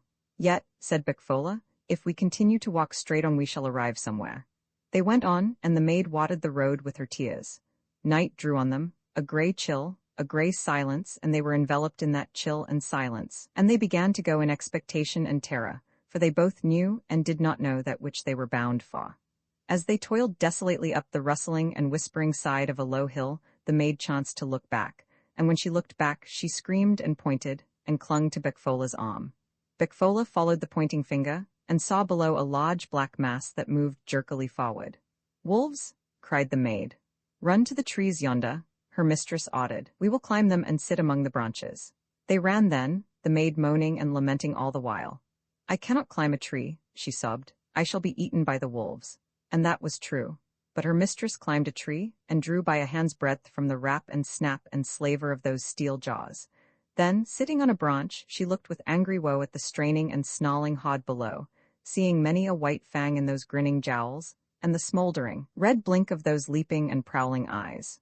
Roman 3, but after some time, the moon arose and the wolves went away, for their leader, a sagacious and crafty chief, declared that as long as they remained where they were, the lady would remain where she was. And so, with a haughty curse on trees, the troop departed. Bekfola had pains in her legs from the way she had wrapped them about the branch, but there was no part of her that did not ache, for a lady does not sit with any ease upon a tree. For some time she did not care to come down from the branch. "Those wolves may return," she said, "for their chief is crafty and sagacious, and it is certain, from the look I caught in his eye as he departed, that he would rather taste of me than eat any woman he has met." She looked carefully in every direction to see if one might discover them in hiding. She looked closely and lingeringly at the shadows under distant trees to see if these shadows moved, and she listened on every wind to try if she could distinguish a yap or a yawn or a sneeze. But she saw or heard nothing, and little by little tranquility crept into her mind, and she began to consider that a danger which is past is a danger that may be neglected.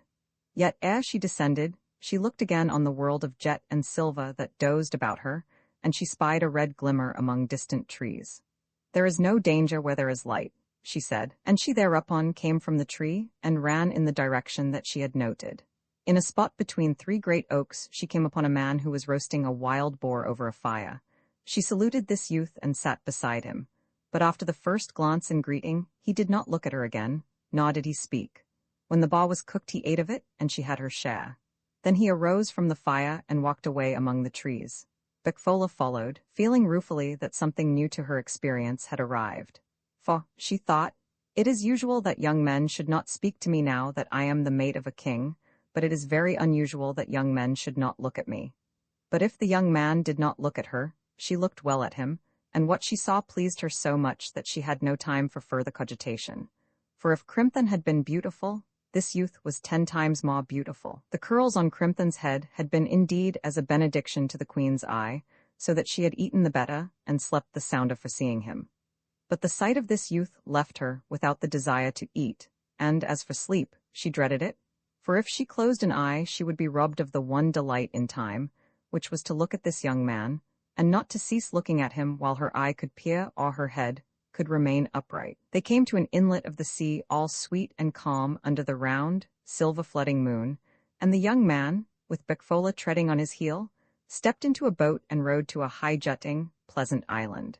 There they went inland towards a vast palace, in which there was no person but themselves alone, and there the young man went to sleep, while Becfola sat staring at him until the unavoidable peace pressed down her eyelids, and she too slumbered. She was awakened in the morning by a great shout.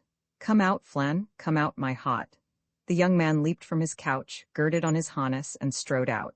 3 young men met him, each in battle harness, and these 4 advanced to meet 4 other men who awaited them at a little distance on the lawn. Then these 2 sets of far-fought Tojtha with every warlike courtesy, but with every warlike severity, and at the end of that combat, there was but 1 man standing, and the other 7 lay tossed in death. Becfola spoke to the youth. "Your combat has indeed been gallant," she said. "Alas," he replied, "if it has been a gallant deed it has not been a good one, for my 3 brothers are dead and my 4 nephews are dead." "Ah me," cried Becfola, "why did you fight that fight?" "For the lordship of this island, the Isle of Fedach, son of Dali." But although Becfola was moved and horrified by this battle, it was in another direction that her interest lay. Therefore she soon asked the question which lay next her heart. "Why would you not speak to me or look at me?" "Until I have won the kingship of this land from all claimants, I am no match for the mate of the High King of Ireland," he replied, and that reply was like balm to the heart of Becfola. "What shall I do?" she inquired radiantly. "Return to your home," he counselled. "I will escort you there with your maid, for she is not really dead, and when I have won my lordship I will go seek you in Tara." "You will surely come," she insisted. "By my hand," quoth he, "I will come." These 3 returned then, and at the end of a day and night they saw far off the mighty roofs of Tara massed in the morning haze. The young man left them, and with many a backward look and with dragging, reluctant feet, Becfola crossed the threshold of the palace, wondering what she should say to Dermod, and how she could account for an absence of 3 days' duration. Roman 4 it was so early that not even a bird was yet awake, and the dull grey light that came from the atmosphere enlarged and made indistinct all that one looked at, and swathed all things in a cold and livid gloom. As she trod cautiously through dim corridors, Becfola was glad that, saving the gods, no creature was astir, and that for some time yet she need account to no person for her movements. She was glad also of a respite, which would enable her to settle into her home, and draw about her the composure which women feel when they are surrounded by the walls of their houses, and can see about them the possessions which, by the fact of ownership, have become almost a part of their personality. Sundered from her belongings, no woman is tranquil, her heart is not truly at ease, however her mind may function, so that under the broad sky, or in the house of another, she is not the competent, precise individual which she becomes when she sees again her household in order and her domestic requirements at her hand. Bekfola pushed the door of the king's sleeping chamber and entered noiselessly. Then she sat quietly in a seat gazing on the recumbent monarch, and prepared to consider how she should advance to him when he awakened, and with what information she might stay his inquiries or reproaches. I will reproach him, she thought. I will call him a bad husband and astonish him, and he will forget everything but his own alarm and indignation. But at that moment, the king lifted his head from the pillow and looked kindly at her. Her heart gave a great throb, and she prepared to speak at once and in great volume before he could formulate any question. But the king spoke first, and what he said so astonished her that the explanation and reproach with which her tongue was thrilling fled from it at a stroke, and she could only sit staring and bewildered and tongue-tied. "Well, my dear heart," said the king, "have you decided not to keep that engagement?" I, Bekfola stammered. "It is truly not an hour for engagements," Dermod insisted, "for not a bird of the birds has left his tree, and," he continued maliciously, "the light is such that you could not see an engagement even if you met one." Bekfola gasped. A Sunday journey," he went on, "is a notorious bad journey. No good can come from it. You can get your smocks and diadems tomorrow. But at this hour a wise person leaves engagements to the bats and the staring owls and the round-eyed creatures that prowl and sniff in the dark.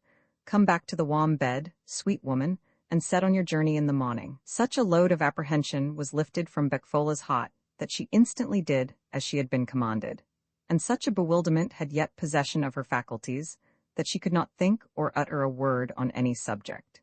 Yet the thought did come into her head as she stretched in the warm gloom that Crimthan the son of Ae must be now attending her at Cluain Dachelech, and she thought of that young man as of something wonderful and very ridiculous, and the fact that he was waiting for her troubled her no more than if a sheep had been waiting for her or a roadside bush. She fell asleep. In the morning as they sat at breakfast 4 clerics were announced, and when they entered the king looked on them with stern disapproval. "What is the meaning of this journey on Sunday?" he demanded. A lank-jawed, thin-browed brother, with uneasy, intertwining fingers and a deep-set, venomous eye, was the spokesman of those 4.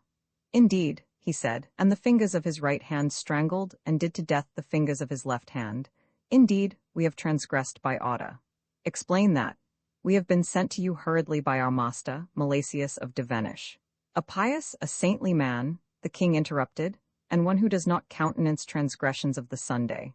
We were ordered to tell you as follows," said the grim cleric, and he buried the fingers of his right hand in his left fist, so that one could not hope to see them resurrected again.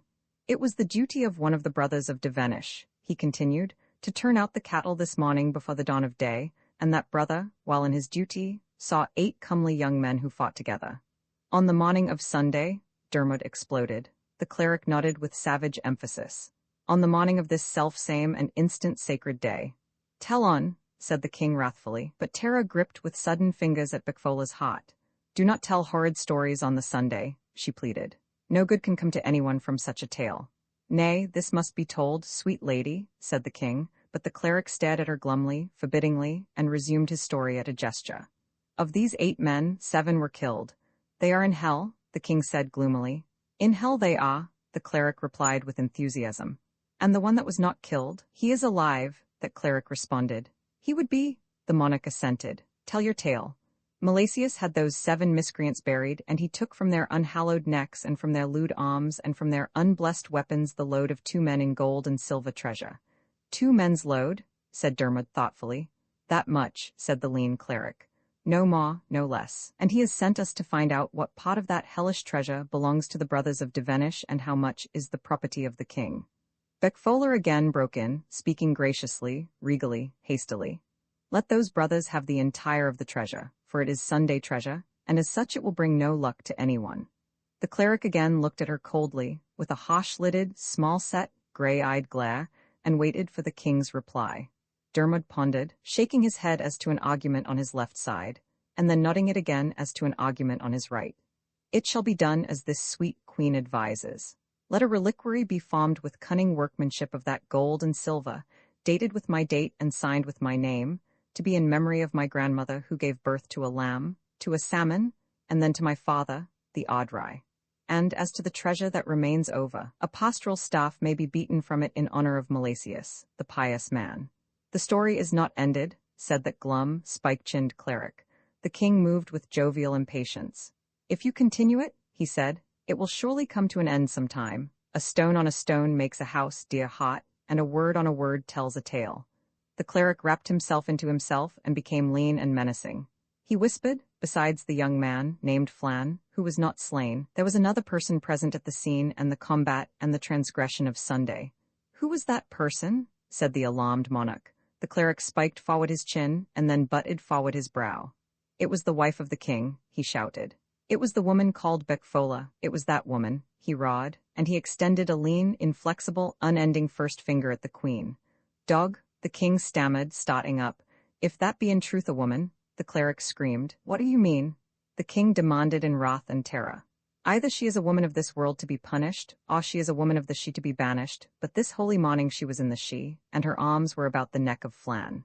The king sank back in his chair stupefied, gazing from one to the other, and then turned an unseeing, fear-dimmed eye towards Beckfola. Is this true, my pulse? He murmured. It is true, Beckfola replied, and she became suddenly to the king's eye a whiteness and a stare. He pointed to the door. Go to your engagement, he stammered. Go to that Flan. He is waiting for me, said Beckfola with proud shame, and the thought that he should wait wrings my heart. She went out from the palace then.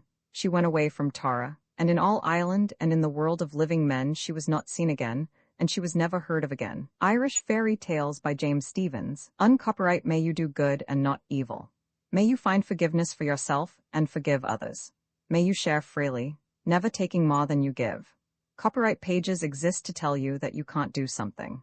Unlike them, this uncopyright page exists to tell you that the writing and artwork in this ebook are believed to be in the United States public domain.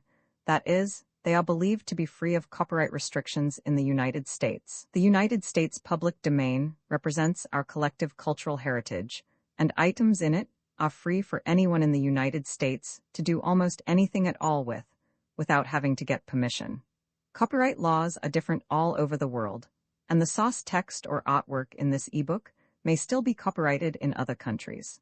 If you're not located in the United States, you must check your local laws before using this ebook. Standard ebooks makes no representations regarding the copyright status of the source text or artwork in this ebook in any country other than the United States.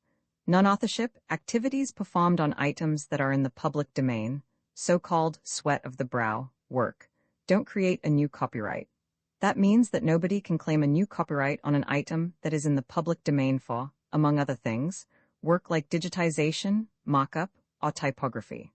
Regardless, the contributors to this ebook release their contributions under the terms in the CC 01.0 Universal Public Domain dedication, thus dedicating to the worldwide public domain all of the work they've done on this ebook, including but not limited to metadata, the title page, imprint, colophon, this uncopyright, and any changes or enhancements to, or mock-up on, the original text and artwork. This dedication doesn't change the copyright status of the source text or artwork. We make this dedication in the interest of enriching our global cultural heritage, to promote free and libre culture around the world, and to give back to the unrestricted culture that has given all of us so much. Table of Contents Landmarks. Colophon Irish Fairy Tales was published in 1920 by James Stephens. This ebook was produced for Standard eBooks by Jan Jenock, and is based on a transcription produced in 2001 by A. Elizabeth Warren and David Widger for Project Gutenberg, and on digital scans from the Internet Archive. The cover page is adapted from Road in the Woods, a painting completed between 1850–1900 by an unknown artist. The cover and title pages feature the League Spartan and Sots Mill Gaudy typefaces created in 2014 and 2009 by the League of Movable Type. This edition was released on June 26, 2025, 6:39 p.m., and is based on revision 1,845,300. The first edition of this ebook was released on September 7, 2020, 12:24 a.m. You can check for updates to this ebook, view its revision history, or download it for different e-reading systems at standardbooksorg/ebooks/jamesstephens/Irish Fairy Tales. The volunteer-driven Standard eBooks project relies on readers like you to submit typos, corrections, and other improvements. Anyone can contribute at Standard Booksorg. To Sumas and Iris, and to Helen Fraser. In notes pronounce fune to rhyme with tune. Right pronounced Usheen. Write this version of the death of Uail is not correct. Also, Sea Notcher is not in Lochlan but in Ireland. Write the Hill of Howth. Write Irish Fairy Tales. Imprint this ebook is the product of many hours of hard work by volunteers for Standard ebooks, and builds on the hard work of other literature lovers made possible by the public domain. This particular ebook is based on a transcription from Project Gutenberg and on digital scans from the Internet Archive. The source text and artwork in this ebook are believed to be in the United States public domain. That is, they are believed to be free of copyright restrictions in the United States. They may still be copyrighted in other countries, so users located outside of the United States must check their local laws before using this ebook. The creators of, and contributors to, this ebook dedicate their contributions to the worldwide public domain via the terms in the CC 01.0 Universal Public Domain Dedication. For full license information, see the uncopyright at the end of this ebook. Standard eBooks is a volunteer-driven project that produces ebook editions of public domain literature using modern typography, technology, and editorial standards, and distributes them free of cost. You can download this and other ebooks carefully produced for true book lovers at Standard Books.org. Mongan's Frenzy, I the abbot of the monastery of Mouville, sent word to the storytellers of Ireland that when they were in his neighborhood, they should call at the monastery, for he wished to collect and write down the stories which were in danger of being forgotten. These things also must be told, said he. In particular, he wished to gather tales which told of the deeds that had been done before the gospel came to Ireland. For, said he, there are very good tales among those ones, and it would be a pity if the people who come after us should be ignorant of what happened long ago and of the deeds of their fathers. So, whenever a storyteller chanced in that neighborhood, he was directed to the monastery, and there he received a welcome and his fill of all that is good for man. The abbot's manuscript boxes began to fill up, and he used to regard that growing star with pride and joy. In the evenings, when the days grew short and the light went early, he would call for some one of these manuscripts and have it read to him by candlelight, in order that he might satisfy himself that it was as good as he had judged it to be on the previous hearing. One day a storyteller came to the monastery, and like all the others, he was hotly welcomed and given a great deal more than his need. He said that his name was Carid, and that he had a story to tell which could not be bettered among the stories of Ireland. The abbot's eyes glistened when he heard that. He rubbed his hands together and smiled on his guest. "What is the name of your story?" he asked. "It is called Mongan's Frenzy." "I never heard of it before," cried the abbot joyfully. "I am the only man that knows it," Carid replied. "But how does that come about?" the abbot inquired. "Because it belongs to my family," the storyteller answered. "There was a Carid of my nation with Mongan when he went into Fairy. This Carid listened to the story when it was first told. Then he told it to his son, and his son told it to his son, and that son's great-great-grandson's son told it to his son's son, and he told it to my father, and my father told it to me." "And you shall tell it to me," cried the abbot triumphantly. "I will indeed," said Carid. Vellum was then brought and quills. The copyists sat at their tables. Ale was placed beside the storyteller, and he told this tale to the abbot. Roman 2 said Carid. Mongan's wife at that time was Broshiana, the Flame Lady. She was passionate and fierce, and because the blood would flood suddenly to her cheek, so that she who had seemed a lily became, while you looked upon her, a rose, she was called Flame Lady. She loved Mongan with ecstasy and abandon, and for that also he called her Flame Lady. But there may have been something of calculation even in her wildest moment, for if she was delighted in her affection, she was tormented in it also, as are all those who love the great ones of life, and strive to equal themselves where equality is not possible. For her husband was at once more than himself, and less than himself.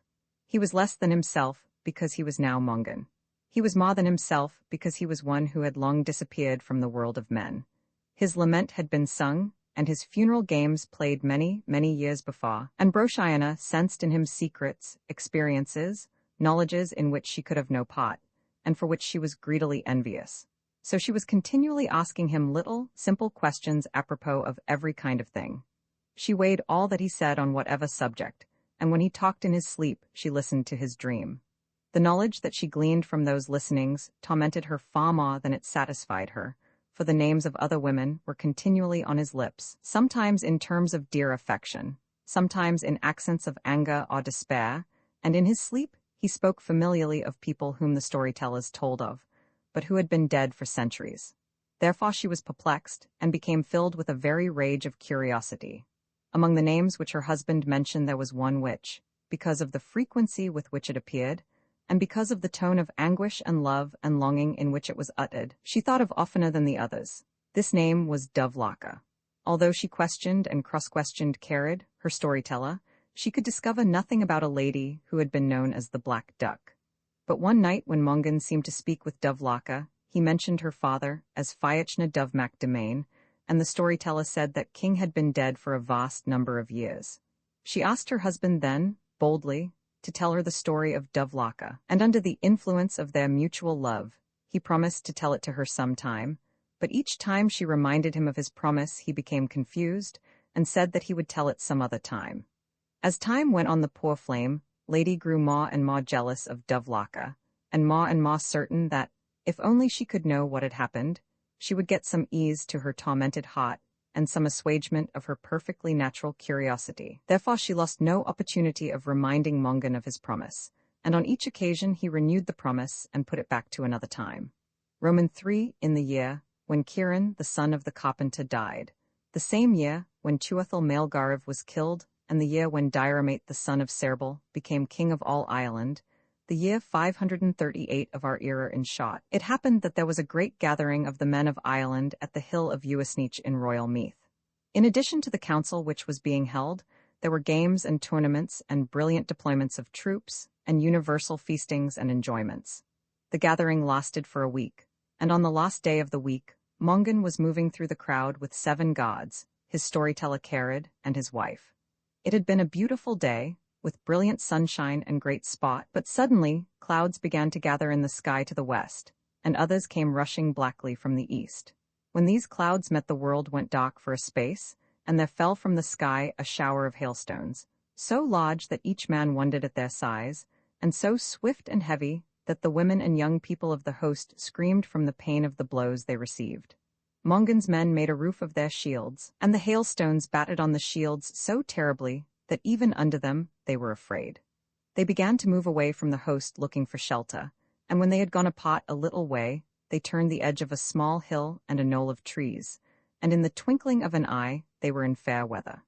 One minute they heard the clashing and bashing of the hailstones, the howling of the venomous wind, the screams of women, and the uproar of the crowd on the hill of Uisneach, and the next minute they heard nothing more of those sounds and saw nothing more of these sights, for they had been permitted to go at one step out of the world of men and into the world of fairy. Roman 4, there is a difference between this world and the world of fairy, but it is not immediately perceptible. Everything that is here is there, but the things that are there are better than those that are here. All things that are bright are there brighter. There is more gold in the sun, and more silver in the moon of that land. There is more scent in the flowers, more savour in the fruit. There is more comeliness in the men, and more tenderness in the women. Everything in fairy is better by this one wonderful degree, and it is by this betterness you will know that you are there if you should ever happen to get there. Mongan and his companions stepped from the world of storm into sunshine and a scented world. The instant they stepped they stood, bewildered, looking at each other silently, questioningly, and then with one accord they turned to look back whence they had come. There was no storm behind them. The sunlight drowsed there as it did in front, a peaceful flooding of living gold. They saw the shapes of the country to which their eyes were accustomed, and recognized the well-known landmarks, but it seemed that the distant hills were a trifle higher, and the grass which clothed them and stretched between was greener, was more velvety, that the trees were better clothed and had more of peace as they hung over the quiet ground. But Mongan knew what had happened, and he smiled with glee as he watched his astonished companions, and he sniffed that balmy air as one whose nostrils remembered it. "You had better come with me," he said. "Where are we?" his wife asked. "Why, we are here," cried Mongan. "Where else should we be?" He set off then, and the others followed, staring about them cautiously, and each man keeping a hand on the hilt of his sword. "Are we in fairy?" the flame lady asked. "We are," said Mongan. When they had gone a little distance, they came to a grove of ancient trees. Mightily tall and well grown these trees were, and the trunk of each could not have been spanned by 10 broad men. As they went among these quiet giants into the dappled obscurity and silence, their thoughts became grave, and all the motions of their minds elevated, as though they must equal in greatness and dignity those ancient and glorious trees. When they passed through the grove, they saw a lovely house before them, built of mellow wood and with a roof of bronze. It was like the dwelling of a king, and over the windows of the sunny room there was a balcony. There were ladies on this balcony, and when they saw the travelers approaching they sent messengers to welcome them. Mongan and his companions were then brought into the house, and all was done for them that could be done for honored guests. Everything within the house was as excellent as all without, and it was inhabited by 7 men and 7 women, and it was evident that Mongan and these people were well acquainted. In the evening a feast was prepared, and when they had eaten well there was a banquet. There were 7 vats of wine, and as Mongan loved wine he was very happy, and he drank more on that occasion than anyone had ever noticed him to drink before. It was while he was in this condition of glee and expansion that the flame lady put her arms about his neck, and begged he would tell her the story of Dovlaka, and being boisterous then, and full of good spirits, he agreed to her request, and he prepared to tell the tale.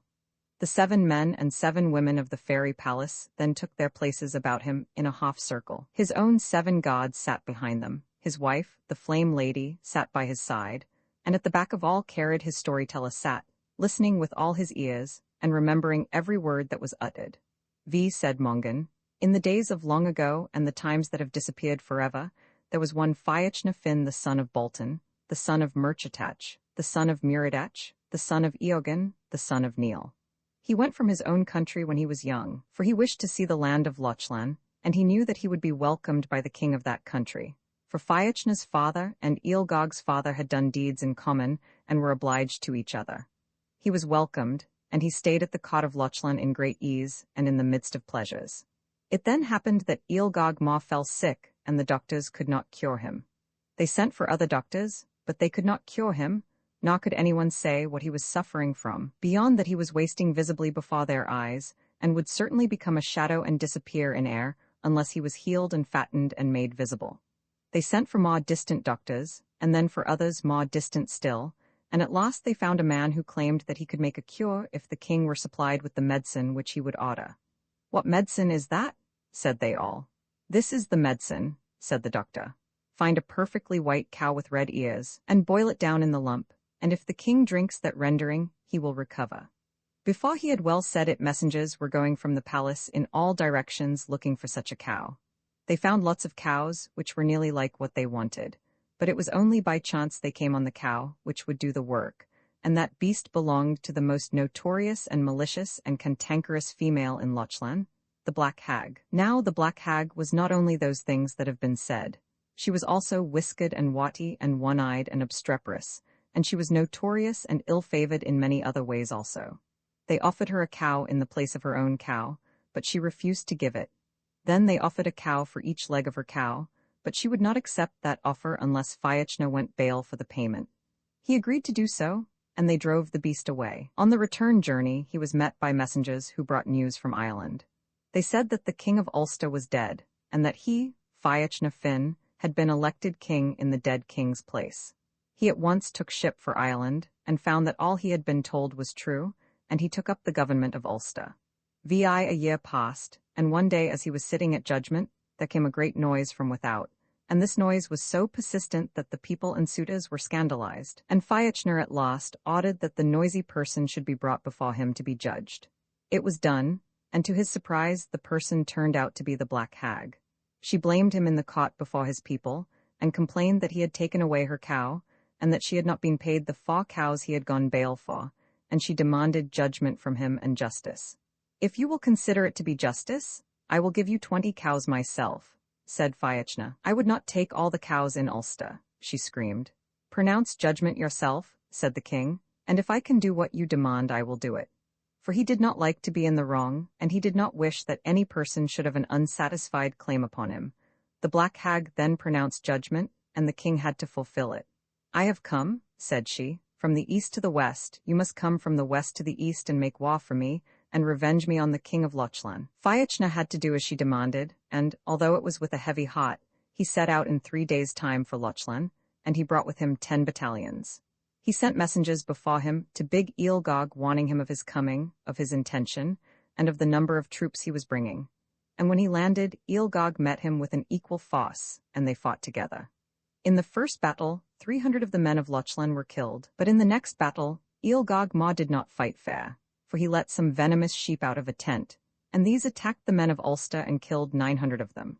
So vast was the slaughter made by these sheep, and so great the terror they caused, that no one could stand before them, but by great good luck there was a wood at hand, and the men of Ulster, warriors and princes and charioteers, were forced to climb up the trees, and they roosted among the branches like great birds, while the venomous sheep ranged below bleating terribly and tearing up the ground. Fiach na Fim was also sitting in a tree, very high up, and he was disconsolate. "We are disgraced," said he. "It is very lucky," said the man in the branch below, "that a sheep cannot climb a tree." "We are disgraced forever," said the king of Ulster. "If those sheep learn how to climb, we are undone surely," said the man below. "I will go down and fight the sheep," said Fiachna, but the others would not let the king go. "It is not right," they said, "that you should fight sheep." "Someone must fight them," said Fiachna Finn, "but no more of my men shall die until I fight myself, for if I am fated to die, I will die and I cannot escape it, and if it is the sheep's fate to die, then die they will, for there is no man can avoid destiny, and there is no sheep can dodge it either." "Praise be to God," said the warrior that was higher up. "Amen," said the man who was higher than he, and the rest of the warriors wished good luck to the king. He started then to climb down the tree with a heavy heart, but while he hung from the last branch and was about to let go, he noticed a tall warrior walking towards him. The king pulled himself up on the branch again and sat dangle-legged on it to see what the warrior would do. The stranger was a very tall man, dressed in a green cloak with a silver brooch at the shoulder. He had a golden band about his hair and golden sandals on his feet, and he was laughing heartily at the plight of the men of Ireland. "Romans 7, it is not nice of you to laugh at us," said Fiach na Finn. "Who could help laughing at a king hunkering on a branch and his army roosting around him like hens?" said the stranger. "Nevertheless," the king replied, "it would be courteous of you not to laugh at misfortune." "We laugh when we can," commented the stranger, "and are thankful for the chance." "You may come up into the tree," said Fiachna, "for I perceive that you are a manly person, and I see that some of the venomous sheep are charging in this direction. I would rather protect you," he continued, "than see you killed, for," said he lamentably, "I am getting down now to fight the sheep." "They will not hurt me," said the stranger. "Who are you?" the king asked. "I am Manannán, the son of Lur." Fiachna knew then that the stranger could not be hurt. "What will you give me if I deliver you from the sheep?" asked Manannán. "I will give you anything you ask, if I have that thing. I ask the rights of your crown and of your household for one day." Fiachna's breath was taken away by that request, and he took a little time to compose himself. Then he said mildly, "I will not have one man of Ireland killed if I can save him. All that I have they give me, all that I have I give to them, and if I must give this also, then I will give this, although it would be easier for me to give my life." "That is agreed," said Manannán. He had something wrapped in a fold of his cloak, and he unwrapped and produced this thing. It was a dog. Now if the sheep were venomous, this dog was more venomous still, for it was fearful to look at. In body it was not large, but its head was of a great size, and the mouth that was shaped in that head was able to open like the lid of a pot. It was not teeth which were in that head, but hooks and fangs and prongs. Dreadful was that mouth to look at, terrible to look into, woeful to think about, and from it, or from the broad, loose nose that waggled above it, there came a sound which no word of man could describe, for it was not a snarl, nor was it a howl, although it was both of these. It was neither a growl nor a grunt, although it was both of these. It was not a yowl nor a groan, although it was both of these. For it was one sound made up of these sounds, and there was in it, too, a whine and a yelp, and a long-drawn snoring noise, and a deep purring noise, and a noise that was like the squeal of a rusty hinge, and there were other noises in it also. "The gods be praised," said the man who was in the branch above the king. "What for this time?" said the king. "Because that dog cannot climb a tree," said the man, and the man on a branch yet above him groaned out, "Amen." "There is nothing to frighten sheep like a dog," said Manannán, "and there is nothing to frighten these sheep like this dog." He put the dog on the ground then. "Little Dojin, little treasure," said he, "go and kill the sheep." And when he said that, the dog put an addition and an addendum on to the noise he had been making before, so that the men of Ireland stuck their fingers into their ears and turned the whites of their eyes upwards, and nearly fell off their branches with the fear and the fright which that sound put into them. It did not take the dog long to do what he had been ordered. He went forward, at first, with a slow waddle, and as the venomous sheep came to meet him in bounces, he then went to meet them in wriggles, so that in a while he went so fast that you could see nothing of him but a head and a wriggle. He dealt with the sheep in this way, a jump and a chop for each, and he never missed his jump and he never missed his chop. When he got his grip, he swung round on it as if it was a hinge. The swing began with the chop, and it ended with the bit loose and the sheep giving its last kick. At the end of 10 minutes, all the sheep were lying on the ground, and the same bit was out of every sheep, and every sheep was dead. "You can come down now," said Mananon. "That dog can't climb a tree," said the man in the branch above the king warningly. "Praise be to the gods," said the man who was above him. "Amen," said the warrior who was higher up than that, and the man in the next tree said, "Don't move a hand or a foot until the dog chokes himself to death on the dead meat." The dog, however, did not eat a bit of the meat. He trotted to his master, and Mananon took him up and wrapped him in his cloak. "Now you can come down," said he. "I wish that dog was dead," said the king, but he swung himself out of the tree all the same, for he did not wish to seem frightened before Mananon. "You can go now and beat the men of Lochlan," said Mananon. "You will be king of Lochlan before nightfall." "I wouldn't mind that," said the king. "It's no threat," said Mananon. The son of Lur turned then and went away in the direction of Ireland to take up his one-day rights, and Fiachna continued his battle with the Lochlanax. He beat them before nightfall, and by that victory, he became king of Lochlan and king of the Saxons and the Britons. He gave the Black Hag 7 castles with their territories, and he gave her 100 of every sort of cattle that he had captured. She was satisfied. Then he went back to Ireland, and after he had been there for some time, his wife gave birth to a son. Roman 8. "You have not told me one word about Dovlaka," said the flame lady reproachfully. "I am coming to that," replied Mongan. He motioned towards one of the great vats, and wine was brought to him, of which he drank so joyously and so deeply that all people wondered at his thirst, his capacity, and his jovial spirits. "Now, I will begin again," said Mongan. There was an attendant in Fiachna Finn's palace who was called Ndav, and the same night that Fiachna's wife bore a son, the wife of Ndav gave birth to a son also. This latter child was called Mac Ndav, but the son of Fiachna's wife was named Mongan. "Ah," murmured the flame lady. The queen was angry. She said it was unjust and presumptuous that the servant should get a child at the same time that she got one herself, but there was no help for it, because the child was there and could not be obliterated. Now this also must be told. There was a neighboring prince called Fiachna Dove, and he was the ruler of the Dal Fiatach. For a long time he had been at enmity and spiteful warfare with Fiachna Finn, and to this Fiachna Dove there was born in the same night a daughter, and this girl was named Dove Locker of the White Hand. "Ah," cried the flame lady. "You see," said Mongan, and he drank anew and joyously of the fairy wine. In order to end the trouble between Fiachna Finn and Fiachna Dove, the babies were affianced to each other in the cradle on the day after they were born, and the men of Ireland rejoiced at that deed and at that news. But soon there came dismay and sorrow in the land, for when the little Mongan was 3 days old, his real father, Mananon the son of Lur, appeared in the middle of the palace. He wrapped Mongan in his green cloak and took him away to rear and train in the land of promise, which is beyond the sea that is at the other side of the grave. When Fiachna Dove heard that Mongan, who was affianced to his daughter Dovlaka, had disappeared, he considered that his compact of peace was at an end, and one day he came by surprise and attacked the palace. He killed Fiachna Finn in that battle, and becrowned himself king of Ulster. The men of Ulster disliked him, and they petitioned Mananon to bring Mongan back, but Mananon would not do this until the boy was 16 years of age and well reared in the wisdom of the land of promise. Then he did bring Mongan back, and by his means peace was made between Mongan and Fiachna Dove, and Mongan was married to his cradle bride, the young Dovlaka.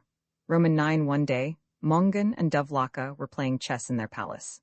Mongan had just made a move of skill, and he looked up from the bod to see if Dovlaka seemed as discontented as she had a right to be.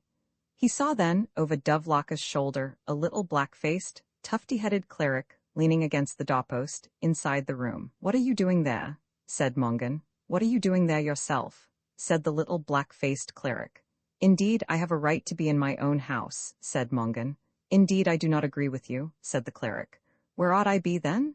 said Mongan. "You ought to be at Dun Fiathach avenging the murder of your father," replied the cleric, "and you ought to be ashamed of yourself for not having done it long ago. You can play chess with your wife when you have won the right to leisure." "But how can I kill my wife's father?" Mongan exclaimed. "By starting about it at once," said the cleric. "Here is a way of talking," said Mongan. "I know," the cleric continued, that Dovlaka will not agree with a word I say on this subject, and that she will try to prevent you from doing what you have a right to do, for that is a wife's business, but a man's business is to do what I have just told you. So come with me now, and do not wait to think about it, and do not wait to play any more chess. Fyachnadov has only a small foss with him at this moment, and we can burn his palace as he burned your father's palace, and kill himself as he killed your father, and crown you king of Ulster rightfully the way he crowned himself wrongfully as a king.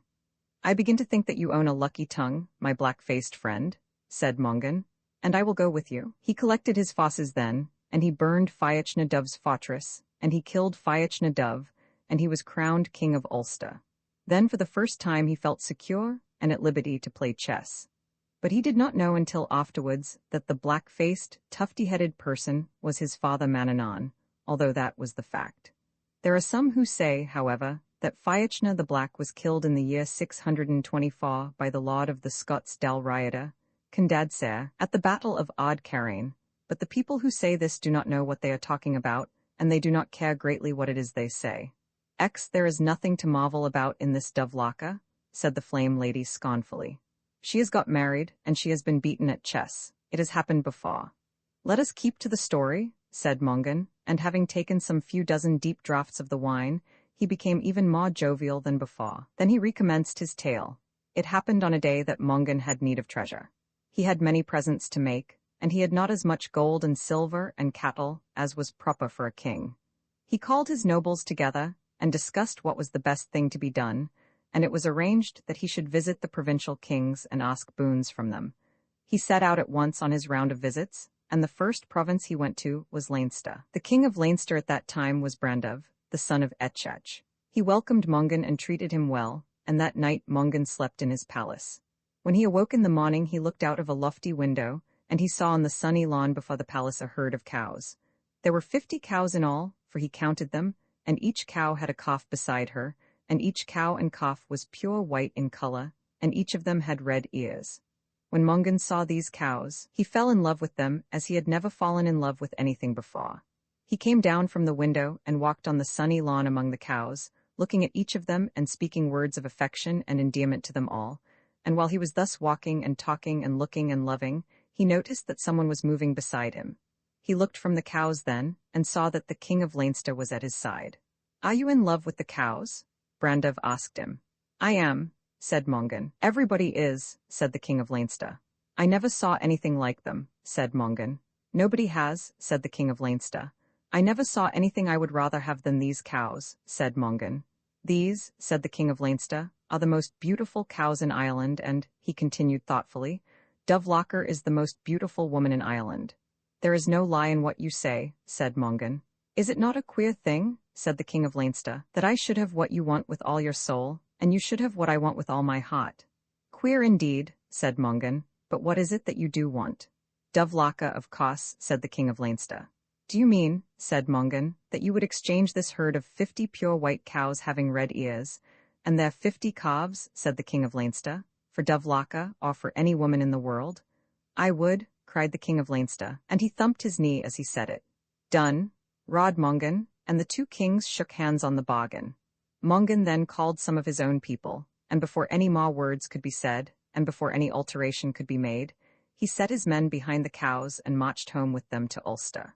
Roman 11, Dovlacha wanted to know where the cows came from, and Mongan told her that the king of Leinster had given them to him. She fell in love with them as Mongan had done, but there was nobody in the world could have avoided loving those cows. Such cows they were, such wonders. Mongan and Dovlacha used to play chess together, and then they would go out together to look at the cows, and then they would go in together and would talk to each other about the cows. Everything they did together, for they loved to be with each other. However, a change came. One morning a great noise of voices and trampling of horses and rattle of armor came about the palace. Mongan looked from the window. "Who is coming?" asked Dovlacha, but he did not answer her. The noise must announce the visit of a king. Dovlacha continued, but Mongan did not say a word. Dovlacha then went to the window. "Who is that king?" she asked, and her husband replied to her then. "That is the king of Leinster," said he mournfully. "Well," said Dovlacha surprised, "is he not welcome?" "He is welcome indeed," said Mongan lamentably. "Let us go out and welcome him properly," Dovlacha suggested. "Let us not go near him at all," said Mongan, for he is coming to complete his bargain." "What bargain are you talking about?" Dovelacker asked, but Mongan would not answer that. "Let us go out," said he, "for we must go out." Mongan and Dovelacker went out then and welcomed the king of Leinster. They brought him and his chief men into the palace, and water was brought for their baths, and rooms were appointed for them, and everything was done that should be done for guests. That night there was a feast, and after the feast there was a banquet, and all through the feast and the banquet, the king of Leinster stared at Dovelacker with joy, and sometimes his breast was delivered of great sighs, and at times he moved as though in perturbation of spirit and mental agony. "There is something wrong with the king of Leinster?" Dovelacker whispered. "I don't care if there is," said Mongan. "You must ask what he wants." "But I don't want to know it," said Mongan. "Nevertheless, you must ask him," she insisted. So Mongan did ask him, and it was in a melancholy voice that he asked it. "Do you want anything?" said he to the king of Leinster. "I do indeed," said Brandow. "If it is in Ulster I will get it for you," said Mongan mournfully. "It is in Ulster," said Brandow. Mongan did not want to say anything more then, but the king of Leinster was so intent and everybody else was listening, and Dovelacker was nudging his arm, so he said, "What is it that you do want?" "I want Dovelacker." "I want her too," said Mongan. "You made your bargain," said the king of Leinster. "My cows and their calves for your Dovelacker, and the man that makes a bargain keeps a bargain." "I never before heard," said Mongan, "of a man giving away his own wife." "Even if you never heard of it before, you must do it now," said Dovelacker, "for honor is longer than life." Mongan became angry when Dovelacker said that. His face went red as a sunset, and the veins swelled in his neck and his forehead. "Do you say that?" he cried to Dovelacker. "I do," said Dovelacker. "Let the king of Leinster take her," said Mongan. Roman 12 Dovelacker and the king of Leinster went apart then to speak together, and the eye of the king seemed to be as big as a plate, so fevered was it and so enlarged and inflamed by the look of Dovelacker. He was so confounded with joy also that his words got mixed up with his teeth, and Dovelacker did not know exactly what it was he was trying to say, and he did not seem to know himself. But at last he did say something intelligible, and this is what he said. "I am a very happy man," said he. "And I," said Dovelacker, "am the happiest woman in the world." "Why should you be happy?" the astonished king demanded. "Listen to me," she said. "If you tried to take me away from this place against my own wish, one half of the men of Ulster would be dead before you got me, and the other half would be badly wounded in my defense." "A bargain is a bargain," the king of Leinster began. "But," she continued, "they will not prevent my going away, for they all know that I have been in love with you for ages." "What have you been in with me for ages?" said the amazed king. "In love with you," replied Dovelacker. "This is news," said the king, "and it is good news." "But by my word," said Dovelacker, "I will not go with you unless you grant me a boon." "All that I have," cried Brandow, "and all that everybody has. And you must pass your word and pledge your word that you will do what I ask." "I pass it and pledge it," cried the joyful king. "Then," said Dovelacker, "this is what I bind on you." "Light the yoke?" he cried. "Until 1 year is up and out, you are not to pass the night in any house that I am in." "By my head and hand," Brandow stammered. "And if you come into a house where I am during the time and term of that year, you are not to sit down in the chair that I am sitting in." "Heavy is my doom," he groaned. "But," said Dovelacker, "if I am sitting in a chair or a seat, you are to sit in a chair that is over against me and opposite to me and at a distance from me." "Alas," said the king, and he smote his hands together, and then he beat them on his head, and then he looked at them and at everything about, and he could not tell what anything was or where anything was, for his mind was clouded and his wits had gone astray. "Why do you bind these woes on me?" he pleaded. "I wish to find out if you truly love me." "But I do," said the king. "I love you madly and dearly, and with all my faculties and members." "That is the way I love you," said Dovelacker. "We shall have a notable year of courtship and joy. And let us go now," she continued, "for I am impatient to be with you." "Alas," said Brandow as he followed her.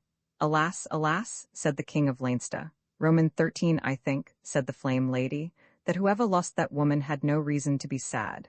Mongan took her chin in his hand and kissed her lips.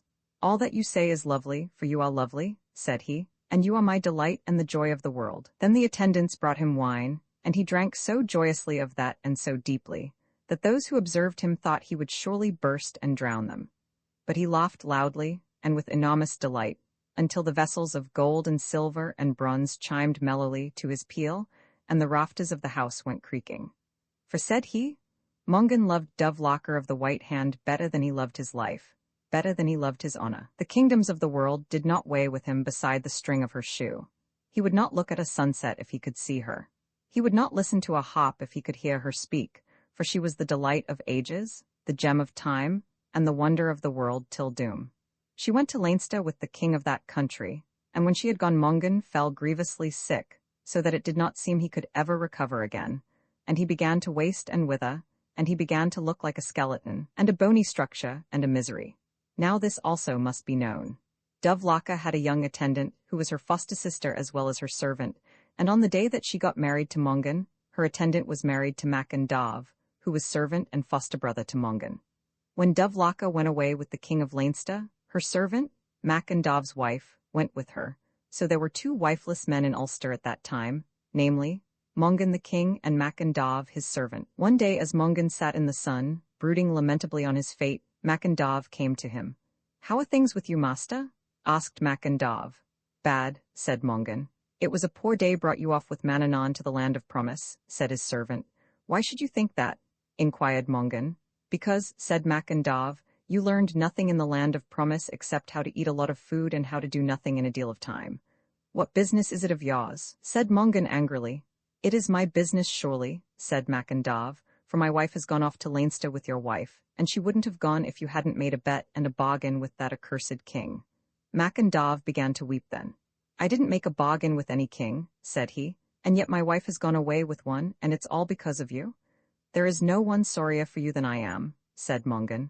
"There is indeed," said Mac Dov, "for I am sorrier myself." Mongan roused himself then. "You have a claim on me truly," said he, "and I will not have anyone with a claim on me that is not satisfied. Go," he said to Mac Dov, "to that fairy place we both know of. You remember the baskets I left there with the sod from Ireland in one and the sod from Scotland in the other? Bring me the baskets and sods." "Tell me the why of this," said his servant. "The king of Leinster will ask his wizards what I am doing, and this is what I will be doing. I will get on your back with a foot in each of the baskets, and when Brandov asks the wizards where I am they will tell him that I have one leg in Ireland and one leg in Scotland, and as long as they tell him that he will think he need not bother himself about me, and we will go into Leinster that way." "No bad way either," said Mac Dov. They set out then. Roman 14, it was a long, uneasy journey, for although Mac Dov was of stout heart and goodwill, yet no man can carry another on his back from Ulster to Leinster and go quick. Still, if you keep on driving a pig or a story, they will get at last to where you wish them to go, and the man who continues putting one foot in front of the other will leave his home behind, and will come at last to the edge of the sea and the end of the world. When they reached Leinster, the feast of Moy le Fay was being held, and they pushed on by fast marches and long stages, so as to be in time, and thus they came to the Moy of Sel Camain, and they mixed with the crowd that were going to the feast. A great and joyous concourse of people streamed about them. There were young men and young girls, and when these were not holding each other's hands, it was because their arms were round each other's necks. There were old, lusty women going by, and when these were not talking together, it was because their mouths were mutually filled with apples and meat pies. There were young warriors with mantles of green and purple and red flying behind them on the breeze, and when these were not looking disdainfully on older soldiers, it was because the older soldiers happened at the moment to be looking at them. There were old warriors with yard-long beards flying behind their shoulders, LLKE wisps of hay, and when these were not nursing a broken arm or a cracked skull, it was because they were nursing wounds in their stomachs or their legs. There were troops of young women who giggled as long as their breaths lasted and beamed when it gave out. Bands of boys who whispered mysteriously together and pointed with their fingers in every direction at once, and would suddenly begin to run like a herd of stampeded horses. There were men with cots full of roasted meats, women with little vats full of mead, and others carrying milk and beer. Folk of both sorts with towers swaying on their heads and they dripping with honey. Children having baskets piled with red apples, and old women who peddled shellfish and boiled lobsters. There were people who sold 20 kinds of bread, with butter thrown in, sellers of onions and cheese, and others who supplied spare bits of armor, odd scabbards, spear handles, breastplate laces. People who cut your hair or told your fortune, or gave you a hot bath in a pot. Others who put a shoe on your horse, or a piece of embroidery on your mantle. And others, again, who took stains off your sod or dyed your fingernails, or sold you a hound. It was a great and joyous gathering that was going to the feast. Mongan and his servant sat against a grassy hedge by the roadside, and watched the multitude streaming past. Just then Mongan glanced to the right whence the people were coming. Then he pulled the hood of his cloak over his ears and over his brow. "Alas," said he in a deep and anguished voice. Mac and Dav turned to him. "Is it a pain in your stomach, master?" "It is not," said Mongan. "Well, what made you make that brutal and belching noise?" "It was a sigh I gave," said Mongan. "Whatever it was," said Mac and Dav. "What was it?" "Look down the road on this side and tell me who is coming," said his master. "It is a lord with his troop." "It is the King of Leinster," said Mongan. "The man," said Mac and Dav in a tone of great pity, "the man that took away your wife?" And he rod in a voice of extraordinary savagery, "The man that took away my wife into the bargain, and she not in the bargain." "Hush," said Mongan, for a man who heard his shout stopped to tie a sandy, or to listen. "Master," said Mac and Dav as the troop drew abreast and moved past. "What is it, my good friend?" "Let me throw a little small piece of a rock at the King of Leinster." "I will not." "A little bit only, a small bit about twice the size of my head." "I will not let you," said Mongan. When the king had gone by, Mac and Dav groaned a deep and dejected groan. "Ocon," said he. "Oconio go dio," said he. The man who had tied his sandals said then, "Are you in pain, honest man?" "I am not in pain," said Mac and Dav. "Well, what was it that knocked a howl out of you like the yelp of a sick dog, honest man?" "Go away," said Mac and Dav. "Go away, you flat-faced, nosy person. There is no politeness left in this country," said the stranger, and he went away to a certain distance, and from thence he threw a stone at Mac and Dav's nose and hit it. Roman 15. The road was now not so crowded as it had been. Minutes would pass and only a few travelers would come, and minutes more would go when nobody was in sight at all. Then two men came down the road. They were clerics. "I never saw that kind of uniform before," said Mac and Dav. "Even if you didn't," said Mongan, "there are plenty of them about. They are men that don't believe in our gods," said he. "Do they not, indeed?" said Mac and Dav. "The rascals," said he. What would Manannán say to that?" "The one in front carrying the big book is Tibraid. He is the priest of Sel Camain, and he is the chief of those two." "Indeed and indeed," said Mac and Dav. "The one behind must be his servant, for he has a load on his back." The priests were reading their offices, and Mac and Dav marveled at that. "What is it they are doing?" said he. "They are reading." "Indeed and indeed they are," said Mac and Dav. "I can't make out a word of the language except that the man behind says Amen, Amen, every time the man in front puts a grunt out of him." "And they don't like our gods at all?" said Mac and Dav. "They do not," said Mongan. "Play a trick on them, master," said Mac and Dav. Mongan agreed to play a trick on the priests. He looked at them hard for a minute, and then he waved his hand at them. The two priests stopped, and they stared straight in front of them, and then they looked at each other, and then they looked at the sky. The clock began to bless himself, and then Tibraid began to bless himself, and after that they didn't know what to do. For where there had been a road with hedges on each side and fields stretching beyond them, there was now no road, no hedge, no field, but there was a great broad river sweeping across their path. A mighty tumble of yellow, brown waters, very swift, very savage, churning and billowing and jockeying among rough boulders and islands of stone. It was a water of villainous depth and of detestable wetness, of ugly hurrying and of desolate cavernous sound. At a little to their right, there was a thin, uncomely bridge that waggled across the torrent. Tibraid rubbed his eyes, and then he looked again. "Do you see what I see?" said he to the clock. "I don't know what you see," said the clock, "but what I see I never did see before, and I wish I did not see it now." "I was born in this place," said Tibraid. "My father was born here before me, and my grandfather was born here before him, but until this day and this minute I never saw a river here before, and I never heard of one." "What will we do at all?" said the clock. "What will we do at all?" "We will be sensible," said Tibraid sternly, "and we will go about our business," said he. "If rivers fall out of the sky, what has that to do with you? And if there is a river here, which there is, why, thank God, there is a bridge over it too." "Would you put a toe on that bridge?" said the clock. "What is the bridge for?" said Tibraid. Mongan and Mac and Dav followed them. When they got to the middle of the bridge, it broke under them, and they were precipitated into that boiling yellow flood. Mongan snatched at the book as it fell from Tibraid's hand. "Won't you let them drown, master?" asked Mac and Dav. "No," said Mongan. "I'll send them a mile down the stream, and then they can come to land." Mongan then took on himself the form of Tibraid, and he turned Mac and Dav into the shape of the clock. "My head has gone bald," said the servant in a whisper. "That is part of it," replied Mongan. "So long as we know," said Mac and Dav. They went on then to meet the King of Leinster. Roman 16. They met him near the place where the games were played. "Good my soul, Tibraid," cried the king of Leinster, and he gave Mongan a kiss. Mongan kissed him back again. Amen, amen, said Mac and Dov. What for? Said the king of Leinster. And then Mac and Dov began to sneeze, for he didn't know what for. It is a long time since I saw you, Tibraid, said the king, but at this minute I am in great haste and hurry. Go you on before me to the fortress, and you can talk to the queen that you'll find there, she that used to be the king of Ulster's wife. Kevin Cochlach, my charioteer, will go with you, and I will follow you myself in a while. The king of Leinster went off then, and Mongan and his servant went with the charioteer and the people. Mongan read away out of the book, for he found it interesting, and he did not want to talk to the charioteer, and Mac and Dov cried Amen, Amen, every time that Mongan took his breath. The people who were going with them said to one another that Mac and Dov was a queer kind of clock, and that they had never seen anyone who had such a mouthful of amens. But in a while they came to the fortress, and they got into it without any trouble, for Kevin Cochlach, the king's charioteer, brought them in.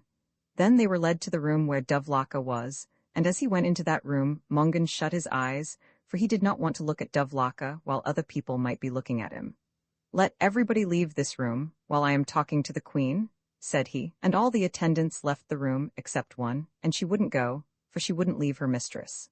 Then Mongan opened his eyes, and he saw Dovlaka, and he made a great bound to her and took her in his arms, and Mac and Dov made a savage and vicious and terrible jump at the attendant, and took her in his arms, and bit her ear, and kissed her neck, and wept down into her back. Go away, said the girl.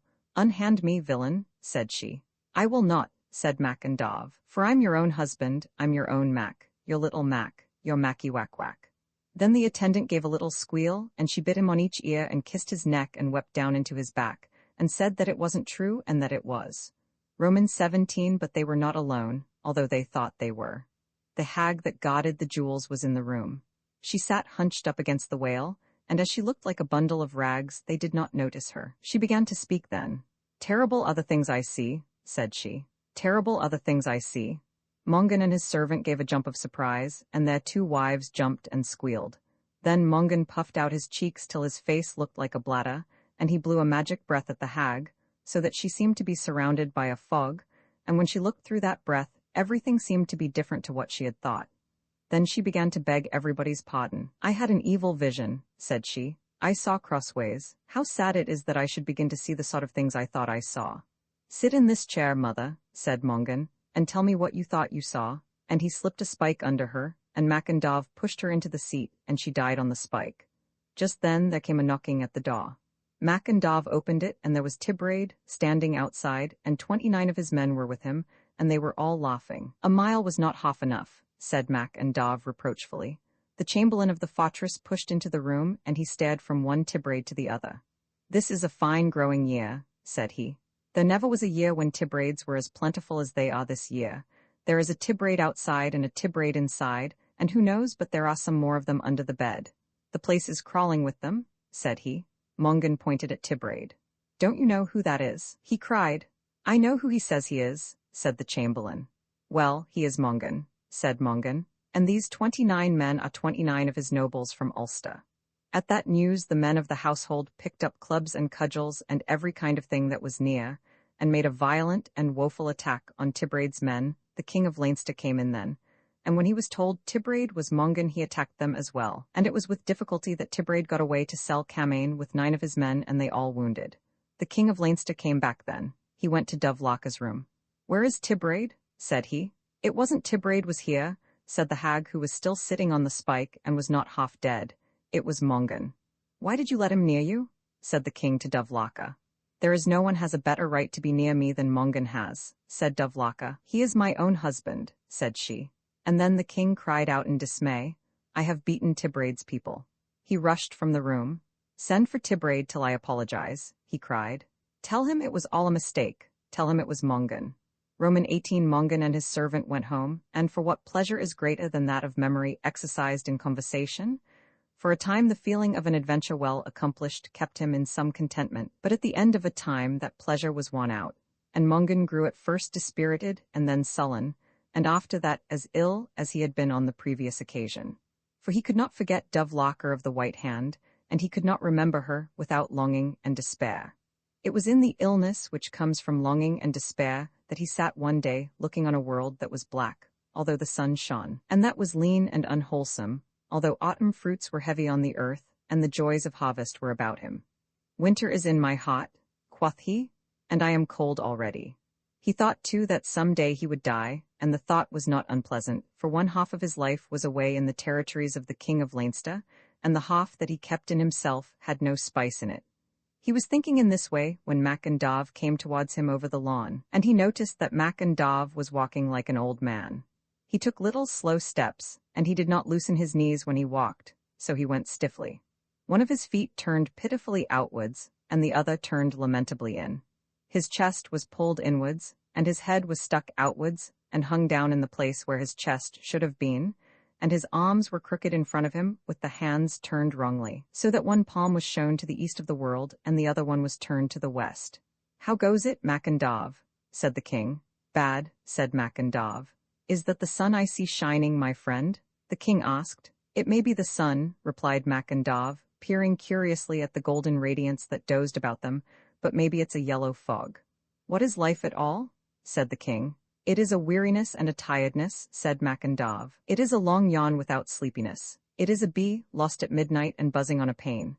It is the noise made by a tied-up dog. It is nothing worth dreaming about. It is nothing at all." "How well you explain my feelings about Dovlaka," said the king. "I was thinking about my own lamb," said Mac and Dov. "I was thinking about my own treasure, my cup of cheeriness, and the pulse of my heart." And with that he burst into tears. "Alas," said the king. "But," sobbed Mac and Dov, "what right have I to complain? I am only the servant, and although I didn't make any bargain with the king of Leinster or with any king of them all, yet my wife is gone away, as if she was the consort of a potentate the same as Dovlaker is." Mongan was sorry then for his servant, and he roused himself. "I am going to send you to Dovlaka. Where the one is the other will be," cried Mac and Dov joyously. "Go," said Mongan, "to Rath Dissert of Breja. You know that place? As well as my tongue knows my teeth. Dovlaker is there, see her, and ask her what she wants me to do." Mac and Dov went there and returned. "Dovlaka says that you ought to come at once, for the king of Leinster is journeying around his territory, and Kevin Cochlach, the charioteer, is making bitter love to her and wants her to run away with him." Mongan set out, and in no great time, for they travelled day and night, they came to Bregla, and gained admittance to the fortress. But just as he got in, he had to go out again, for the king of Leinster had been warned of Mongan's journey, and came back to his fortress in the nick of time. When the men of Ulster saw the condition into which Mongan fell, they were in great distress, and they all got sick through compassion for their king. The nobles suggested to him that they should march against Leinster, and kill that king and bring back Dovlaka, but Mongan would not consent to this plan. "For," said he, "the thing I lost through my own folly I shall get back through my own craft." And when he said that his spirits revived, and he called for Mac and Dov. "You know, my friend," said Mongan, "that I can't get Dovlaka back unless the king of Leinster asks me to take her back, for a bargain is a bargain." "That will happen when pigs fly," said Mac and Dov. "And," said he, "I did not make any bargain with any king that is in the world." "I heard you say that before," said Mongan.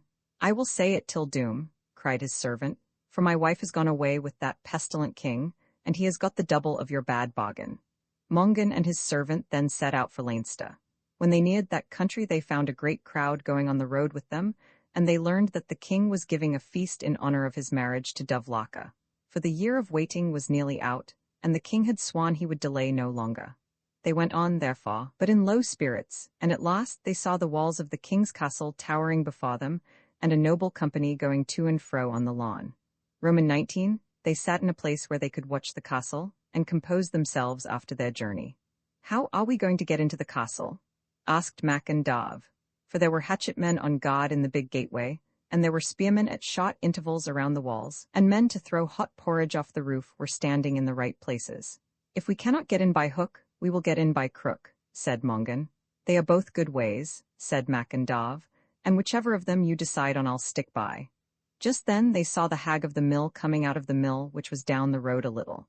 Now the hag of the mill was a bony, thin pole of a hag with odd feet. That is, she had one foot that was too big for her, so that when she lifted it up, it pulled her over, and she had one foot that was too small for her, so that when she lifted it up, she didn't know what to do with it. She was so long that you thought you would never see the end of her, and she was so thin that you thought you didn't see her at all. One of her eyes was set where her nose should be, and there was an ear in its place, and her nose itself was hanging out of her chin, and she had whiskers round it. She was dressed in a red rag that was really a hole with a fringe on it, and she was singing, "Oh, hush thee, my one love," to a cat that was yelping on her shoulder. She had a tall, skinny dog behind her called Brota. It hadn't a tooth in its head except one, and it had the toothache in that tooth. Every few steps it used to sit down on its hunkers and point its nose straight upwards, and make a long, sad complaint about its tooth, and after that it used to reach its hind leg round and try to scratch out its tooth. And then it used to be pulled on again by the straw rope that was round its neck, and which was tied at the other end to the hag's heaviest foot. There was an old, knock-kneed, robined, one-eyed, little-winded, heavy-headed mare with her also. Every time it put a front leg forward it shivered all over the rest of its legs backwards, and when it put a hind leg forward it shivered all over the rest of its legs frontwards, and it used to give a great whistle through its nose when it was out of breath, and a big, thin hen was sitting on its croup. Mongan looked on the hag of the mill with delight and affection. "This time," said he to Mac and Dov, "I'll get back my wife." "You will indeed," said Mac and Dov haughtily, "and you'll get mine back too." "Go over yonder," said Mongan, "and tell the hag of the mill that I want to talk to her." Mac and Dov brought her over to him. "Is it true what the servant man said?" she asked. "What did he say?" said Mongan. "He said you wanted to talk to me." "It is true," said Mongan. "This is a wonderful hour and a glorious minute," said the hag, "for this is the first time in 60 years that anyone wanted to talk to me. Talk on now," said she, "and I'll listen to you if I can remember how to do it." "Talk gently," said she, "the way you won't disturb the animals, for they are all sick." "They are sick indeed," said Mac and Dov pityingly. "The cat has a saw-tail," said she, "by reason of sitting too close to a pot of the hob that was hot. The dog has a toothache, the hoss has a pain in her stomach, and the hen has the pip." "Ah, it's a sad world," said Mac and Dov. "There you are," said the hag. "Tell me," Mongan commenced, "if you got a wish, what it is you would wish for." The hag took the cat off her shoulder and gave it to Mac and Dov. "Hold that for me while I think," said she. "Would you like to be a lovely young girl?" asked Mongan. "I'd sooner be that than a skinned eel," said she. "And would you like to marry me or the king of Leinster?" "I'd like to marry either of you or both of you, or whichever of you came first." "Very well," said Mongan, "you shall have your wish." He touched her with his finger, and the instant he touched her all dilapidation and wryness and age went from her, and she became so beautiful that one dared scarcely look on her, and so young that she seemed but 16 years of age. "You are not the hag of the mill any longer," said Mongan. "You are Ivel of the Shining Cheeks, daughter of the King of Munster." He touched the dog too, and it became a little silky lapdog that could nestle in your palm. Then he changed the old mare into a brisk, piebald palfrey. Then he changed himself so that he became the living image of Ae, the son of the King of Connaught, who had just been married to Ivel of the Shining Cheeks, and then he changed Mac and Dov into the likeness of E's attendant, and then they all set off towards the fortress, singing the song that begins, "My wife is nicer than anyone's wife, anyone's wife, anyone's wife. My wife is nicer than anyone's wife," which nobody can deny. Roman 20, the doorkeeper brought word to the King of Leinster that the son of the King of Connaught, Ae the Beautiful, and his wife, Ivel of the Shining Cheeks, were at the door, that they had been banished from Connaught by E's father, and they were seeking the protection of the King of Leinster. Brandiv came to the door himself to welcome them, and the minute he looked on Ivel of the Shining Cheeks, it was plain that he liked looking at her. It was now drawing towards evening, and a feast was prepared for the guests with a banquet to follow it. At the feast, Dov Laka sat beside the King of Leinster, but Mongan sat opposite him with Ivel, and Mongan put more and more magic into the hag, so that her cheeks shone and her eyes gleamed, and she was utterly bewitching to the eye. And when Brandiv looked at her, she seemed to grow more and more lovely, and more desirable, and at last there was not a bone in his body as big as an inch that was not filled with love and longing for the girl. Every few minutes he gave a great sigh as if he had eaten too much, and when Dovlacher asked him if he had eaten too much, he said he had, but that he had not drunk enough, and by that he meant that he had not drunk enough from the eyes of the girl before him. At the banquet, which was then held, he looked at her again, and every time he took a drink, he toasted Ivel across the brim of his goblet, and in a little while she began to toast him back across the rim of her cup, for he was drinking ale, but she was drinking mead. Then he sent a messenger to her to say that it was a far better thing to be the wife of the King of Leinster than to be the wife of the son of the King of Connaught, for a king is better than a prince, and Ivel thought that this was as wise a thing as anybody had ever said. And then he sent a message to say that he loved her so much that he would certainly burst of love if it did not stop. Mongan heard the whispering, and he told the hag that if she did what he advised, she would certainly get either himself or the king of Leinster for a husband. "Either of you will be welcome," said the hag. "When the king says he loves you, ask him to prove it by gifts. Ask for his drinking horn first." She asked for that, and he sent it to her filled with good liquor. Then she asked for his girdle, and he sent her that. His people argued with him, and said it was not right that he should give away the treasures of Leinster to the wife of the king of Connaught's son, but he said that it did not matter, for when he got the girl he would get his treasures with her. But every time he sent anything to the hag, Mac and Dov snatched it out of her lap and put it in his pocket. "Now," said Mongan to the hag, "tell the servant to say that you would not leave your own husband for all the wealth of the world." She told the servant that, and the servant told it to the king. When Brandov heard it, he nearly went mad with love and longing and jealousy, and with rage also, because of the treasure he had given her and might not get back. He called Mongan over to him, and spoke to him very threateningly and ragingly. "I am not one who takes a thing without giving a thing," said he. "Nobody could say you were," agreed Mongan. "Do you see this woman sitting beside me?" he continued, pointing to Dovlaka. "I do indeed," said Mongan. "Well," said Brandov, "this woman is Dovlaka of the White Hand that I took away from Mongan. She is just going to marry me, but if you will make an exchange, you can marry this Dovlaka here, and I will marry that Ivel of the shining cheeks yonder." Mongan pretended to be very angry then. "If I had come here with horses and treasure, you would be in your right to take these from me, but you have no right to ask for what you are now asking." "I do ask for it," said Brandov menacingly, "and you must not refuse a laud."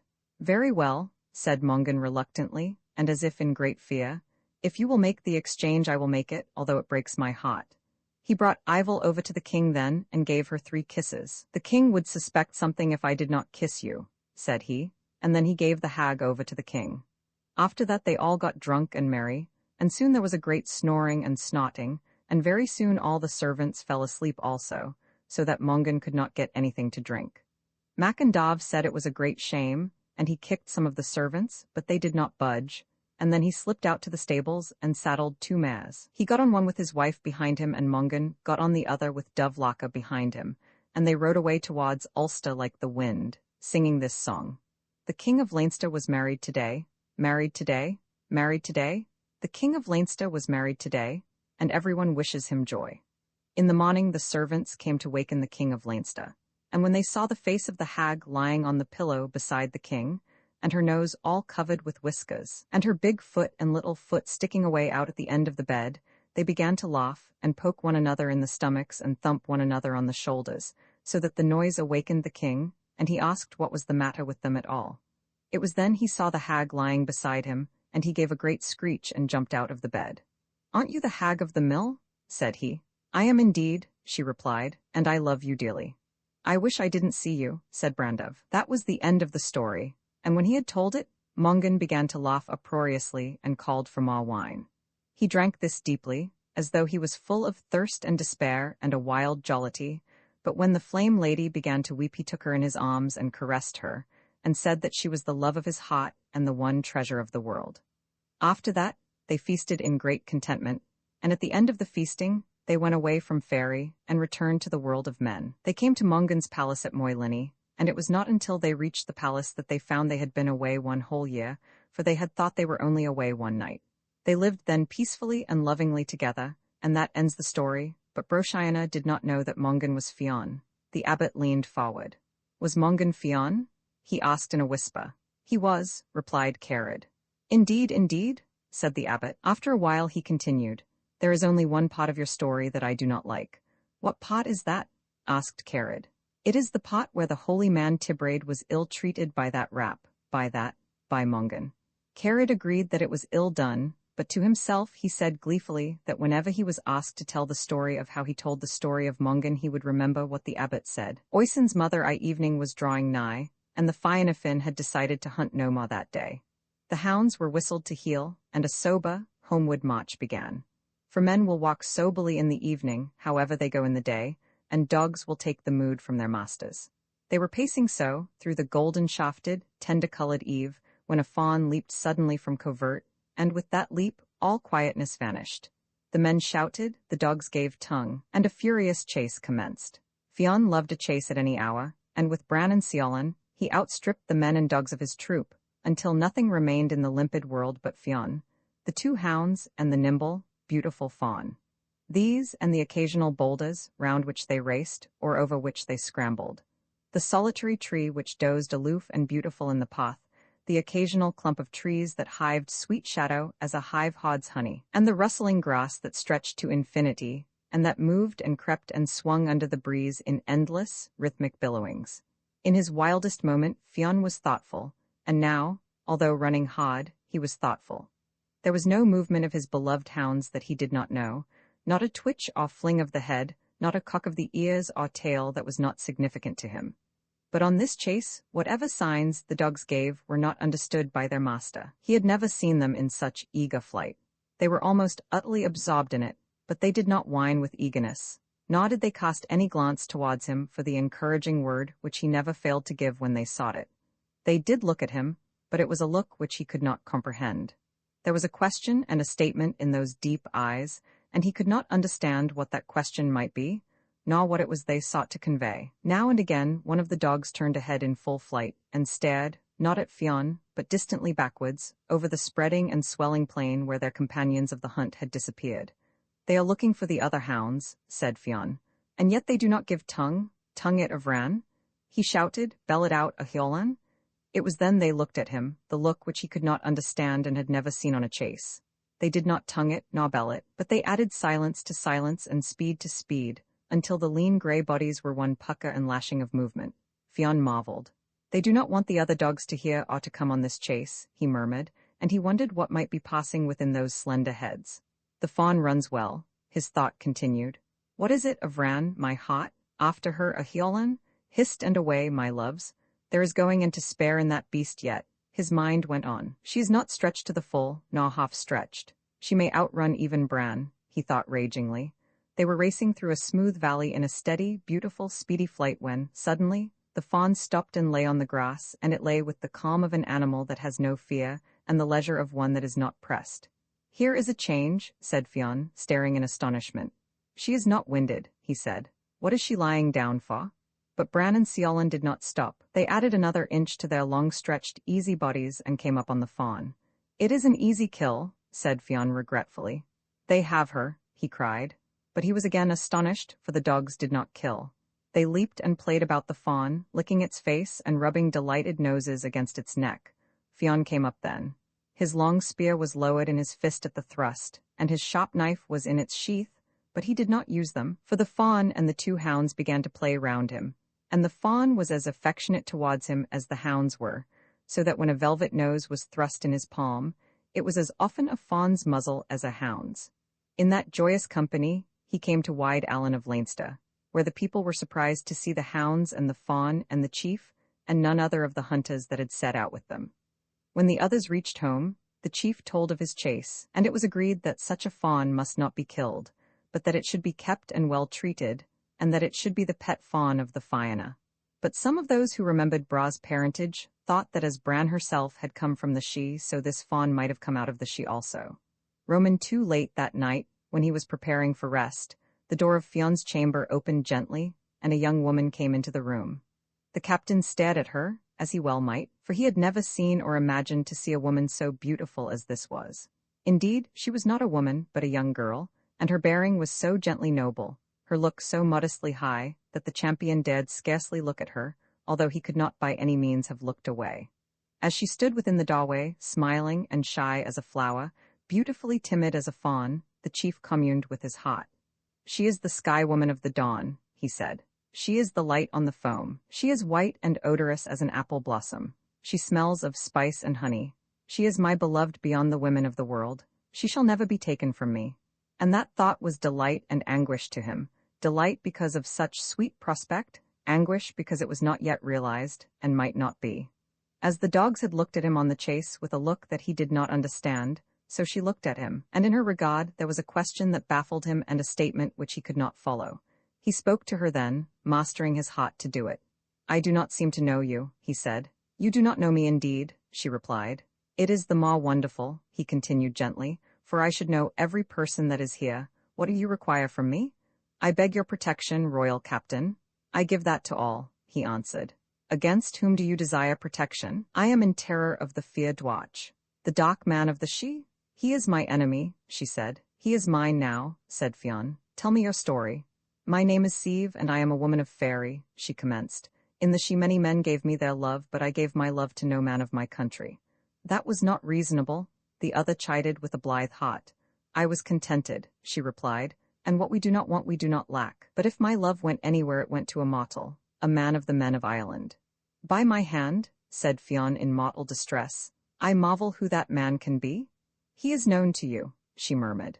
I lived thus in the peace of fairy, hearing often of my mortal champion, for the rumor of his great deeds had gone through the She, until a day came when the black magician of the men of God put his eye on me, and after that day, in whatever direction I looked I saw his eye. She stopped at that, and the terror that was in her heart was on her face.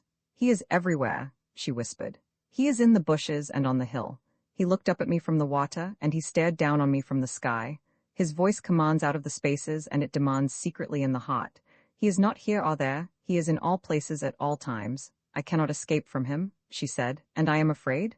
And at that she wept noiselessly and stared on Fionn.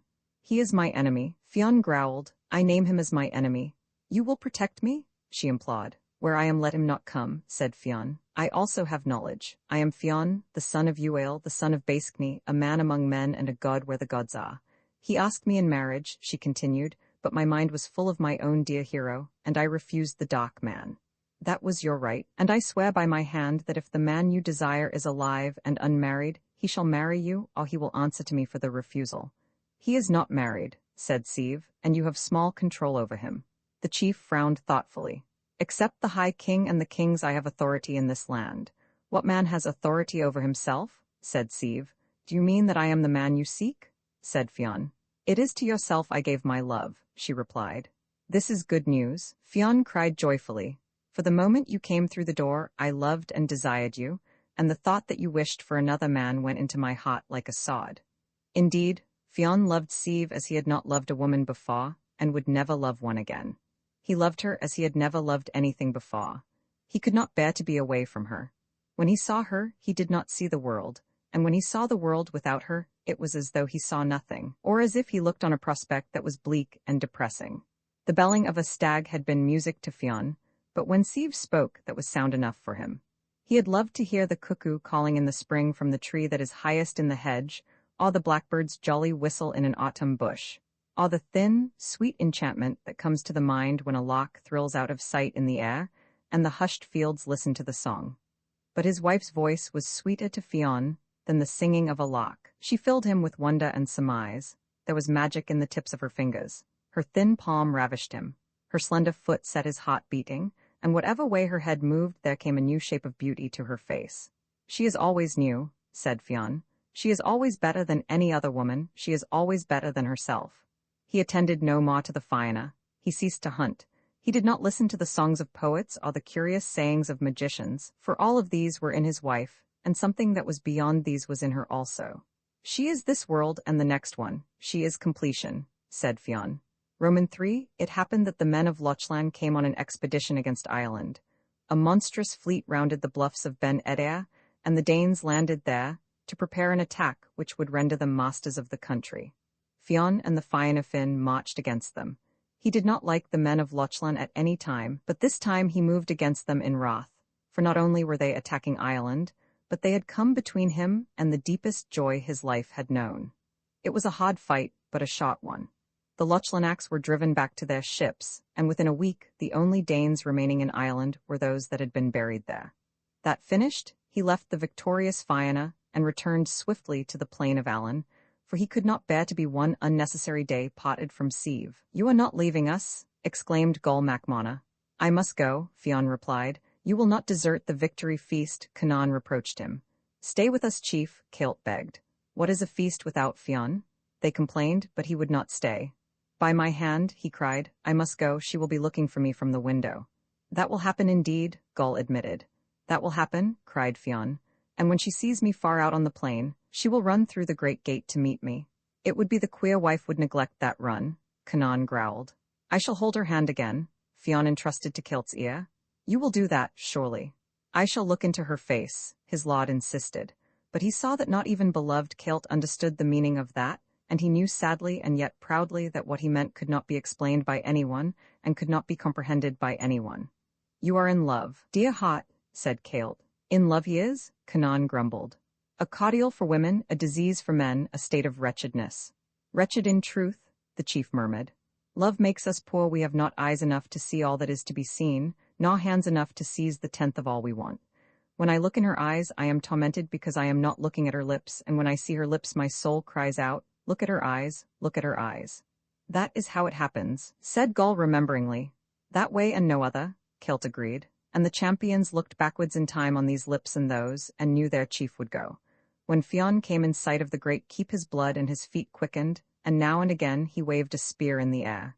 She does not see me yet, he thought mournfully. She cannot see me yet, he amended, reproaching himself, but his mind was troubled, for he thought also, or he felt without thinking, that had the positions been changed, he would have seen her at twice the distance. She thinks I have been unable to get away from the battle, or that I was forced to remain for the feast. And without thinking it, he thought that had the positions been changed, he would have known that nothing could retain the one that was absent. Women, he said, are shamefaced. They do not like to appear eager when others are observing them.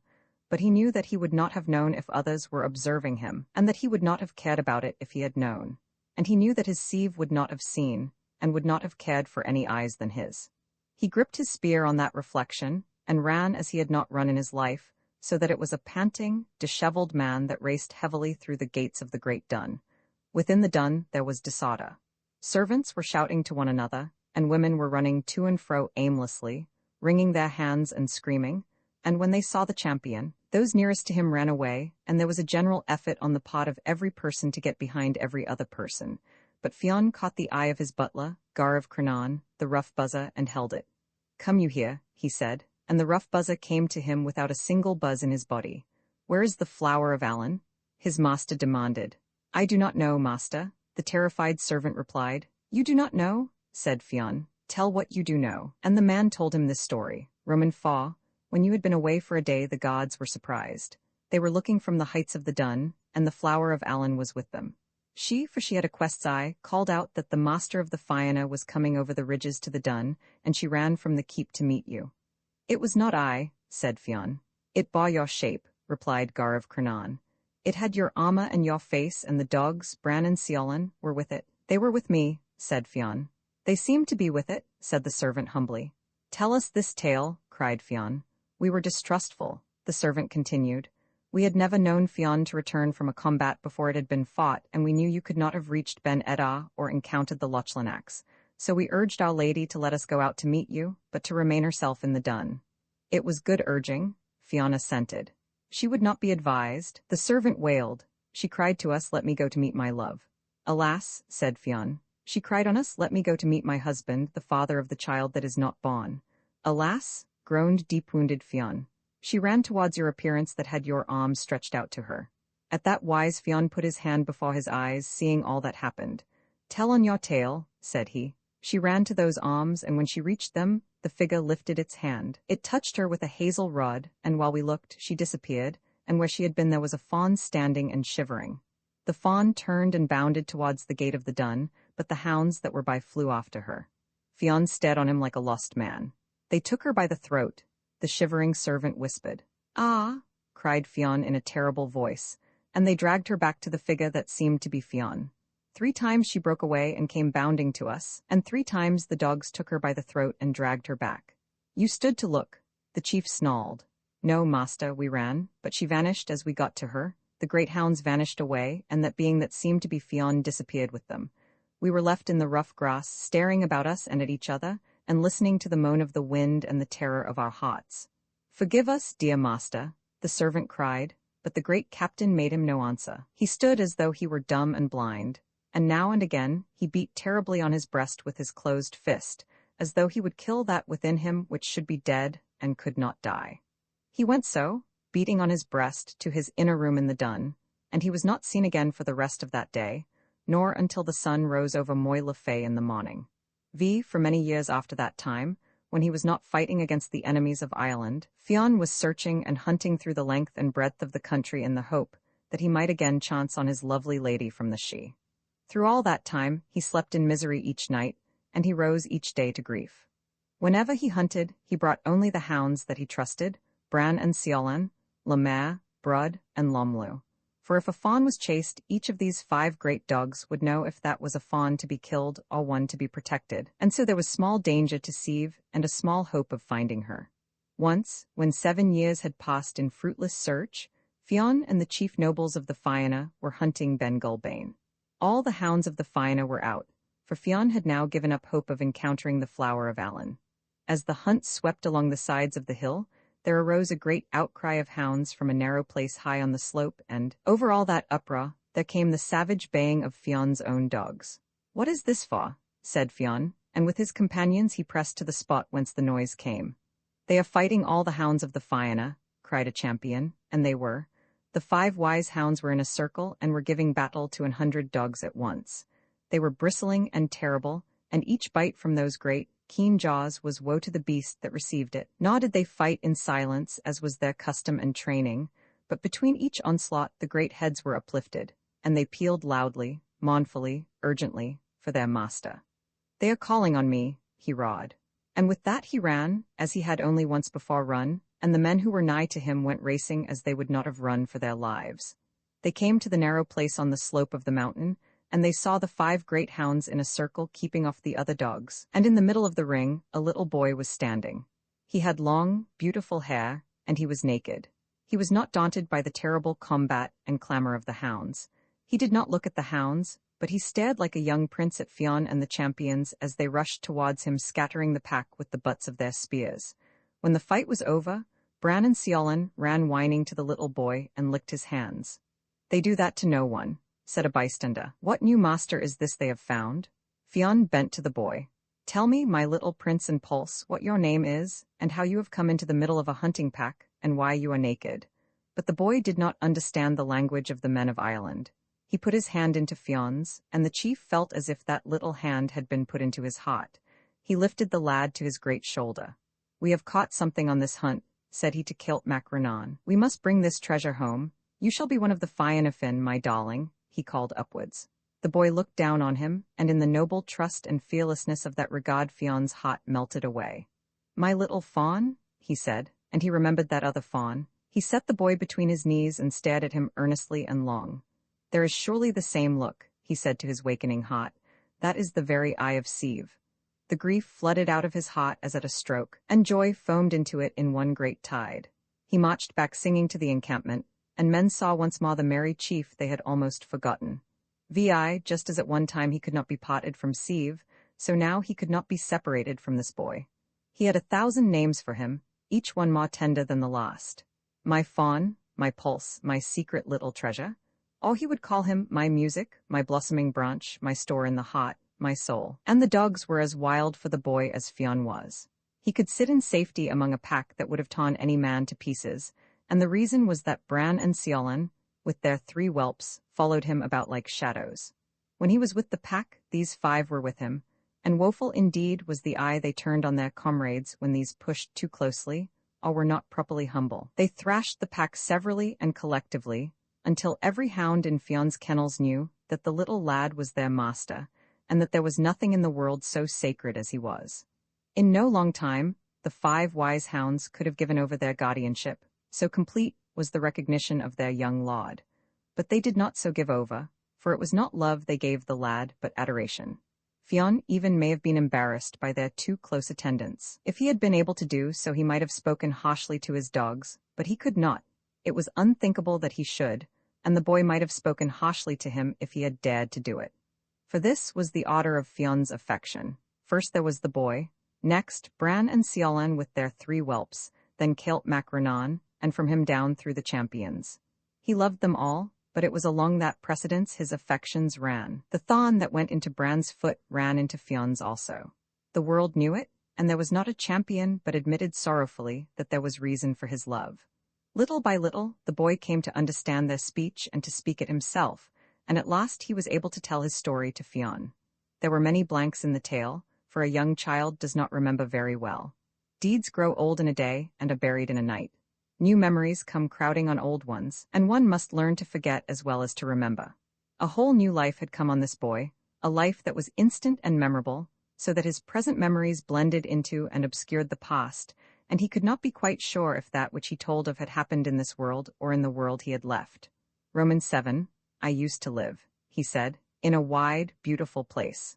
There were hills and valleys there, and woods and streams, but in whatever direction I went I came always to a cliff, so tall it seemed to lean against the sky, and so straight that even a goat would not have imagined to climb it. I do not know of any such place, Fionn mused. There is no such place in Ireland, said Celt, but in the She there is such a place. There is in truth, said Fionn.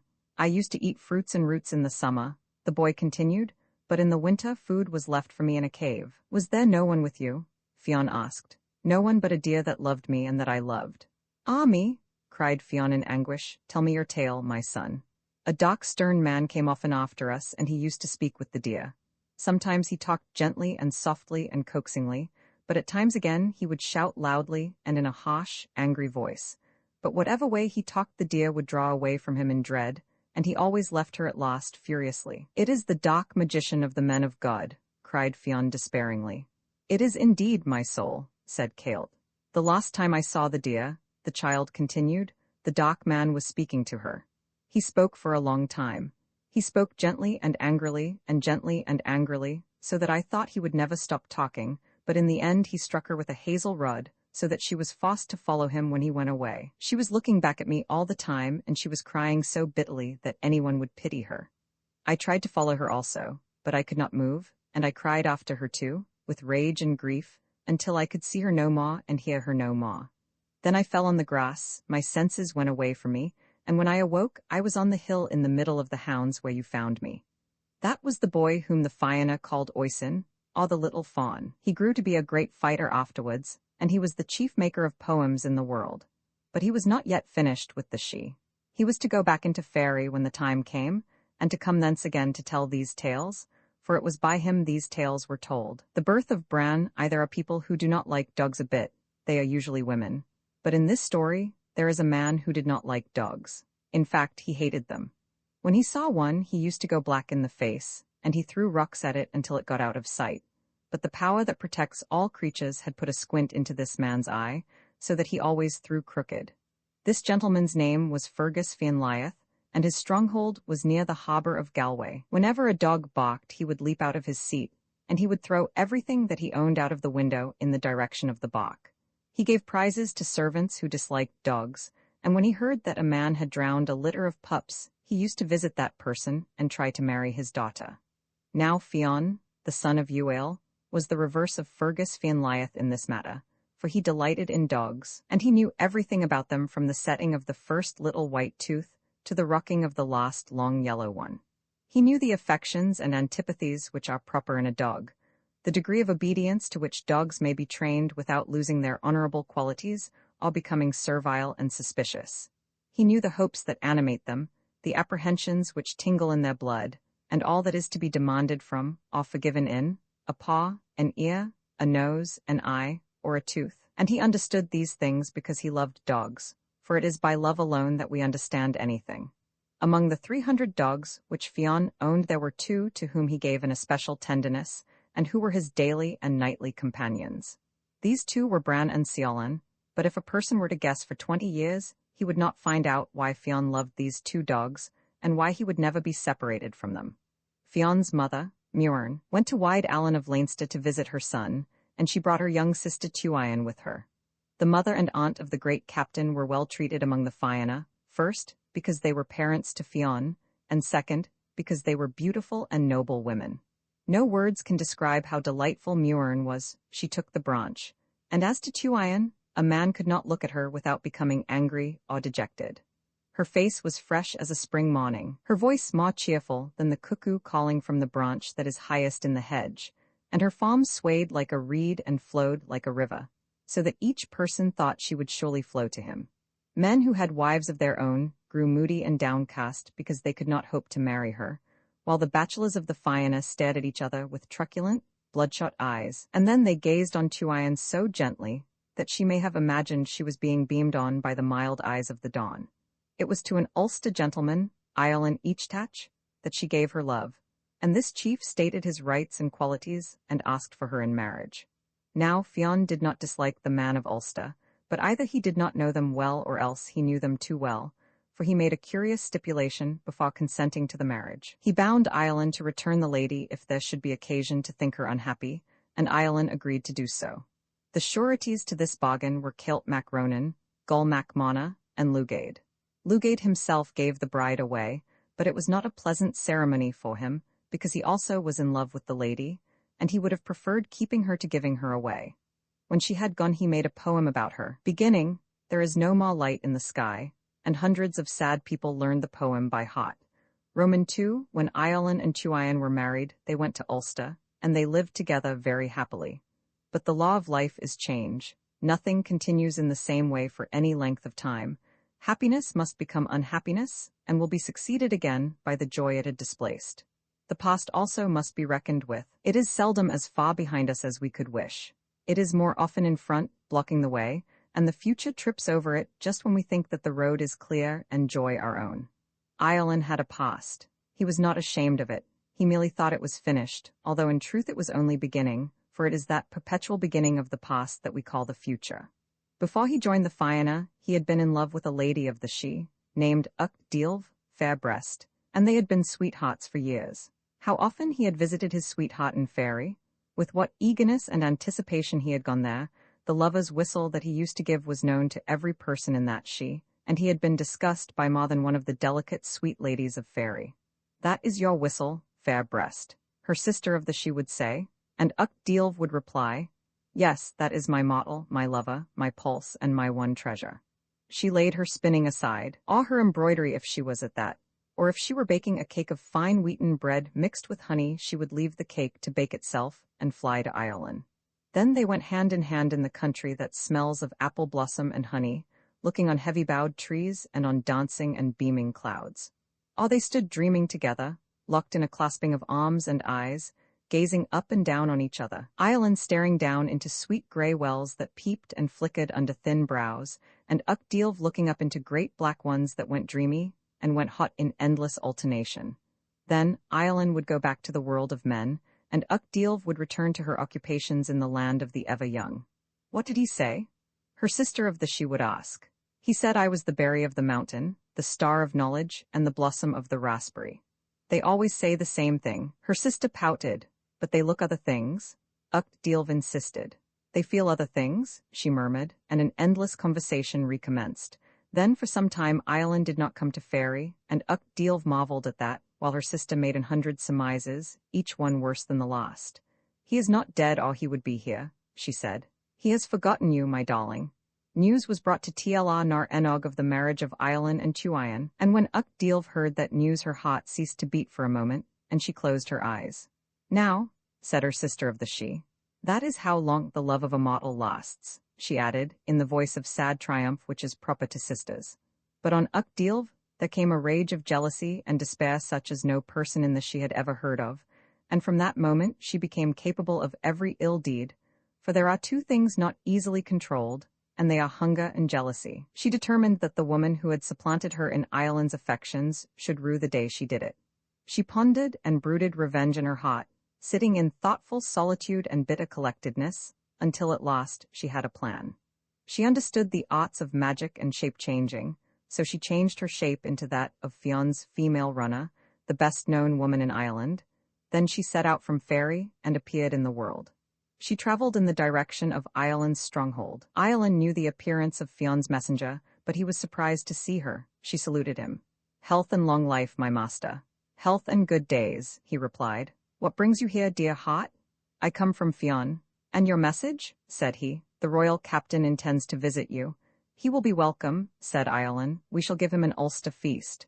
"The world knows what that is," said the messenger courteously. "And now," she continued, "I have messages for your queen." Tuain then walked from the house with the messenger, but when they had gone a short distance Ucht Díolbh drew a hazel rod from beneath her cloak and struck it on the queen's shoulder, and on the instant Tuain's figure trembled and quivered, and it began to whirl inwards and downwards, and she changed into the appearance of a hound. It was sad to see the beautiful, slender dog standing shivering and astonished, and sad to see the lovely eyes that looked out pitifully in terror and amazement. But Uchtdilv did not feel sad. She clasped a chain about the hound's neck, and they set off westward towards the house of Fergus Fianlyeth, who was reputed to be the unfriendliest man in the world to a dog. It was because of his reputation that Uchtdilv was bringing the hound to him. She did not want a good home for this dog. She wanted the worst home that could be found in the world, and she thought that Fergus would revenge for her the rage and jealousy which she felt towards Tuion. Roman 3, as they paced along, Uchtdilv railed bitterly against the hound, and shook and jerked her chain. Many a sharp cry the hound gave in that journey, many a mild lament. "Ah, supplanter? Ah, taker of another girl's sweetheart?" said Uchtdilv fiercely. "How would your lover take it if he could see you now?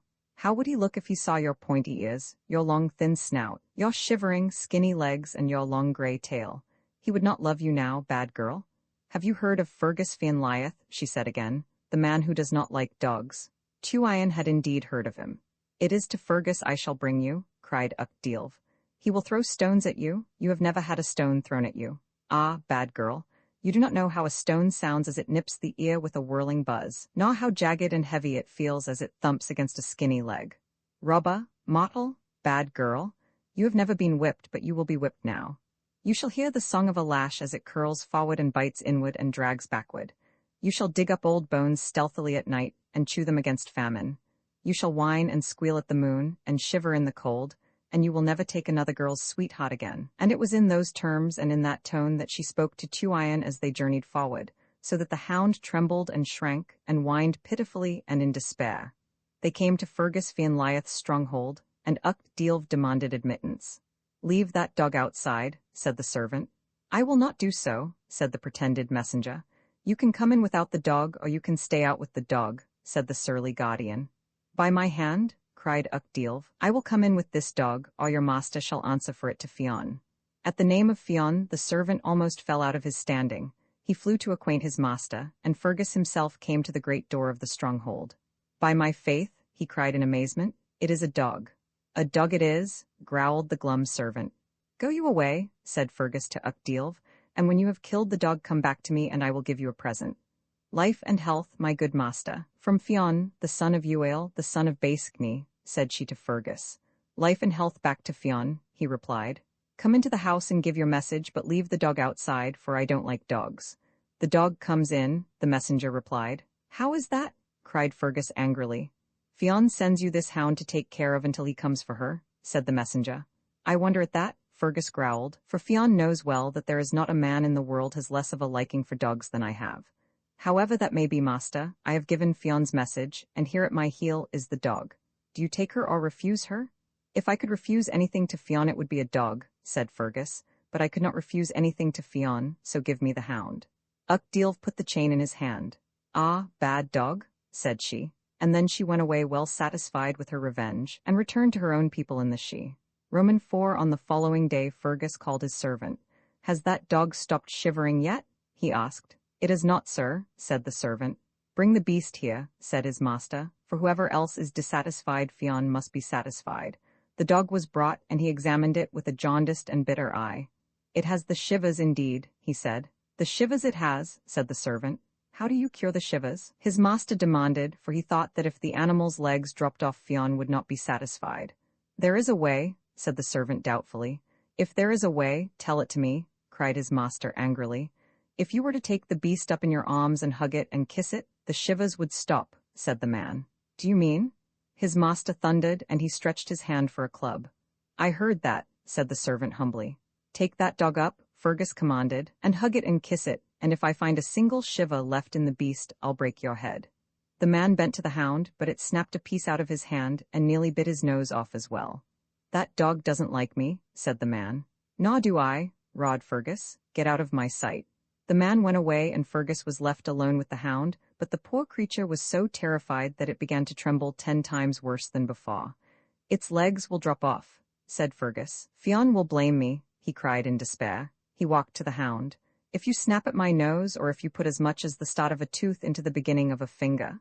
He growled. He picked up the dog, but it did not snap, it only trembled. He held it gingerly for a few moments. If it has to be hugged, he said, I'll hug it.